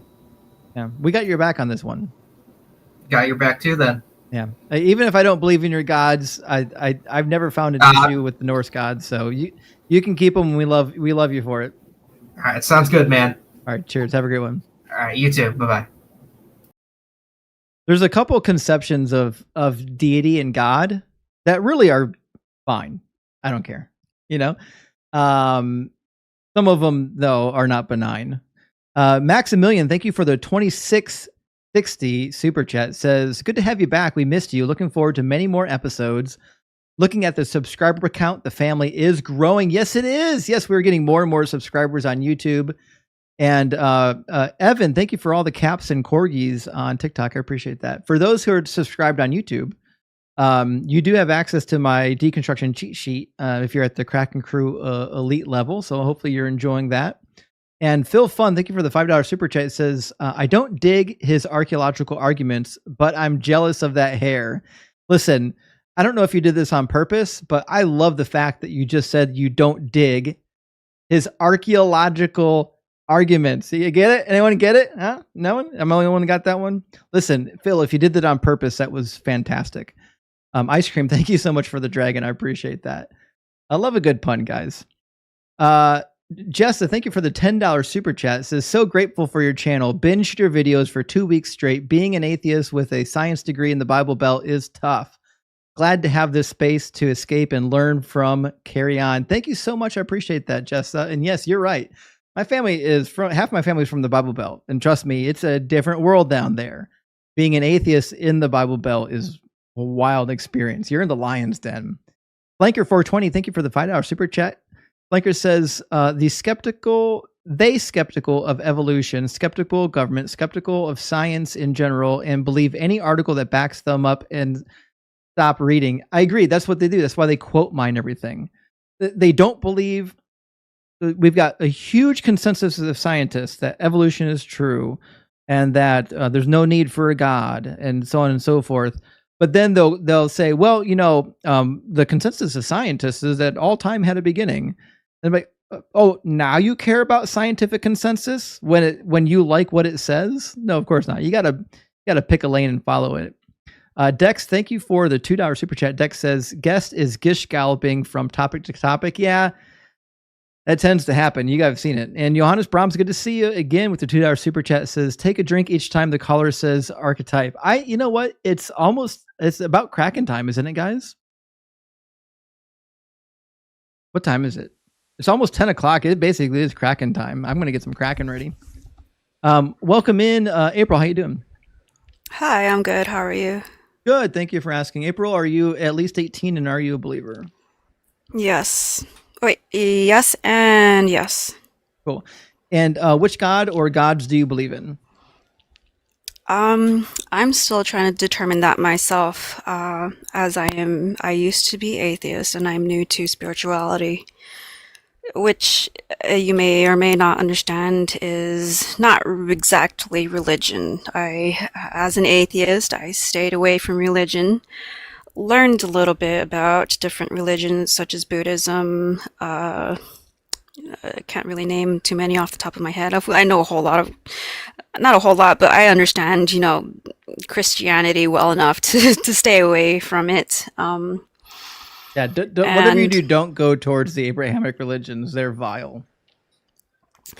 So the way that I came to become the way that I came to spirituality was through my own experiences. Sure. Carry on. Come back to atheism. I cannot go back to atheism. Let me ask you a question. Mm-hmm. If you have a personal experience with a deity or classification of deities plural, does that mean that is evidence for that deity existing? For me, it is. Sure. Okay.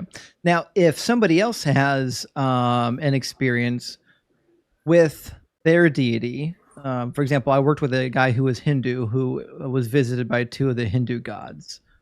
Would that then validate that their deities are real? I wouldn't discredit them. Okay.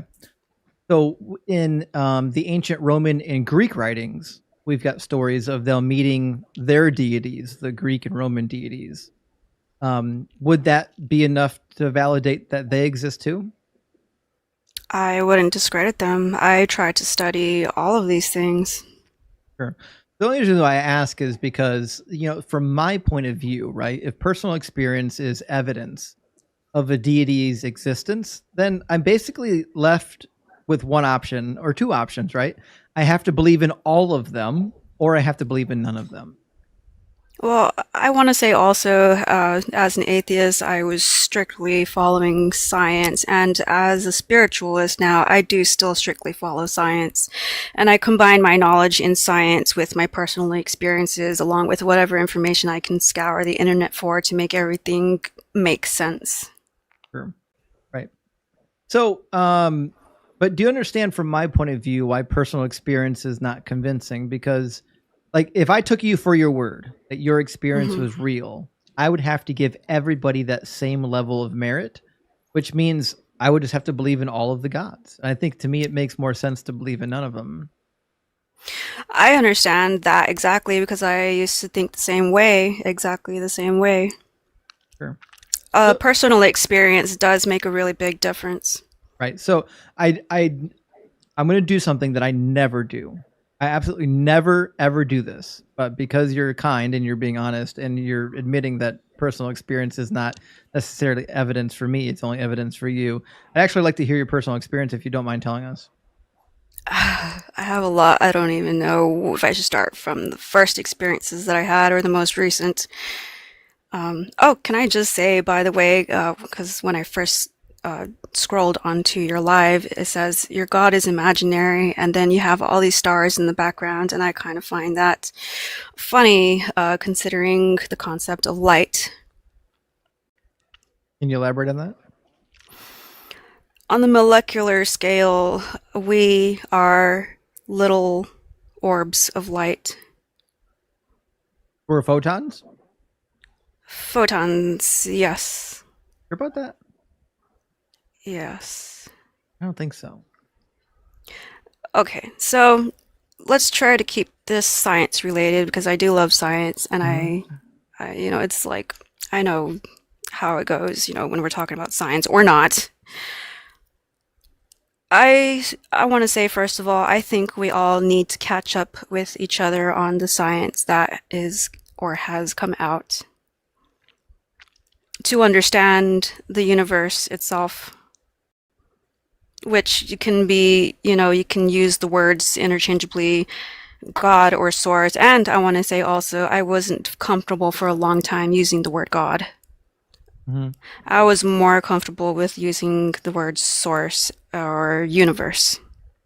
I guess I'm trying to figure out the photon situation real quick, because photons, they're a fundamental particle of the universe, but like not everything is made of photons. Like photons are just one of many particles. Yeah, photons, along with other particles, exist on frequencies, wavelengths. And so everything that we perceive to be as solid matter is actually just wiggly little photons of light. That's not how that works. Solid matter is not made from photons. Matter is not solid matter as we were taught. Matter, it happens when you have chemical bonds. String theory, someone says in the comments. Chemical bonds. No, so if we're talking about like the tiniest scale that we can see through a microscope, break down an atom into what's it called, quarks, or break that down further and further, we can see these little light, I guess. I'm still learning myself as well, so please, excuse me for not having like all the terminology correct. This is all a learning process for me. I'm new to spirituality. There's a lot of science that I'm trying to understand and combine everything. But as I said, I understand, coming from an atheistic perspective, science does help a lot to understand the universe that we live in. Have you talked to Dr. Blitz yet? Dr. Butts? No, I'm not familiar. There's a guy in our community. He goes live during the daytime, usually from like, I don't know, I'm in Eastern Standard Time, but he's usually live from like noon to like 5 or 6, because he's over in Europe. But he's got a PhD in physics, and he actually wrote his dissertation on, I think, the fifth dimension, which is wild to think about. But he is the type of guy that I think you would really enjoy running some of this science stuff by, and I think he might be able to clear up some of the things that you're saying that you think might be scientific evidence, but really isn't. I have been trying to learn about the fifth dimension, third dimension, fourth dimension. He's the guy beyond. For it. I don't know how many, 11, 13 dimensions. Yeah, he's the guy. So, if he wasn't asleep right now, I'd go find him and get him in here, but he's asleep. Okay, so all of that is part of my studies that I'm still trying to grasp in combination with spirituality. Yeah. Well, what I'm sensing is that you've learned what I might refer to pejoratively as pseudoscience, and it's easy to do because it's everywhere. It's all around. But I would just recommend, like, if you're going to study some of these topics, like you can just go and get a textbook on it. Like, so, for example, if I want to study a topic, like if I want to study biology, I like OSU, Ohio State University, and other universities a lot of times will publish their syllabi on their websites, even not always, but sometimes. You can actually just go see like what textbook are these universities using to teach these classes, and you can go get your own textbook and read it. Okay, how about the concept of consciousness? Sure, what about it? How do you perceive consciousness? I think consciousness is emergent from the brain, right? And that's why we can't observe consciousness leaving the brain ever. We've tried. We've done studies. That's science cannot yet uncover everything that is in our natural existence. Science is, I think we can all agree, the uncovering, the learning of our universe. Right, but that's what I'm saying is like, right, we know that consciousness doesn't seem to go anywhere outside of our brain. Now, it might be true that it does, that somehow it exists outside of our brain. All I'm saying is that we don't have evidence of that. So without any evidence of it, I'm not inclined to believe it. Okay, so you're waiting for that evidence to come into our scientific understanding. Sure. And if it emerges, I'm more than happy to believe it. So before we are born and when we die, considering our consciousness and energy, where do you believe that both our consciousness and energy goes or comes from? Well, I don't think it goes from or to anywhere. I think energy, like the way that you're referring to it, isn't like a real scientific way of referring to it. So like I have a background in electrical engineering. That's what I do for a day job. But so when we talk about electricity, people like refer to electricity as energy, but it's really not the way that science works. Like energy, when you just break it down to the simplest terms, is a measured rate of change of any given object. So we can say that, an atom moving through space has energy because we can measure the position and the velocity that it's moving. And we would call that energy, but it doesn't actually possess a thing that is energy, if that makes sense. From what I understand, atoms don't actually go anywhere. They don't actually move anywhere. They're more like the ocean, like the waves of the ocean. The water doesn't technically go anywhere. It just bounces up and down. And so from my understanding so far is that our frequency and wavelength is doing the same action, just bouncing up and down. I don't know what that is what I said. Atoms move through space. My hand right now is made of atoms and it's moving through space. Okay, to elaborate on that, what we visualize to be movement is more like a projected screen, and if I can describe it that way. We're more kind of like projections. So we don't exist? Water, not in the sense that we understand. How do we exist if we're not made up of atoms? The atoms are, I'm trying to find the word, more like variable. It's so hard to explain because I'm still trying to figure out the terminology to use in combination. Like a hologram, for example, they say we're more like a hologram. We are more like projections of light. But holograms are made from photons, and we're not. On the molecular scale, we are more like photons than solid We're not. We're made particles. of atoms. Humans The are made atoms. from atoms. When you break an atom, what is hard to explain because you haven't studied science at accredited. No, right. I haven't studied science at an accredited university. I studied science in high school and further on my own via the internet, whatever I can gather. Don't worry about the chat. They're gonna be out of pocket. You know, they're a bunch of vile heathen atheists. I'm kind of using the chat for anybody who might want to help me out with my terminology. Anybody who knows what I'm talking about. So I do kind of scour the chat a little bit. Humans are made from 4 major groups: oxygen, hydrogen, carbon, and nitrogen.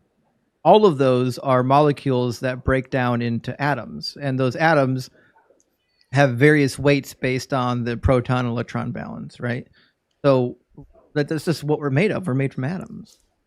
We know now that the atoms can be broken down further. I think they're called quarks. Yes, but not into photons. Let me think. When you break down any atom down to its tiniest scale, quarks and such are not photons. The atom does not contain a photon. I'm pretty sure it does. It has a proton. And what is smaller than the proton? various fundamental particles like quarks, gluons, muons, Gluons, there we go. bosons. Gluons, bosons, these are things that I'm still learning about. Yeah, I didn't say proton, I said photon. Photons can travel at light speed. Matter 100% cannot. Right. Exactly. Yep. Right. So we're not made of photons. We're made of atoms, and atoms have a nucleus, protons, and neutrons, and whatnot.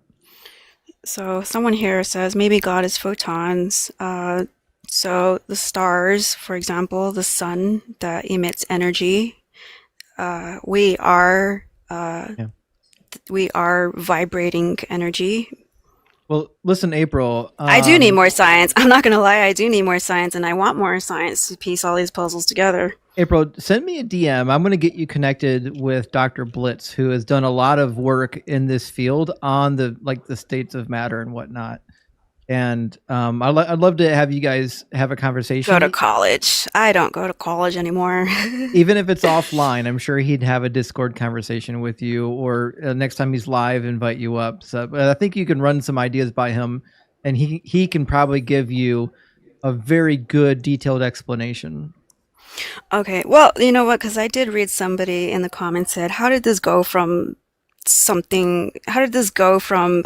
tell me your experiences to whatever, so-and-so. If anybody is curious to hear my experiences. Well, not right now. I think we're going to move on to the next guest because I think they want to see somebody get cooked. So we got to get like of course, a religious. That's the goal. We got to get a religious person you know in what? here. I would like to agree, though, if the main type of work that you're doing is trying to get people away from the ugly religions, I'm all for that. Religion has been heavily skewed. There are, I believe, some truths to it, but it's really been turned into a form of control. Yeah, like I used to co-host with a delightful woman named Hanji, and Hanji believed in various gods. And it was not a problem for me. Like the fact that people believe in like the Norse gods or these other gods that are sometimes nondescript, to me is not a big problem. Like the reason why I do these lives is because the majority of people believe in like one of the Abrahamic gods or another terrible god that actually affects society, and then they get to go vote, and then they get to tell people that like my gay friends can't get married or that women can't have reproductive rights. That's why I do this. Okay, yeah, that's good stuff. I totally agree with that. It's the reason why I was atheist for so long. And before I go, oh, thank you. Someone says, aromatics, no hate over here. You sound lovely, and I'm glad you want to learn. Yes, yeah. Follow Arrow too while you're at it.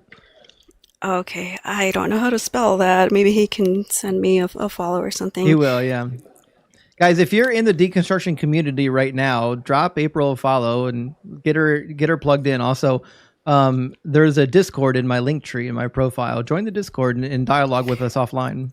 And I just want to say before I go, to anybody who's saying dumb crap like, oh, she just wants attention, or she just wants to like, have her own thoughts, like, get over yourself is all I have to say. Yeah, no, the comments get that way. Don't worry about them. But listen, April, it's good talking to you. Join our Discord, and we can have some of these discussions offline, and it should be a fun time. All right. Maybe I'll talk to you guys later. Bye-bye. All right, cheers.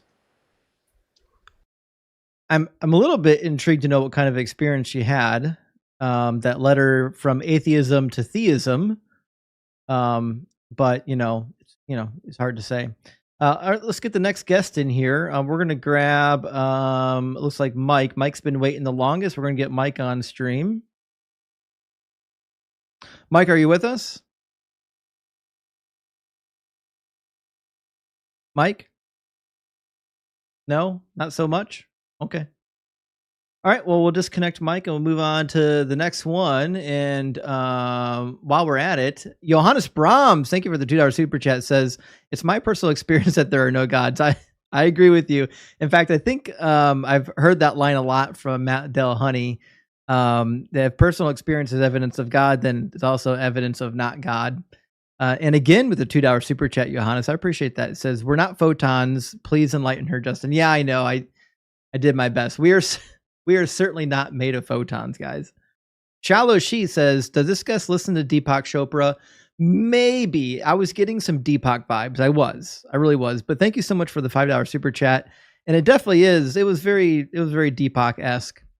Josh Barba, good to see you in the house again tonight. Thank you for the $5 super chat. Spirituality is made of 90% words out and 10% malarkey.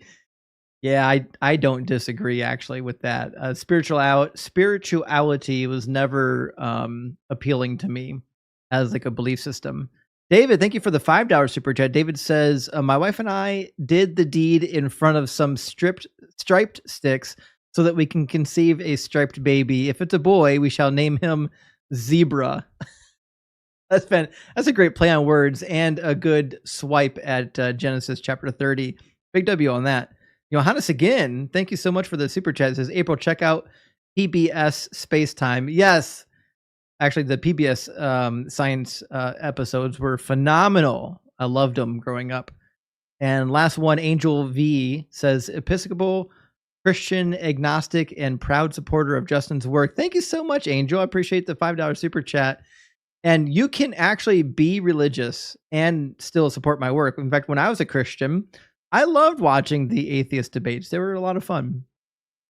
All right, so we've got Born Again in the box. How you doing, Born Again? I'm good. Are you at least 18 and are you a believer? Yes. Cool. And what God do you believe in? I believe in the Christian God. Cool. What would be the best evidence or argument for why that God is real?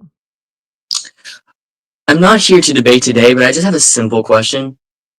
Mm-hmm. I'm probably going to get lambasted by your chat for this. I'm sure of it.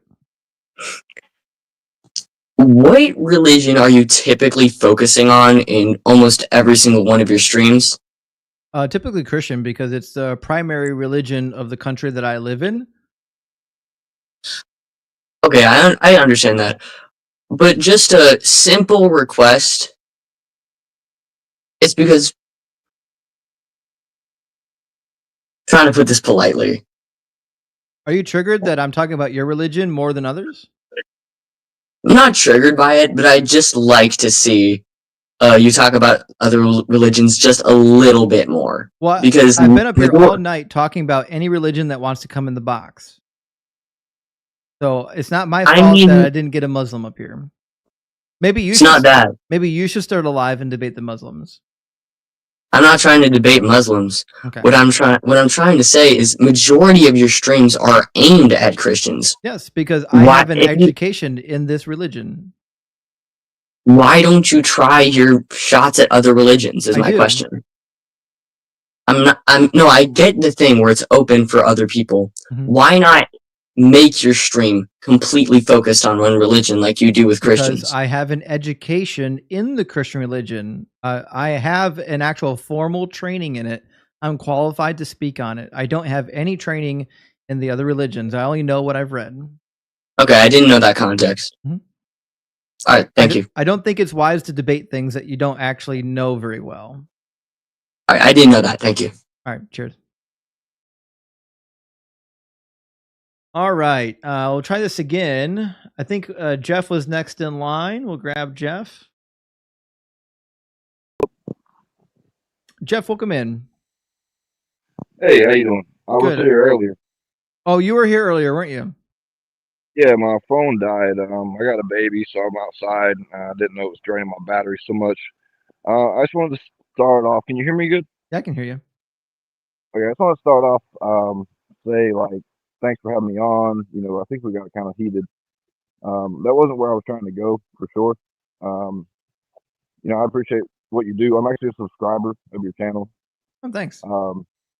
Yeah, I mean, we disagree on a lot of things. But kind of the more meta here that I was trying to get across in the last thing is that we actually do agree on quite a bit of things. I think that Christianity has been vastly misinterpreted. As I stated, I didn't believe in the Trinity, and we kind of got the whole thing about that. Can you speak into your microphone? It's really muffled. Sorry, that's what I was saying. I didn't hear you very well. Is that any better? A little bit. Yeah, I mean, we actually do agree on a lot of things. A lot of things that you cook these Christians on is just bad interpretations of the Bible that have been handed down. You know, you probably learned a lot of them in seminary. I think intelligent people do deconstruction Christianity because it has been so misinterpreted. So much Greek philosophy was inserted into it when Constantine merged it into pagan. My viewers are saying they can't hear you right now, and you are hard to hear right now. Let's see. Is that any better? Slightly.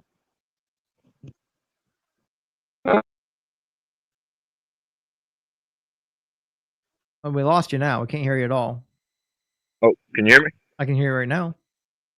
Okay, sorry. Is that any better? It is better right now. Okay. Yeah, Right. like So, so we agree on a lot of things. Help me remember. You are a Christian, right?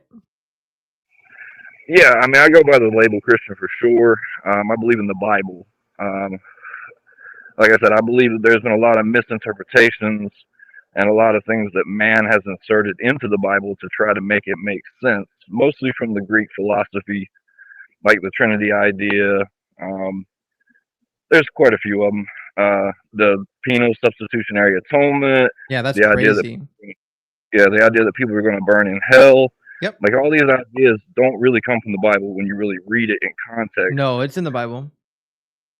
What the Bible says about hell is that it was made for the devil and his angels. The Bible says a lot about hell. Correct. It says those that take the mark of the beast will suffer eternally because they will not be able to die. Because that's part of the mark of the beast. Is there's this counterfeit immortality that comes with it. The beast is clearly Nero. 666 is Nero. Yeah, that's the preterist view. I mean, no, that's the real view. We could be in the whole Satan's little season theory where all that happened in 70 AD. No, it didn't happen in 70 AD. It's a failed prophecy for the first century. It's not true. I mean, it didn't come true, and it's never going to come true. There are historians that are making a case that quite a bit of our history seems fabricated. Up to 700 years of our written history we have nowadays is basically unaccounted for. That has nothing to do with what we're talking about. Well, that would be what would happen if all the things in the Bible did take place and we're in Satan's little season now. Now, that's a really fringe view. I'm just saying that's a possibility. My more overarching point I was trying to make earlier is that my worldview versus your worldview. In my worldview, there were angels who came down, bred with human women. Yeah, that's and crazy. Why God give them baby batter that's compatible? No, they created these people that were so-called gods. Now, right, yeah, did you hear my question? I'm sorry, what was that? Why did God give the angels baby batter that was compatible with humans? I mean, they're probably made in his image just like we are. And it says that they had to actually shed their okatarium, their estate, to come down here and breed with the humans, which was against God's wishes, basically. This is why he had to flood the earth, was to destroy the Nephilim. It said that they left their position, right? Yes, okatarium, and the same word is used that that Paul says we're trying to strive for this new okatarium, this new position, this flesh, right? The spiritual body. They had to shed their spiritual body to do this. So you believe that the angels descended from heaven and diddled a bunch of women and created a race of giants? You believe that? Well, every ancient culture speaks of this. The sky gods who came down, Arua Mazda. It's wild how it was a yes or no question. That's what you believe, right? Yes, I do. I believe that the angels came down and they bred with human women. And we see the stories all through Greek mythology, through the Babylonian mythology. These were the gods. How did Og survive the flood? Og was not a actual giant. There was giants after the flood also through witchcraft. How did they survive the flood? They didn't. I just said all the Nephilim, the first generation, were destroyed, but the tablets that they wrote survived. So they did it twice. So they went down and they made it with humans, and God was like, "Oh shit! Now we gotta fuck humankind up," and so He wiped out all humans. And then after the flood, it happened again. Yeah, it tells you in the Noah story that all flesh had corrupted its way on the earth. I know. Yes, I'm aware. So that means all flesh was corrupted. Yeah, you still didn't answer my question. Did it happen a second time? No, there's no one who believes in a second incursion of angels coming down. What happened was the Watchers. So then the same question I had was a question that you failed to answer the first time. How did they survive the flood? I'm answering that. They didn't survive the flood. Their teachings survived the flood. and the ability to create giants through this witchcraft. No, they still existed after the flood. Have you read the Bible? Yes, the word Nephilim, Nephal, the word Gigarim, Gigas, these are all different words for different kinds of Nephilim. But the first generation Nephilim were the titans of Greek mythology. They were huge. Buddy, you're not staying on task. In the Bible, there are Nephilim that exist after the flood. You know this, right? Yes, that the distinction is not made though. Okay, so why did they not get wiped out with the flood? In Jude, it tells you that the angels who did that. Wild. Listen, I'm going to need you to stay on task and focus. Why did the flood not wipe them out? How did the Nephilim survive? So you're not accepting my answer. I said the Nephilim. So you're not answering my question. You're flipping to something else. What did they do that allowed them to survive the flood? I said the Nephilim did not survive the flood. The flood killed everyone but Noah. Then why are they still there in Numbers chapter 13? Because the tablets that they left were inscribed and they were translated, and Nimrod revived. Nimrod's not a real person, and that doesn't answer my question. Why does Numbers 13 say that the Nephilim still exist? Because at the Tower of Babel, Nimrod became a Gibborim. He became a giant. If you read the text, that's what it says. He became I'm talking about the Nephilim. I need you to focus. The Nephilim existed before the flood and after the flood. Yeah, I'm answering that. How did they survive the flood? Okay, you're not accepting my answer. I said you didn't provide an answer. You said something about tablets. I don't give a fuck about tablets. I want to know about the Nephilim. What did they do that allowed them to survive the flood? The first generation Nephilim did not survive the flood. Well, how did a second generation happen then? Because the men, the boys or the sons of Noah had to choose 3 wives off the earth. And I'd already told you, all flesh had been corrupted. So that genetic line, and some of Noah's family were part of the Nephilim. Just spit it out already. Correct, but it did. Holy it wasn't shit! You see how wild that is. I ask you a very easy question. You could have said one sentence and solved it, and we spent 5 minutes bickering about it. You could have just said that the Noah family had Nephilim blood. That's all you had to say. Okay, so God sent a flood to wipe out the Nephilim, but He didn't wipe out all the Nephilim, did He? Well, for humanity to keep going, there had to be a pure line. So one of the wives. I need you to stop yapping and answer my question. Did the flood intend to wipe out all the Nephilim? Yes or no? Yes, it did. Okay, so then the flood failed. Correct, and that's why God had to intervene again at the Tower of Babel. So did God know that the flood would fail?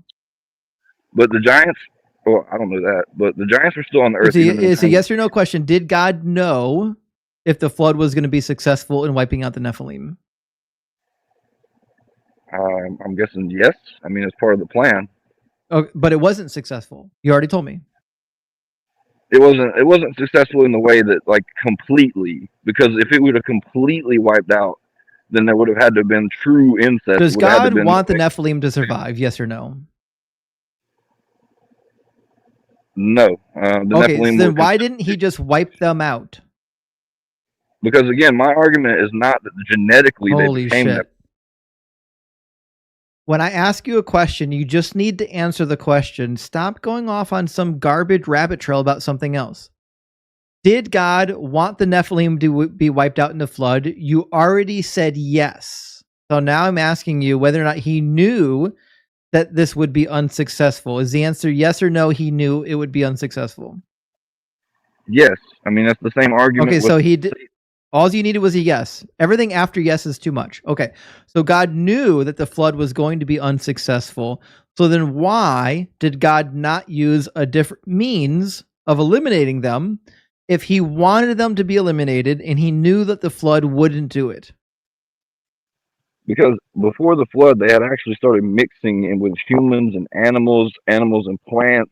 That didn't answer my question. My question is, if God wanted them to be wiped out, and He knew that the flood wouldn't finish the job, then why didn't He just click His fingers and wipe them the fuck out? I would say probably there's some kind of a universal law in play that, according to us having free will, there has to be agents of evil also here. That's not true. You don't have to have agents of evil to have free will. I mean, if you don't have the ability to hear from the other side, then you don't really have free will. If Okay, so there's no agent, free will in heaven. I would say not. No, the laws are written on your heart in heaven. You don't have a choice anymore. So then, who gives a fuck about free will? If God doesn't care about it, I don't care about it. God could have just wiped them out and took their free will and been done with it.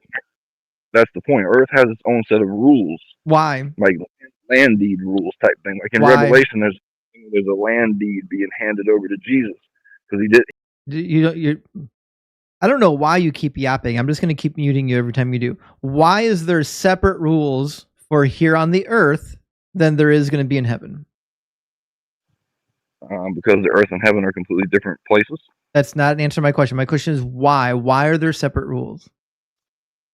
Because humanity is a free will experience. And so are the angels, because they slept with the women. God gave them free will. So why is it that when we get to heaven, God's going to take our free will? It's obviously not important. It's obviously not critical. Why do we need it now? You need it to be able to make the choice, to be able to choose God or not choose God. That has nothing to do with whether or not the Nephilim need to be here. Choosing God has nothing to do with Nephilim. The Nephilim are prophesied as the seed of the serpent. And choosing God has nothing to do with the Nephilim. Adam and Eve chose to eat the fruit and deny God, even without the Nephilim. Okay, but one of the commandments is you shall have no other gods before me. It's like he doesn't actually listen to anything I say. Do we need Nephilim on the earth to have free will to choose God? Yes or no? No. Okay, then they're not necessary for anything. So move on. They're not necessary. The whole Nephilim story is contradictory and flawed. God could have wiped them out. He didn't need them for anything, and he didn't wipe them out. What he did was he wiped out all of humanity, and then he let the asshole Nephilim survive. Okay, again, that's a semantic argument. Not semantic. It's just showing the logic nonsense, the logical nonsense in your story. There's no sense in the story that you're crafting. This is crazy. This is like people would have locked you up at a certain time period. They would have put you in a padded room. I mean, this is the actual biblical narrative. I don't give a damn. First of all, it's not really the biblical narrative. It's only part of the biblical narrative. But again, I don't give a damn. The Bible is just not true. Is that correct? You've mentioned the Book of Enoch before? I have mentioned the Book of Enoch. I'm pretty familiar with it.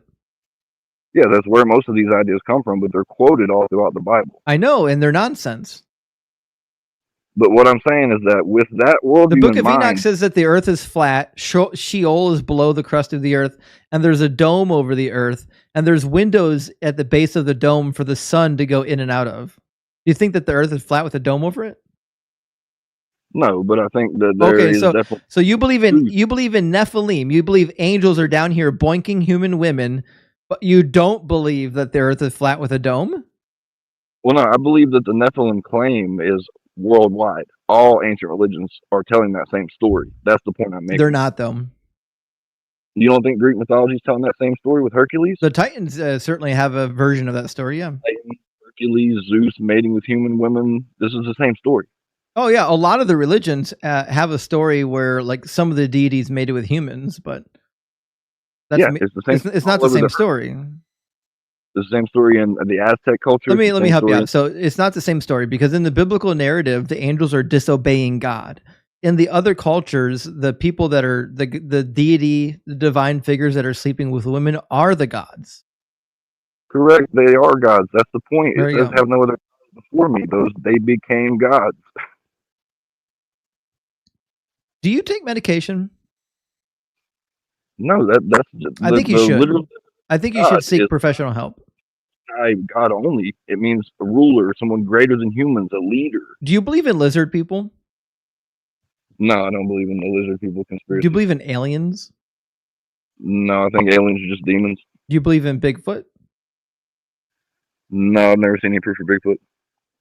So you've never seen any proof for Bigfoot, but you believe in a bunch of giants produced by angels boinking women? I believe that the Greek culture believed this. Fucking unbelievable this guy will believe. I mean, why would I think all these ancient cultures would just come up with the same story? They're not the same story. They're vastly different stories. You're right. They're in their own languages. They're in their own cultures, but they're the same story. These They're sky not. deities down and bred with humans and created these demigod creatures. Yeah, they existed in Mediterranean cultures. I am aware. Yeah. Mm-hmm. Yeah, like you said, even the Caesars trace their lineage back to these creatures. Yes, the Mediterranean culture. I agree. Uh-huh. Mm-hmm. Yeah, the same thing in Egypt, the same thing with the Norse gods, the same thing with all of these gods. Well, I don't know much about the Norse gods. I couldn't tell you about that. It's the same story. When you look into it, it's all the same archetypes. Well, let me explain to you why this happens. Because all the gods were designed thinking that they were like mankind. Mankind wasn't made in the image of God. God was made in the image of mankind. And the earliest the earliest conceptions of the deities were that they were like mankind. And obviously, since these deities were dreamed up by men and not by women, they had these goofy stories where the deities were like, "Oh, there's these hottie toddies over here. I can't help but come down and boink them." I mean, what about Isis? What about Alexandria? I mean, there's tons of female goddesses in these stories. Yeah, Gilgamesh was produced between a female goddess and a male mortal, if I remember correctly. Correct. Gilgamesh was also thought to be just another name for Nimrod. No, Gilgamesh is not Nimrod. You can look into it. There's actually a lot of evidence. There's not. But anyway, that's just my point, is that in my worldview, these things all make sense. I don't have to say all the ancient people were just retarded. I have to say the ancient people saw these things happening. They did and not. In your worldview, you have to think all these ancient people were just stupid. And they just wanted to make up these gods for no reason. Yes, I think they were stupid. I think they believed in crazy mythology. And I think you're even dumber living in 2025 and believing it. So these ancient cultures came up with all these brilliant things, these brilliant ideas, this brilliant architecture, but they were just dumb when it came to deity. Yep. That's a really weird stance. I'm sorry. It's not a really weird stance. Inconsistent logically, for sure. Not inconsistent at all. You know that, Isaac Newton was a deist? He believed the sun was a deity. Kepler believed Isaac the sun Newton was a deity. Was a Christian. No, he was a deist. I don't think so. Yeah, he helped. No, Isaac Newton even went through like the book of Daniel, going through the prophecies of Daniel. He was a Christian. Yeah, he was a Christian deist. As was Kepler. They both believed the sun was a deity. That's why the world had to be heliocentric. It's in not Newton. Nope. It's in both their writings, and Copernicus also. And what is Darwin? He was some kind of a weird pagan humanist. His grandfather actually wrote most of that stuff. Darwin went to school for theology. What are you yapping about? Grandfather was Erasmus Darwin. If you're not aware of his I've never heard someone say so many words and have no actual substance. I could give a damn what people in the 17 and 1800s believed. And you still hold on to their doctrines, but you... Okay. I've had enough of Jeff. We're going to get a rational human being in the guest box. All right, let's move on here. Let's see now. Curtis, thank you for the $5 super chat. Curtis says, I'm curious if you've ever heard of Dr. Amit Goswami and if you have any opinion on his ideas and claims. I've never heard of this particular figure. I'm sorry. I don't really have anything to contribute on that particular character, but DM me. I don't want to forget about that. I'd like to look him up. Jayrina, thank you for the $10 super chat. Says, why is God always worried about whose PP goes where? Kind of sus, right? I know that's the point I'm making. The God of the universe, he's like so transcendental. He's out there. He's floating around in space. He's lived for a trillion and trillion years. But like, if you put your pee-pee in a dude, oh, dude, he's gonna be so pissed. He's gonna be absolutely pissed. He's gonna lose his mind. That's a crazy God to believe in. Also, Derek, good to see you in the house. Myth Vision Podcast with the $5 super chat says Justin must have a divine father to endure so much for so long. Is Doug your dad? Yes, Doug is not only the rock hard truth, but Doug is my daddy. Good to see you in the house, Derek. We've got another guest in the YouTube queue. Mike, welcome in. Hello. I'm okay with if Dusty goes first again. I think he's been waiting longer than me. Sure, I'll pull Dusty in if you want to wait. Okay, thank you. All right.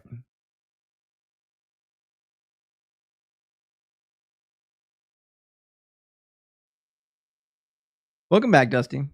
Hi, thanks. Sorry, my phone died earlier. Happens. So I believe the last question you asked me was, what proof do I have of my God? So I guess going to that specific answer, you know the Bible seemingly well, I guess, in some regard. So Jesus is God manifested in the flesh to us. Can't wait. What's the evidence of that? Okay, well, Jesus is, when you look at the Bible, everything is kind of a picture of Christ, even the Old Testament. There's many prophecies about Jesus that he fulfilled, Name like one. Isaiah 53. Isaiah 53 is about the nation of for our Israel. transgressions, and by his stripes we are healed.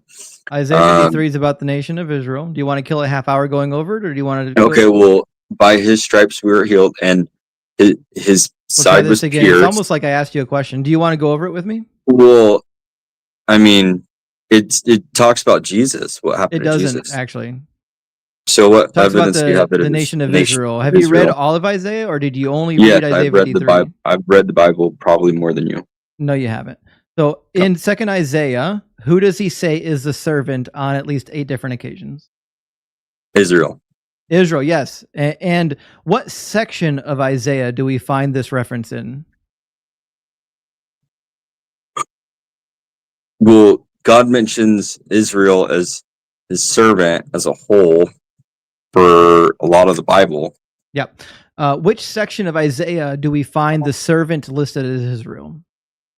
I think Isaiah 16. We refer to it as 2nd Isaiah. It was written just prior to the release of the captives from the Babylonian captivity. And we know it's written by somebody other than Isaiah because Isaiah didn't live for 200 years. So, but I that just being wanna talk said, about- we're going to read a couple passages. Okay. I want to put them on the screen. But you, Israel, my servant Jacob, whom I've chosen, the offspring of Abraham, my friend. Who is the servant here? So Israel's the name of Jacob. He renames Jacob Israel. I'm aware. Yep. Mm-hmm. In Isaiah, who is the servant? Well, he mentions the word servant could. We'll try this again. Isaiah 41:8 says, "But you, Servant has Israel, different- my servant Jacob." Who's the servant here? In that context, the nation. Right, exactly. It's the nation. Okay. Now, in Isaiah 43:10, he says, "You are my witnesses, says the Lord, and my servant whom I have chosen." Who's the servant here? Let me get it in front of me. So Isaiah 53:10. Nope. Isaiah 43:10. Okay. It's on the screen. Can you not see it? Oh, let me share my browser with you. All right, can you see my browser? Yeah. Cool. There it is on the screen now for you. Yep. So Isaiah 43, I mean, I think, he doesn't talk about Israel completely as his, he doesn't mention the word servant strictly as the nation, the whole book of Isaiah. He says, "You're my witnesses." Is witnesses plural or singular?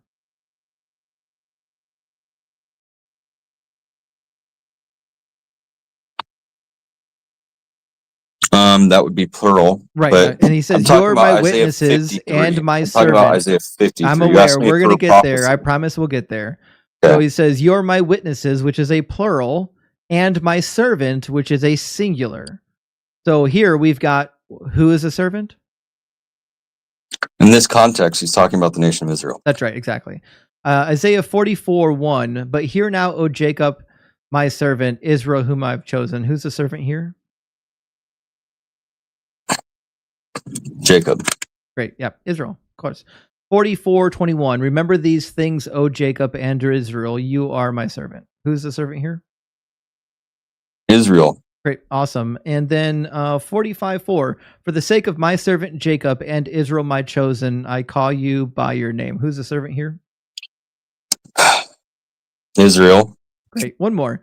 "Go out from Babylon, flee from Chaldea, declare this with a shout of joy, proclaim it, send it forth to the ends of the earth.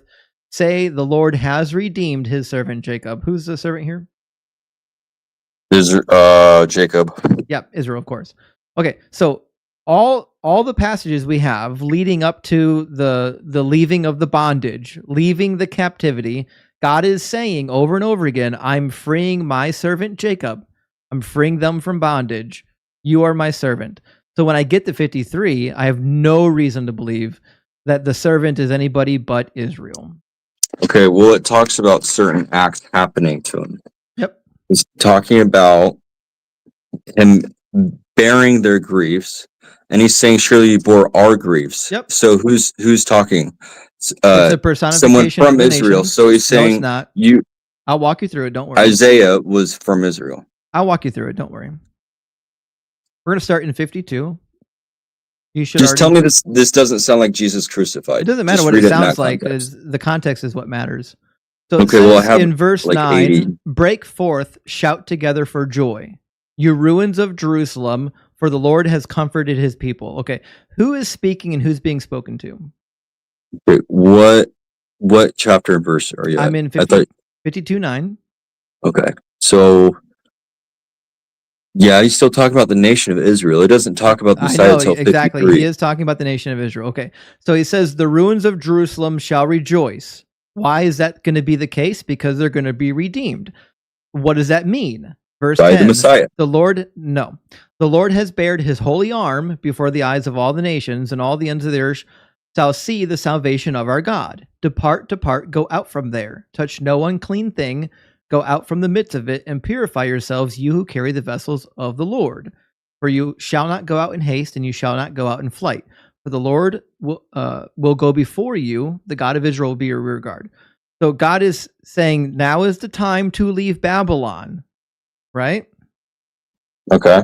Okay. So this whole section so far that we're reading in 52 is about the servant Israel leaving Babylon now. God has freed them by displaying his mighty arm against the Chaldeans, which we just read in 48. God said he's going to free them from the Chaldeans. Okay. Okay, still haven't got to 53 yet, but yeah. I know, context matters here. Okay.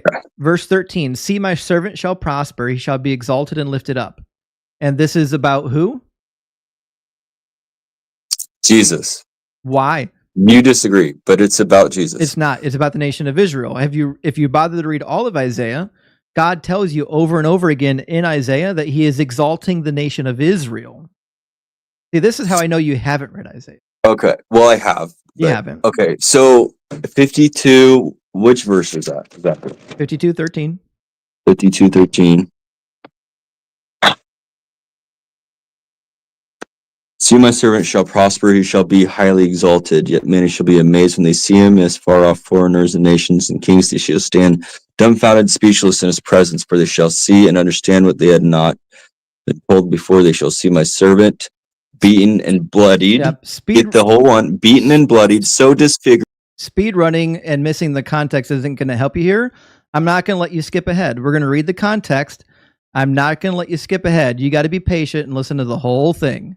Okay, so verse 13 is not disconnected from the rest of it. Verse 13 is continue that then. Verse 13 is a continuation of the same prophecy. See, my servant shall prosper, he shall be exalted and lifted up, shall be very high. This is what Isaiah says about the nation of Israel on like 8 different occasions in 2nd Isaiah. God says he's exalting his people, he's going to repair Jerusalem, and all the nations are going to see their vindication. In fact, he says in chapter 55 that the nations that don't even know you will run to you because they've seen your vindication. Okay. Can you read the rest of 52 though? We're going to get to it. I don't know why you want to keep skipping ahead. So the servant is still Israel. And it says, just as there were many who were astonished at him, so marred was his appearance beyond human semblance, and his form beyond that of mortals. So he shall startle many nations, and kings shall shut their mouths because of him. For that which had not been told to them they shall see, that which they had not heard they shall contemplate. How is this not about Israel?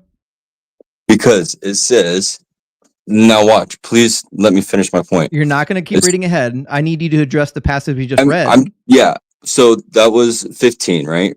53, 52, 15. Tell me why 15 can't be the nation of Israel. He says, "They shall see my servant beaten and bloodied." This is the KJV. They see my servant beaten and bloodied, so disfigured That one is would not in the scarcely know. KJV. Yes. Okay. That was the Living Bible. You're right. That's my bad. I have a side by side. I was reading the wrong one. Okay. So they shall sprinkle many nations. They shall set their mouths at him. So yeah, you did read the KJV version. I believe that that's about Jesus, but right. But that wasn't my question. My question is, why is this not about Israel? What about the context of this passage means that it can't be about Israel? So he shall sprinkle many nations. So, well, mine says startle, which is inclined to believe much better than what they had in 1611. Okay. So that he would normally say that about blood cleansing when he says sprinkle. Yep. That's how they refer to it as, and I think it's prophesying about Jesus. It's not. And then when you read, but this is kind of so I was talking about Isaiah 53, which is coming we're up. almost going to get there. You can't understand 53 until you read 52. This is the problem. You want to keep reading 53 in isolation and ignore all the context. Well, I don't see how 52 doesn't talk about Jesus either. 52, that it's specific clearly about verse. The nation of Israel. The nation of Israel is the one who's going to startle many nations, and kings are going to shut their mouths because of them. Okay, but you asked me about a prophecy about Jesus that he fulfilled. So another one, he's born in Bethlehem, Micah 52. So you don't want to go over 53? Yeah, we can if you want, but I'm just saying there's many more prophecies. We can go any prophecy you want to. Okay. So Micah 5:2, born in Bethlehem? Yeah. Okay. Have you read all of Micah? Yes, I've read the Bible. All right. Micah 5:2, but you, O Bethlehem of Ephrathah, who are of the little clans of Judah, from you will come forth for me one who is to rule in Israel, whose origin is from old, from ancient days. Jesus said, Did Jesus ever rule in Israel? He is going to when he comes back. So then he didn't fulfill the prophecy. He was born as a king. He said that when he... Was he ever on the throne of Israel? Not yet. So then he was never the king. Okay, so let's go on. Let's continue though, but I mean, so like Hosea 11:1 predicts God would call his son out of Egypt. This is literally my favorite one, and it doesn't say anything you just said it said. But okay, so that one's not as clear. When Israel was a child, I loved him, and out of Egypt I called my son. It's a direct quotation from Exodus chapter 4:22. It could be interpreted that way. So no, that is what it's about. Yeah, so it says talking about the Exodus. When Israel was a child, I loved him, and out of Egypt I called my son. And the more that I called them, the more that they went from me, and they kept sacrificing to the Baals and offering incense idols. This is not a prophecy. This is history. This is all past. Okay, so Jesus is a Nazarene. Isaiah 11:1 predicts that the Messiah would be called the Nazarene. It does not. Which was fulfilled. Isaiah 11 says, a shoot shall come out from the stump of Jesse, a branch shall grow out of his roots. It doesn't say anything about being from Nazareth.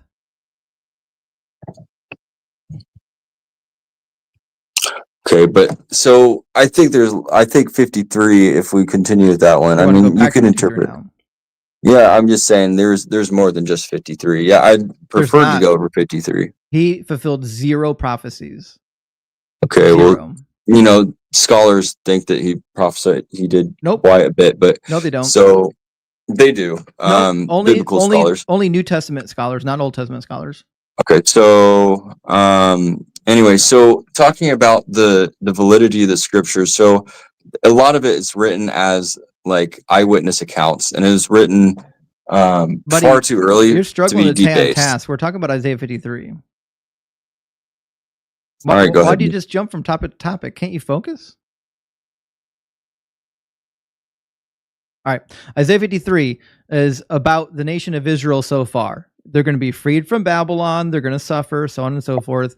And then they're going to be exalted. This is in alignment with the rest of Isaiah. He says this about the nation of Israel, that God is exalting them after he frees them from the Babylonian captive. Have you read this part of Isaiah? Yeah. Okay, fantastic.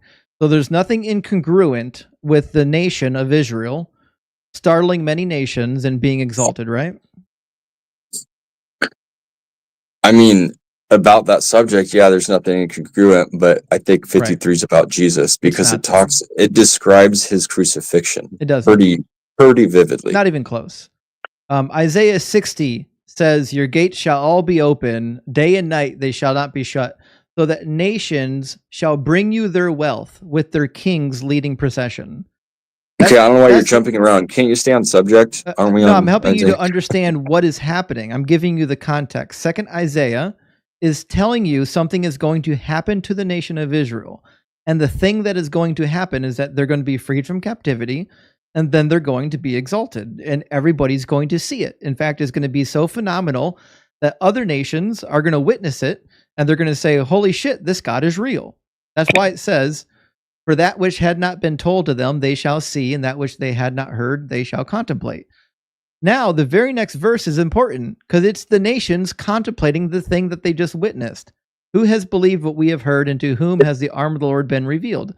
The arm of the Lord has been revealed to the nations, as we just read in 52:10, in freeing the Israelites. The Lord has bared his holy arm before the eyes of all the nations.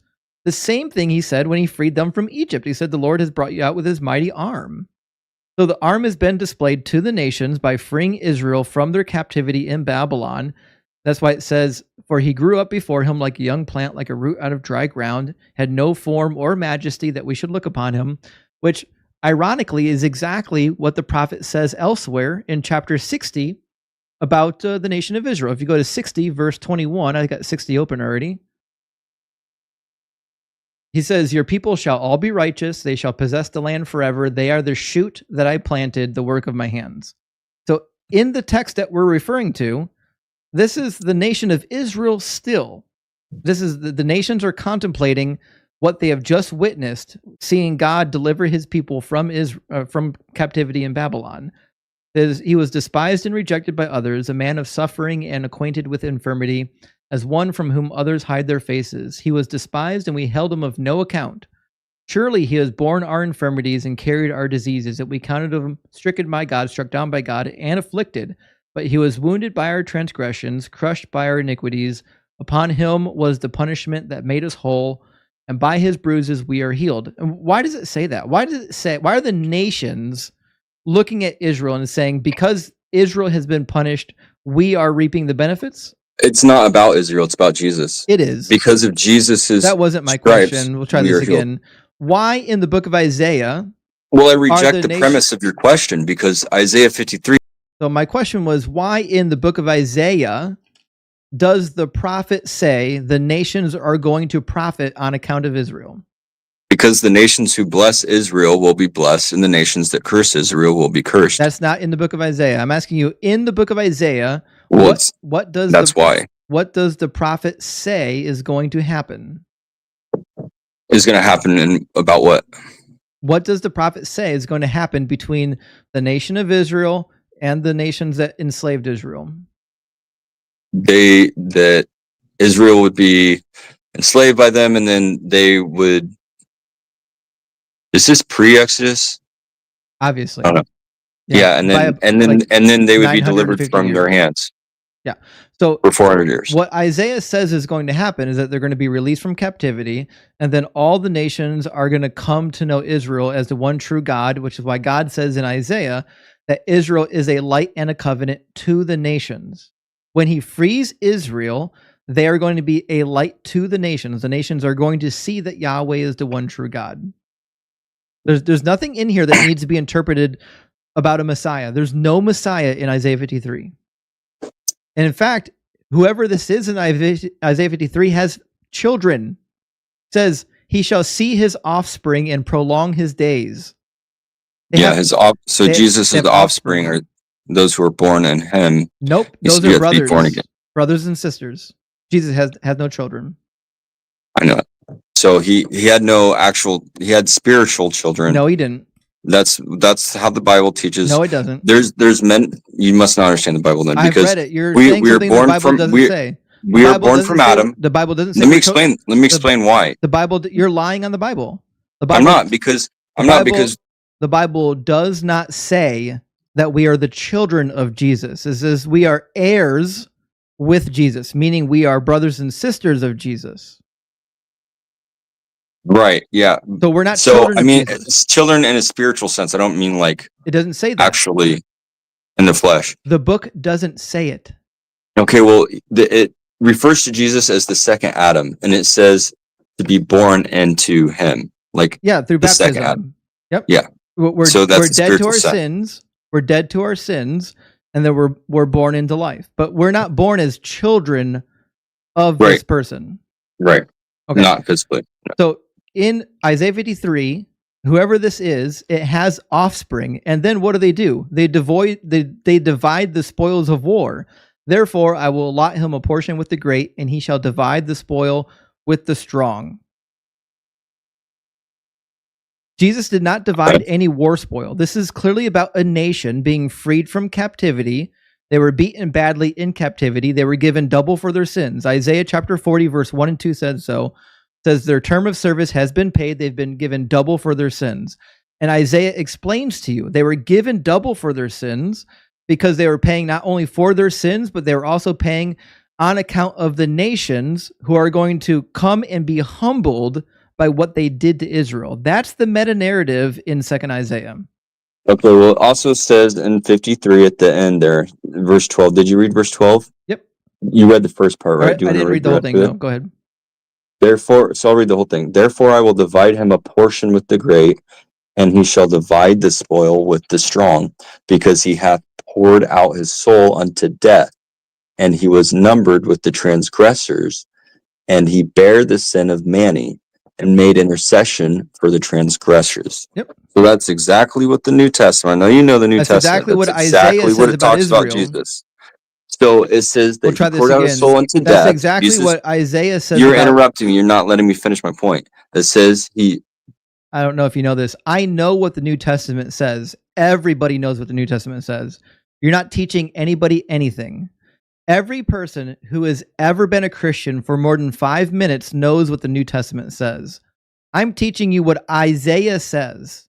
Isaiah, the one who gave the prophecy. Isaiah says that Israel is the covenant to the nations. Okay, well, you're not letting me talk, so I guess I can't. This isn't a debate because you won't let me make my point. I'm trying to help you to understand that just saying nonsense things like the New Testament says. No, you're not listening to what I'm saying. You're not letting me talk. I'm not listening to what you're saying because we all know it already. Everybody here, we'll try this again. We've got 1,500 people watching this live, and every single person here knows what the New Testament says about Jesus. Nobody here needs to hear it again. We all know what it says. I'm helping you to understand the part that you don't read, the part that you've never read, the part that says Israel is a light and a covenant to the nations. Have you read that part? Accusing me of not reading the Bible because I've read it. So, right, where does it say that Israel is a covenant to the nations? Is a covenant to the nations. God made a covenant to Abraham in Genesis. Try again. I mean, God makes a covenant with, and he refers to the covenant with Israel many times throughout the Bible. Try again. So I'm not sure We're talking which about one the you're book talking of to. Isaiah. Okay, well, I'm just saying that's the prophecy I was talking about. It's Isaiah 42:6. I am the Lord. I have called you in righteousness. I have taken you by the hand and kept you. I have given you as a covenant to the people and a light to the nations. How are they acting as a light to the nations in this prophecy? Because they're God's chosen people. They're in captivity. The covenant. They're receiving this prophecy while they're in captivity.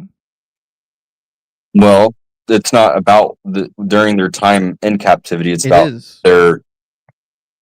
Well, I mean, God was glorified when they're in there through the plagues and when they were delivered from. There were no Babylonian plagues. We're not talking about Pharaoh. This is the Babylonian captivity. This is 1,000 years later. Well, 800. Yeah, so I mean, I feel like we got off subject. You asked me about Jesus. I wanted to talk about Jesus, and that was the point I was trying to make. All right. And then I wanted to make another point about the secular. There's 10 secular sources listing Jesus. I guess you probably believe Jesus was a real person, right? Yeah. Okay, so so we look at the Gospels, and they're written like eyewitness accounts. I don't care. And so that's fine if you care. It doesn't matter. who cares? But they say the things that are demonstrably untrue. So, do you know J. Warner Wallace is? I know Wallace. I know a bunch of the New Testament scholars.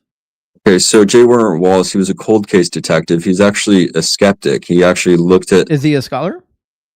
Yeah. No, he's not. Nope. He has, I think. He's not. Yeah, he's not a scholar. No biblical education, so I don't give a fuck what he says about the Bible. Okay, but he's a professional at what he does, and that's analyzing. I do not care. He's not a biblical scholar. Okay, well that seems kind of anti-scientific, but it's not anti-scientific. He's not because you're not taking it into consideration. He's not going to uncover anything that the scholars haven't already uncovered. He's not doing anything new. He doesn't have any formal training in biblical studies. The point is. So my point is that when you're learning about the Bible, you should listen to biblical scholars. When you're learning about detective work, you should listen to detectives. When you're learning about police work, you should listen to police. What you shouldn't do is take biblical advice from detectives and take detective advice from biblical scholars. Okay. So the point I was trying to make is that it was eyewitness accounts. Who? And so when it was written, we know it was written. Like Paul's first Galatians was written before 60 AD. Paul wasn't an eyewitness to the resurrection. He witnesses. He talks about the witness of the resurrection. Paul how wasn't they were a witness witnesses to the resurrection. He says of which we were witnesses. Paul was not a witness to the resurrection. He wasn't. He saw Jesus on the road to Damascus. Yes, but he fell off his horse and bumped his head. I'm aware. Yeah, but he talks to. But he's addressing people who was alive during the witnesses who witnessed that. It says 400 people witnessed it. No, it's 500, and that's 1 Corinthians chapter 15, and none of those people were witnesses. Okay, so if the 12 disciples weren't, if they didn't see Jesus resurrected, do you think that they would be willing to die for their faith? Because we know through history, why would there's nothing in it for them? They're not going to get rich out of it. Dusty, they could just say, I didn't believe him. Dusty, just slow down. All right. Let me fill you in on a few things. I was a Christian for 20 years. I read every one of these bad apologetic books. I know everything that's going to come out of your mouth. Nothing you say is going to surprise me. Now, okay, well, slow down. Just stop. I studied with the supposed scholars. I have 2 degrees, a bachelor's and a master's degrees in biblical studies. Nothing that this cold case detective drug up in his poorly put together book is going to be anything close to scholarly. So quoting him isn't going to help you. I'm not quoting J. Warner Wallace anymore. I'm just saying facts. Like, you're not saying facts. The talking point about the disciples going to their death is a meaningless talking point because people die for their religion all the time. In fact, the resurrected Nero convinced 20,000 Parthians to go to war against the Romans, and then they got completely wiped out by the Romans. Are you aware of this? I'm not aware yes. of this. And I don't think Nero is the Antichrist either. Read the writings of Tacitus and Suetonius and elsewhere. You find it in Cassius Dio and the Sibylline Oracles. They believe that Nero literally resurrected, and there was one Nero, a resurrected Nero, that convinced the Parthians to go to war, believing that the resurrected Nero was going to march into Rome with them and be reestablished as emperor on the throne. And then they got soundly wiped out by the Romans. So these people that claim to be witnessed after the resurrection are a dime a dozen. Book 4 of histories by Herodotus claims that there was another guy named Aristeas who resurrected from the dead and was witnessed by a multitude of people. Well, you don't believe that, do you? Okay, well, the point is that everyone was skeptics. No one liked Christians in that time, and they were writing it during that time. And if it wasn't true, the gospel wouldn't have been able to have the validity at the first early generations and centuries. Well, that's not true. They literally made up gods and people followed them. Have you seen the cult of Serapis? Well, you can look outside of the Bible and see people That's a yes or no reference question. Jesus. Do you know the cult of Serapis? No. The cult of Serapis was an actual manufactured god. The government literally manufactured a god and called him Serapis, and people followed him and devoted their lives to Serapis. Okay. So manufacturing gods are easy. It's not hard to do. People will fall for anything. Same reason why 916 people drank Kool-Aid for Jim Jones and executed themselves. So you were the same Christian? reason why 70 people died in the Waco siege in the mid-90s, believing that David Koresh was the Messiah. So were you a Christian, you said, at one point? 20 years. Wow. So what did you have any type of, you didn't have like you hear Christians say, like, I have a relationship with Christ. What did you like think, like, what is that? Like when you're a Christian, were you like, how do you have a relationship with someone? If you probably did you believe that he was alive? What do you think? I was pretending the whole time? Okay. You think I was just lying to myself? You think I was just lying to myself the whole time? Were you born in like your family? See how crazy these questions are? I told you I was a Christian for 20 years. I went to Bible college and seminary, and now you're asking me whether or not I actually believed it. You see how, if you believed it, you wouldn't be an atheist right now. I mean, that is wrong. I did believe it. I believed it every bit as you did. And then I learned the truth. I studied the Bible professionally, and I realized that the Bible is not a good pathway to truth. It gets science wrong. It gets history wrong. Jesus fulfilled 0 prophecies. It's not a true book. Okay, well, I just gave some prophecies, but you didn't give a single. You bash Christianity, but when you look at like, you didn't bring a single prophecy that Jesus fulfilled. Not one. The closest you could come was Isaiah 53, and read in context, Isaiah 53 is clearly about the nation of Israel. Did you have another one? It talks about him dying and then being numbered with the transgressors. Yes, that was Israel in Babylon. Israel, the country, it can't die. Is like, yes, they did. They were taken captive. They were taken from their homeland and executed in Babylon. Okay, well, Jesus died on the cross with the transgressors. He was bloodied beyond recognition. It says that he bore their transgressions. It doesn't matter. The context of Isaiah is not about a Messiah. You have to find an actual prophecy. You know why I'm talking right now? Actual prophecy about the Messiah. Do you want to read actual messianic prophecies with me? Because I actually know where they are. I've actually read the Bible. I actually have too. Okay, so where can I find an actual messianic prophecy that talks about the Messiah? Let's see. 2 Samuel 7, 12, 13. You're not going to like this one at all.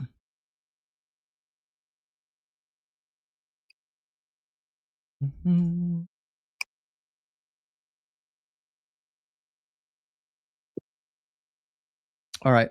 When your days are fulfilled and you lie down with your ancestors, I will raise up your offspring after you, who shall come forth from your body, and I will establish his kingdom. He shall build a house for my name, and I will establish the throne of his kingdom forever. I will be a father to him, and he shall be a son to me. When he commits iniquity, I will punish him with a rod, such as mortals use with blows afflicting human beings. Did Jesus commit iniquities? Okay, so that was about the nation. It wasn't. That was about the born again believers who are in the new covenant. Not even close. But yeah, it is. Who's the prophecy even to? The nation of Israel. This is King David. Who's speaking here? Have you read? I know it's King David. Yes, I have. That's one of my favorite scriptures. Actually, it's the prophet Nathan speaking to David about bringing up somebody after him, who was Solomon. Yeah, who's Jesus. Says, but I will not take my steadfast love from him as I took it from Saul, whom I put away from before you. These are actual kings in the line of David. And the next one after David is who? What's his name? You're talking, Solomon, but I'm just reading a few. You asked me to name a few. I'm just reading. Did Solomon build a house in the name of Yahweh? Yeah. Okay, so this is about Solomon. Okay, so I'm trying to find where. So he fulfilled the prophecy of being born of a virgin. I don't think that's talking about Isaiah 7.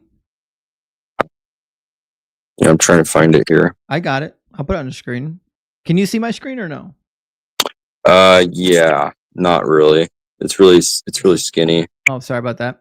Isaiah 7. What's the context? What's happening in this chapter? Where'd he go? Where'd he go? We lost him. It was just getting good. We were finally getting to the rest of the prophecies. They waste so much time on Isaiah 53 that they never get to the good ones. Oh well. He might come back. We'll give him a second. Oh, he did come back. All right, we'll get him in here.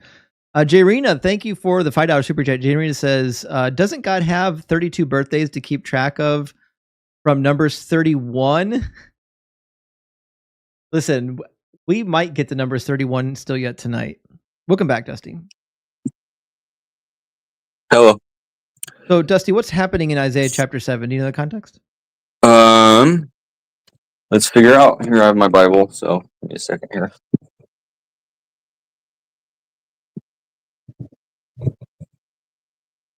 Isaiah 7.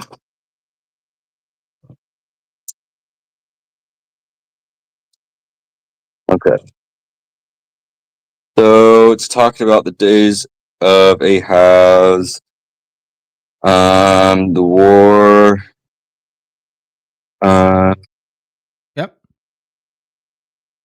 The Arameans have an alliance with northern Israel, and they're coming against the king of Judah, which is King Ahaz, right? Yeah. Cool. And then God gives two different prophecies in this. The second prophecy ends in verse 8 and 9. It says, if you do not stand firm in your faith, you shall not stand at all. That's the end of the first prophecy. The prophecy is to King Ahaz to stand firm in the face of trial during this time of war. Easy enough, right? Okay, yeah. Cool. The next prophecy is the one that you're interested in. That starts in verse 10. It says 14. Verse 10. Again, the Lord spoke to Ahaz, saying, ask a sign of the Lord your God. Let it be as deep as Sheol or as high as heaven. But Ahaz said, I will not ask, and I will not put the Lord to the test. Then Isaiah said, hear then, O house of David, is it too little for you to weary mortals that you weary my God also? Therefore, the Lord himself will give you a sign. Look, the young woman is with child and shall bear a son and shall name him Emmanuel. He shall eat curds and honey by the time he knows how to refuse the evil and choose the good. For before the child knows how to refuse the evil and choose the good, the land before whose two kings you are in dread will be deserted. So I don't see anything about a virgin in here, and I certainly don't see anything about a Messiah. Okay, well, are you reading the King James Version? No, I read a good version. Okay, well, the King James is the Textus Receptus is the most accurate we have to the original scriptures. The Textus Receptus is for the New Testament. We're reading the Old Testament. Okay, well, the King James is accurate. Do you know Greek and Hebrew? The original. I do the cross coordinates. You don't. I don't know how to speak Hebrew. I really like to, but so then your input on what is the best translation is useless. Okay, so let's look at the Hebrew. So I actually had to learn Greek and Hebrew when I was in school. I can tell you here, it says that the young woman is pregnant. It uses an adjective. Hara in Hebrew is an adjective to be pregnant in the present tense. It's ha'elma hara, the young pregnant woman. Okay, yeah, so talking about Jesus. It's not. It says, therefore, the Lord himself will give you a sign. Look, the young woman is with child or pregnant and shall bear a son. Now, what's going to happen with the child? Read verse 15. Well, you didn't finish number 14. You said his name will be Emmanuel, right? We'll get to that part. Read 15 and 16. Well, you can't just skip it, but okay. Yeah, so he'll eat butter and honey. He'll know to choose good and not evil. So I don't get your point. Keep reading. Just read verse 16. For before the child shall know to refuse the evil and choose the good, and the land that thou abhorrest shall be forsaken of both her kings. Fantastic, yes. Before this child is old enough to know right from wrong, the two lands that are attacking Judah are going to be wiped out. That's what it says. This is a child who was born during the days of King Ahaz. And before that child is old enough to know right from wrong, how do you know that that is the time period that are attacking Ahaz are going to be wiped out? You don't know that's the time period that because this prophecy will be fulfilled. We do, because she's already pregnant. And he says, before the child knows how to refuse evil and choose the good, the land before whose two kings you are in dread will be deserted. Who's you? Who's she? You said that she's already pregnant. The she's irrelevant. We can get to that in the next chapter. Who is you? You You said she's already pregnant. Who is you. This prophecy is to somebody. Who is the somebody?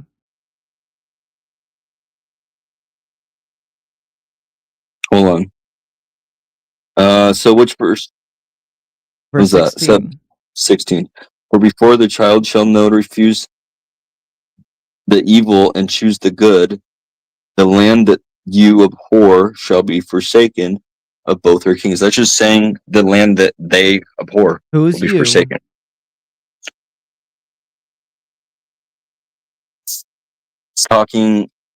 He's talking to Ahaz. Yes, thank you. Ahaz is the target of the prophecy. He says, before the child knows right from wrong, the two lands that you are afraid of, or in your translation, abhor, are going to be dealt with. They're going to be wiped out. So that doesn't mean anything. I could tell you like later, like many generations from now, the land that you love is something's gonna happen to it. Nope. It doesn't mean that it has it's gonna to happen happen in your before the lifetime. child is 13 years old, and it also happens in the very next chapter. Well, I don't. This think is it how does. I know think it you talks have about never Jesus. read Isaiah, because in chapter 8, I have read it. In chapter 8, the prophecy comes true. And as the Assyrians are swooping on down into the land, the prophet cries out twice, O Emmanuel. The prophecy is not about a Messiah. The prophecy is about a child who was born during the reign of King Ahaz. And before that child is old enough to know right from wrong, the two kings attacking Ahaz are going to be wiped out by the king of Assyria. Verse 17 says it, the Lord will bring on you and your people and your ancestral house, such as has not come since the day that Ephraim departed from Judah, the king of Assyria. And then the king of Assyria does come down, and he wipes out Aram, he wipes out Israel. He tries to wipe out Judah, but Judah stands. They're successful. They withstand the onslaught from the Assyrians. See, this is what happens when you don't actually read in context. When you read the prophecy in context, it's clear, has nothing to do with a Messiah. Okay, well, I think it's the whole Bible. I'm surprised you read it and then you can't see it. How all talks about it doesn't Jesus, talk about Jesus at all. Well, I mean, I just respectfully disagree with you on that. Show me in this prophecy where there's anything about a Messiah. In this prophecy, anything about a Messiah? In Isaiah 7? Yeah.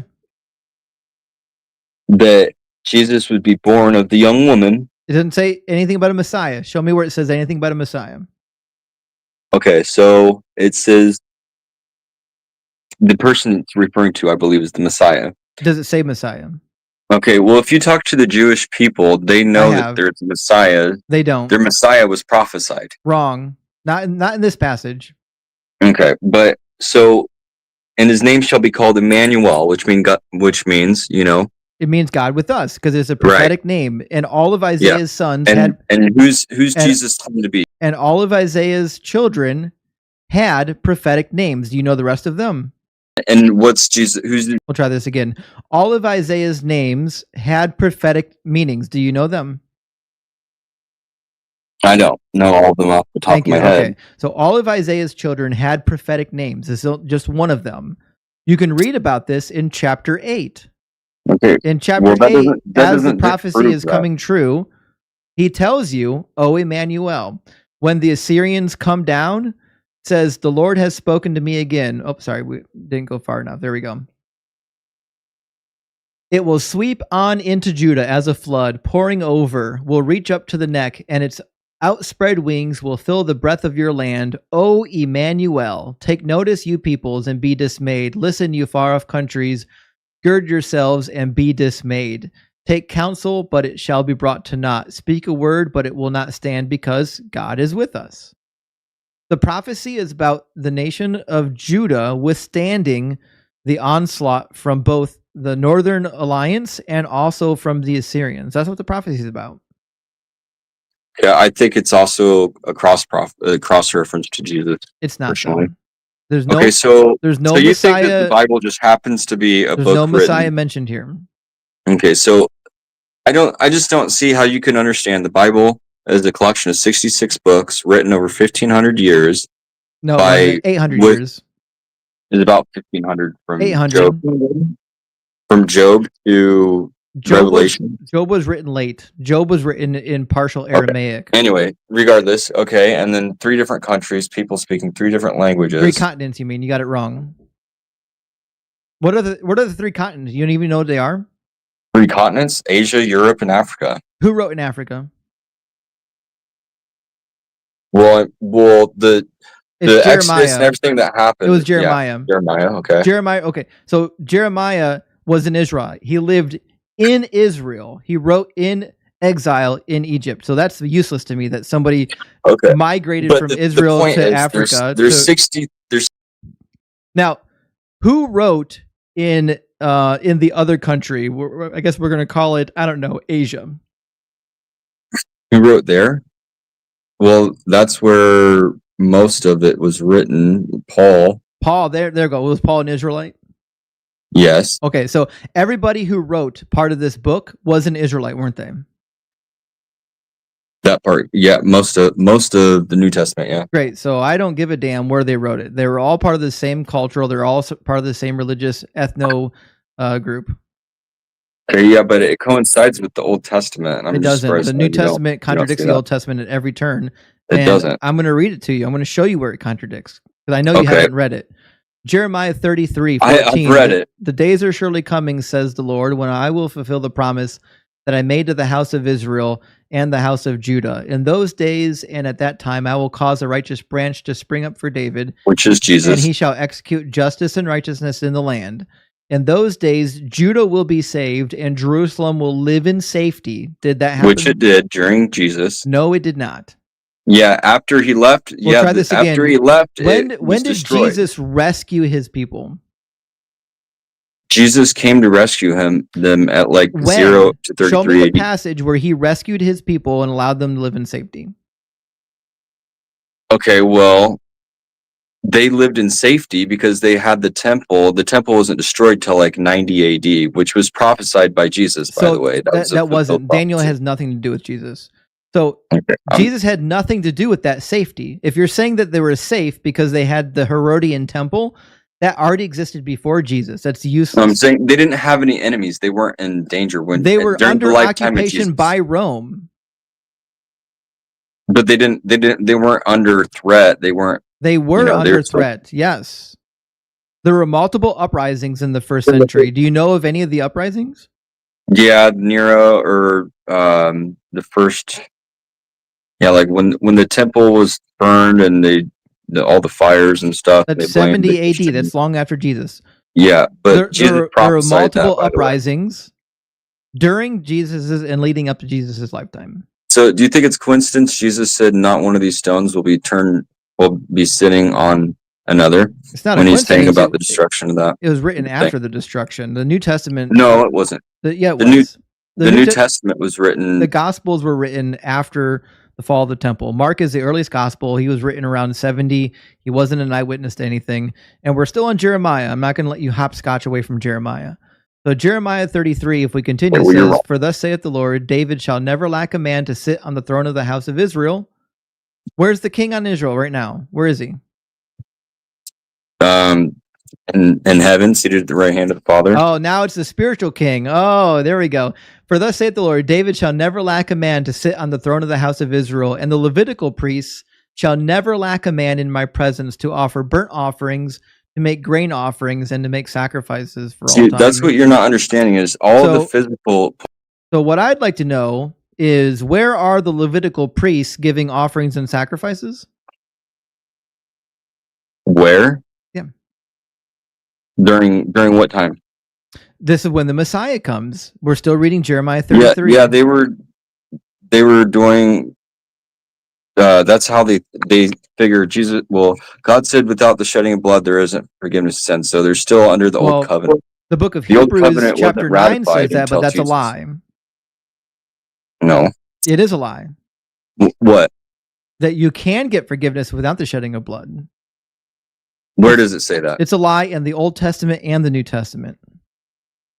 Okay, who are you to say that's a lie? And because the book tells you. Leviticus chapter 5, verse 11. If you cannot afford 2 turtle doves or 2 pigeons, you shall bring as your offering for the sin that you have committed 1/10 of an ephah of choice flour for purification offering. You shall not put oil on it or lay frankincense on it, for it is a purification offering. Okay, so it's a purification offering. Without the shedding of blood, there is no forgiveness of sins. Their sins were never completely forgiven. The sins weren't completely forgiven until Jesus came to shed his blood. This is a sin offering. Right. So try this again. So Hebrews chapter 9, verse 22 says there is no forgiveness without the shedding of blood, except when you go to Leviticus, and it says quite clearly that you can give 1/10 of an ephah of fine flour as your sin offering. Okay, that doesn't mean it provides forgiveness of sins. It just does says say that. It's an offering. No, it doesn't say anything about it. It does say that. Verse 10, and the second shall offer for a burnt offering according to the regulation. Thus the priest shall make atonement on your behalf for the sin that you have committed, and you shall be forgiven. But if you cannot afford 2 turtle doves or 2 pigeons, you shall bring as your offering for the sin that you have committed 1/10 of an ephah of choice flour. So flour doesn't bleed. You can have forgiveness of your sins without bleeding. Okay, well, the forgiveness comes by the shedding of blood. It does not. It's through faith. Listen, that's how it's. Repeating bad talking points won't help you here. I just read. Yes, it's not. We'll try this again. Does flour bleed? Okay, well, it doesn't, but it pushes the sin. It pushes the sin aside for a while until Jesus. Does flour bleed? Yes or no? Yeah, no, it doesn't. Okay, did they get forgiveness of their sins through this? No, not through that alone. It's through the shedding of blood. We'll try this again. It says, for the sin that you have committed, 1/10 of an ephah of choice flour. So these people were getting forgiveness for their sins according to Leviticus. It's not through that. That's not the whole process. You have to read the whole Bible, and I read all of it. Okay, well then you would understand that never provides forgiveness of sins in itself. It just pushes the sin aside until the Messiah comes. No, it is forgiveness when of Jesus sins. came. So try this again. So you're just repeating dumb New Testament talking points, but none of this is in the Old Testament. In fact, according to Levitical law, you're supposed to follow the law forever. Leviticus 16, the Day of Atonement, is a perpetual law forever. Jeremiah 33 literally says that the offerings and sacrifices will be forever. Isaiah, have you read Ezekiel? Okay, read it. Let's see what it says. I already read it once. I'll read it again. I would love to hear it. All right. When you're saying it's forever. It's talking about Jesus's sacrifice. It's not. It says, in those days, Judah will be saved. Jerusalem will live in safety. That never happened. This is the name by which it will be called. The Lord is our righteousness. For thus saith the Lord, David shall never lack a man to sit on the throne of the house of Israel. That failed. And the Levitical priest shall never lack a man in my presence to offer burnt offerings, to make grain offerings, and to make sacrifices for all time. It didn't fail. It just didn't happen. If there's always going to be sacrifices from the Levites, then that means Jesus' sacrifice was useless. It wasn't. So you're just not understanding it. Does Jeremiah 33:18 say that there's always going to be Levitical sacrifices? Jeremiah what? 33:18. We read it 3 times. Okay, so yeah, it's talking the sacrifice that open your King James Bible and read it. The new covenant. Open your King. That's under. Stop telling lies. Open your King James Bible and read it. Okay, so Jeremiah. Wait a second. 17 or which one? 33:18. 33:18. Okay, 33.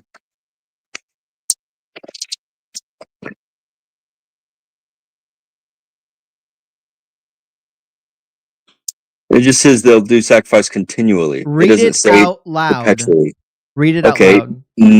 Neither shall the priest the Levites want a man before me to offer burnt offerings and to kindle meat sacrifices and to do sacrifice continually. Right. because there will always be a Levite giving the sacrifices and offerings. It doesn't mean perpetually. It just does. says always. For all time.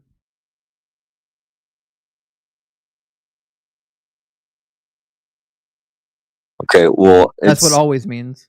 Okay, well, it's under the new, always during the old covenant. It doesn't say forevermore. It doesn't say under the old covenant. Okay, well, that is the old covenant. It doesn't That's the say, covenant it doesn't that say God anything made about with the old Abraham. covenant. This is already Jeremiah 33. This is after the new covenant. New covenant No, comes in it's Jeremiah not. 31. The prophecy of the new covenant starts in Jeremiah 31:31. Okay, well, all it's saying is that the priests and the Levites won't want Nope. a man to offer burnt So this is why you sacrifices. need an actual modern English translation, because you don't understand Elizabethan English, do you? Well, it says neither shall they want it. So that means they Yes. Do you know won't what want that it. Why? means? Why? Do you Because know it's what already that- been done. Because Jesus is That's the not what ultimate. that means. Well, that's pretty clear to me. If that's a prophecy about the new To covenant. not be wanton in Middle English means that you're not lacking something. Okay. Yeah. Okay. I see what you mean. Okay. So That's why in every other modern English translation, good translations written in modern English, not 1611 English, says that there will always be a man in his presence offering burnt offerings and sacrifices.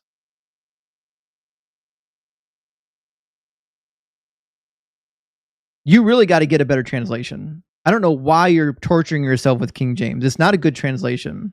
I think it's pretty exact. There's a YouTube channel. It's not exact. You have no input unless you know Greek and Hebrew. No one There's cares what you have to say about the King James until you learn Greek and Hebrew. I don't know. That's pretty interesting, though. Anyone listening, you should check out this YouTube channel called Truth is Christ. This dude finds, like, I know you don't believe this stuff, but he finds, like, all the patterns in the Nobody Bible, and cares. it's pretty interesting to It's me. I not think interesting. it's pretty exact. I know the New Covenant's It's not. Now we or the go. New Testament's pretty. We'll go again, accurate. and I'll show you again in Isaiah 66, where even in the new heaven and the new earth, there's going to be Levites. Isaiah 66:21. We could talk about that subject. I just wanted to also mention, I heard you talking earlier, those other dudes about, like, I'm not going to let you pivot. So it says, and I will also take some of them as priests and as Levites, says the Lord. For as the new heavens and the new earth, which I will make, shall remain before me, says the Lord, so shall your descendants and your name remain. From new moon to new moon, and from Sabbath to Sabbath, all flesh shall come to worship me before me, says the Lord. So according to Isaiah 66, there will always be Levites. okay, that's a tribe. That doesn't mean that they're under the old covenant. Yeah, my ancestors are priests from the Levites. Priests and Levites. They're referring to a priestly class of people, not a tribe. I know my ancestors were Levites, actually, but yeah, that doesn't mean that they're under the old covenant the whole time. Listen, I don't know why you keep using the word old covenant. That's irrelevant. We're not talking about old covenant. We're talking about whether or not there's going to be sacrifices and offerings forever. Okay, so read the whole thing in context. I just read it. This is new heaven and new earth. I will take some of them as priests and as Levites, says the Lord. For as the new heavens and the new earth, which I will make, shall remain before me, says the Lord, so shall your descendants and your name remain. From new moon to new moon, from Sabbath to Sabbath, all flesh shall come to worship before me, says the Lord.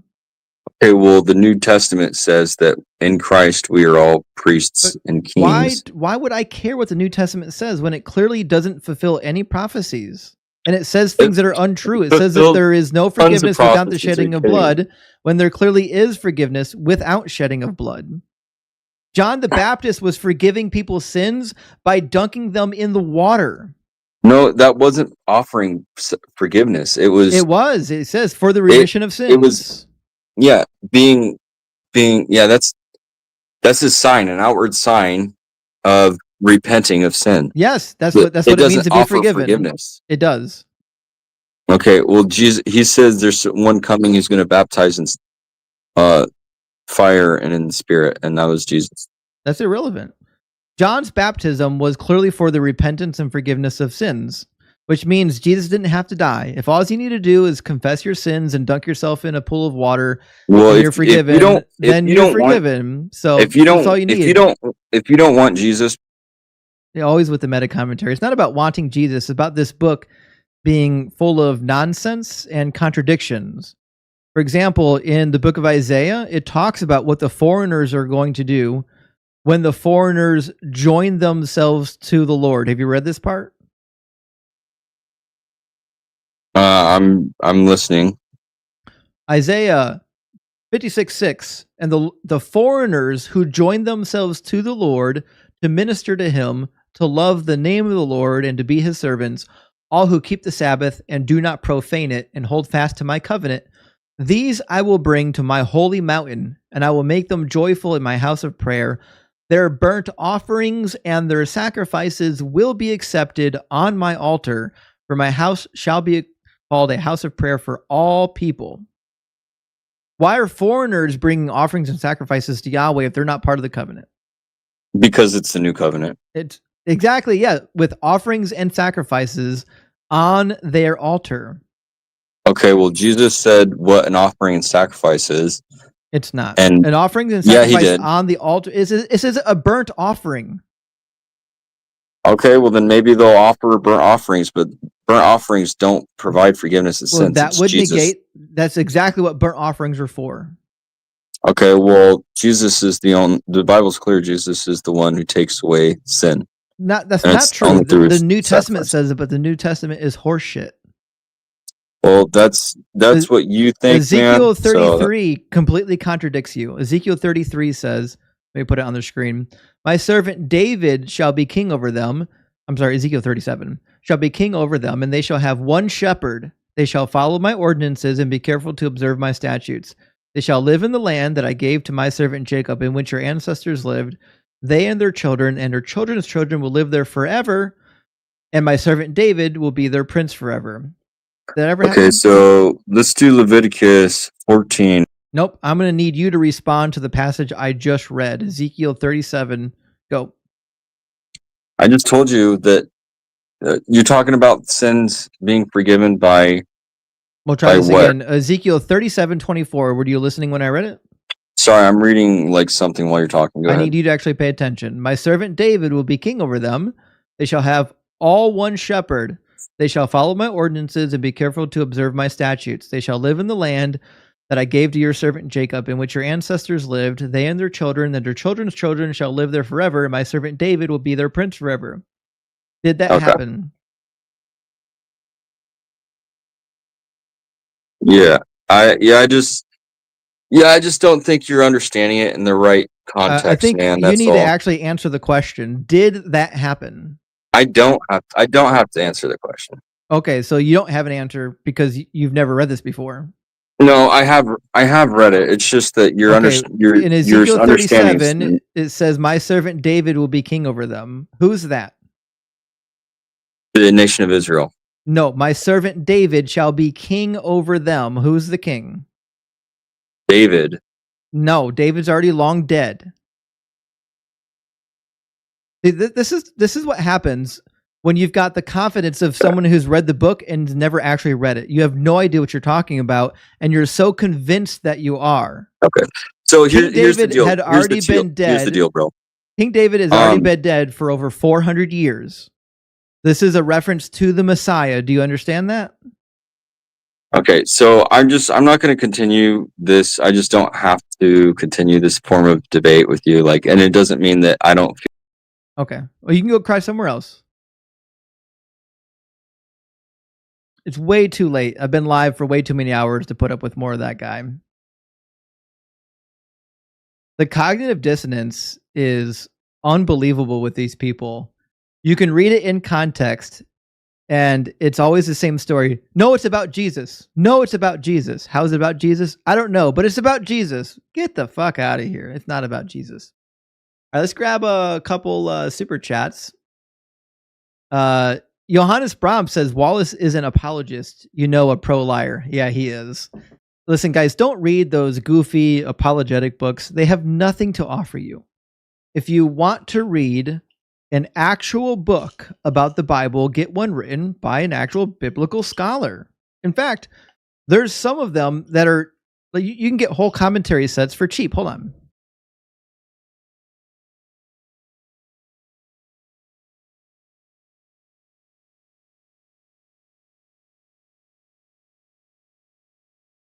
This is a commentary set on the Old Testament, the 5-volume series. It's wonderful. It's a Zondervan Illustrated Bible Background Commentary Set. If literally all you ever did was buy this commentary set and read it with your Old Testament, read it alongside your Old Testament, you will know more than any person that has ever gotten on this live to debate me. You'll know more than they will ever know. All you have to do is read the Bible and this commentary set. That being said, these were written by actual scholars, not some jackass who is a detective that thinks he's going to detective the Bible into existence. Let's see. Thank you so much, Dex, again for the $5 super chat. Oh, you're asking who is the Bible scholar? I'll get to that in a second. Dex says, I love how guest claims to have read the Bible more than Justin, but Justin is the only one who knows the context of these passages by heart. I know. These people are wild. I read the Bible. I know it more than you. What's happening here? Oh, I don't know. But it's about, I don't know, but it's about Jesus. That's what we call eisegesis. AR, good to see you. Thank you for the $5 super chat. It says, well, I was just showing a prophecy since you asked, says the person failing to show a prophecy. Yes, exactly. Not a single prophecy fulfilled. Flanker, thank you so much. Flanker says, forever doesn't mean forever. It's a temporary forever. I know. It always... Listen, guys, if you've learned anything from watching these debates, anything, you need to know that words simply cannot mean words. They can't. They never do. If you're an apologist, words cannot mean words. Now, let's talk about the authors on these particular commentary sets, because they were done by various authors. And let's see, I think they're listed. Give me a second. There is like 25 different scholars that did this. So I believe Genesis was by John Walton, right? Yeah, Genesis was John Walton. Exodus was Bruce Wells. Leviticus is Roy Gain. Numbers is Dennis Cole. Deuteronomy was Eugene Carpenter. Eugene Carpenter was actually my first Old Testament professor. Joshua was done by Richard Hess, which, guys, if you buy anything by a biblical scholar, get something by Richard Hess. Judges by Daniel Block. Ruth was Dale Manor. 1st and 2nd Samuel was V. Phillips Long. 1st Kings was John Manson. 2nd Kings was Ian Provin. Oh, there's a bunch of guys. Let's see. Do you guys know any of these? Proverbs was done by Tremper Longman III. He's pretty popular, and he's a conservative. Let's see who else. Isaiah was done by David W. Baker. David W. Baker was actually one of my Old Testament professors at seminary. And let's see who else is in this list. Oh, Joel and Zephaniah was done by Mark Chavalis. Mark Chavalis is amazing. If you ever get something by him, you'll love it. Obadiah and Nahum was by Alan Millard, another amazing scholar. And then, Habakkuk by Victor Matthews, big W. Victor Matthews is amazing. So anyways, the long and short of it is, I have my opinions about the Old Testament because I've read it and because I've read what the scholars say about it. Old Testament scholars do not say what Christians think they say. If you buy an Old Testament commentary, you are not going to find an Old Testament commentary talking about how Jesus fulfilled these prophecies. You're not going to do it. You're never going to find them written by an actual Old Testament scholar. They agree with me. The best you're going to hope for are Christian New Testament scholars going into the Old Testament and saying, look, if you ignore the context and apply a second meaning to it, then it's about Jesus. And that's what they do every time.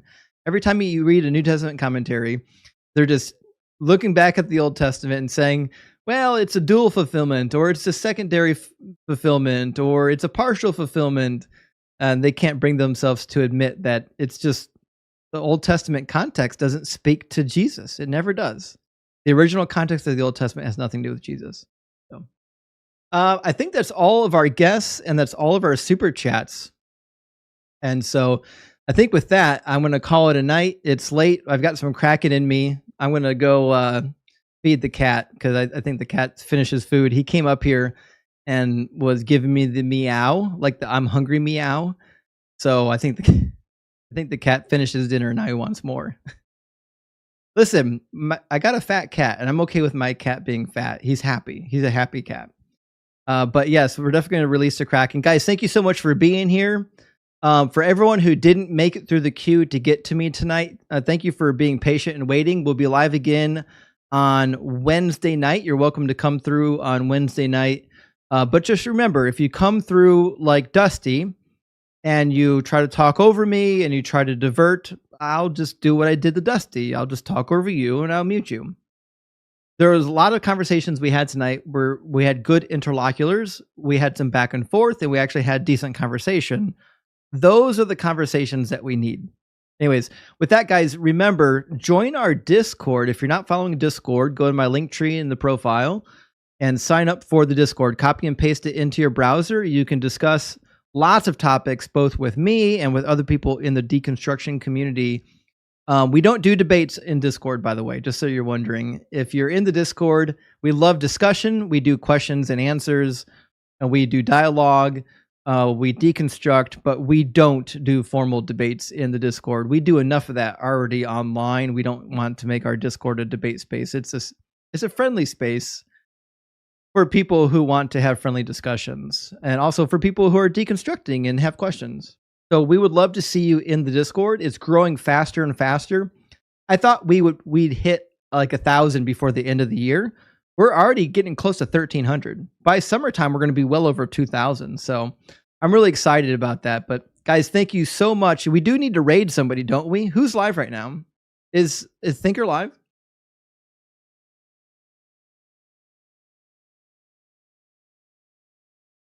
Cyber and Thinker are both live? Oh, damn. Oh, we broke 1,300 on the Discord? Big W. Okay, Cyber's live. Let me put Cyber on the screen. Give me a second. That way everyone can see it. I want to watch Cyber deconstruction, watch his numbers jump. Give me a second. Give me a second. There we go. He is live. It's taking a second to load. There we go. I want to put him on the screen for everyone to see. Guys, our good friend Cyber Deconstruction. Let me zoom in. There we go. Our good friend Cyber Deconstruction is live right now debating people. I see there are 65 people in his live. Let's bump this thing up over 100. I'm going to sit here and I'm going to wait and watch till we get over 100. Then I'm going to get offline and I'm going to join you over in Cyber Deconstruction's live. So let's get him up over 100. He's a good friend of the channel. He is a wealth of knowledge. He does really good debates against the Mormon nonsense. And he's deconstructed from Judaism himself. He grew up in Judaism. Just a great, great guy. So tell him we sent you. I'll meet you over there in a minute. We're already over 100. I'll see you guys in just a minute. Thank you so much for all the gifts and all the super chats and all the shares and all the supports. It really does mean a lot to me, guys. It tickles my heart that people like are sitting around watching me on the internet talk and yell at people. I never thought that I would like be doing this as much as I am, and that people would actually be listening to me. But thank you so much, guys. I really love and appreciate y'all.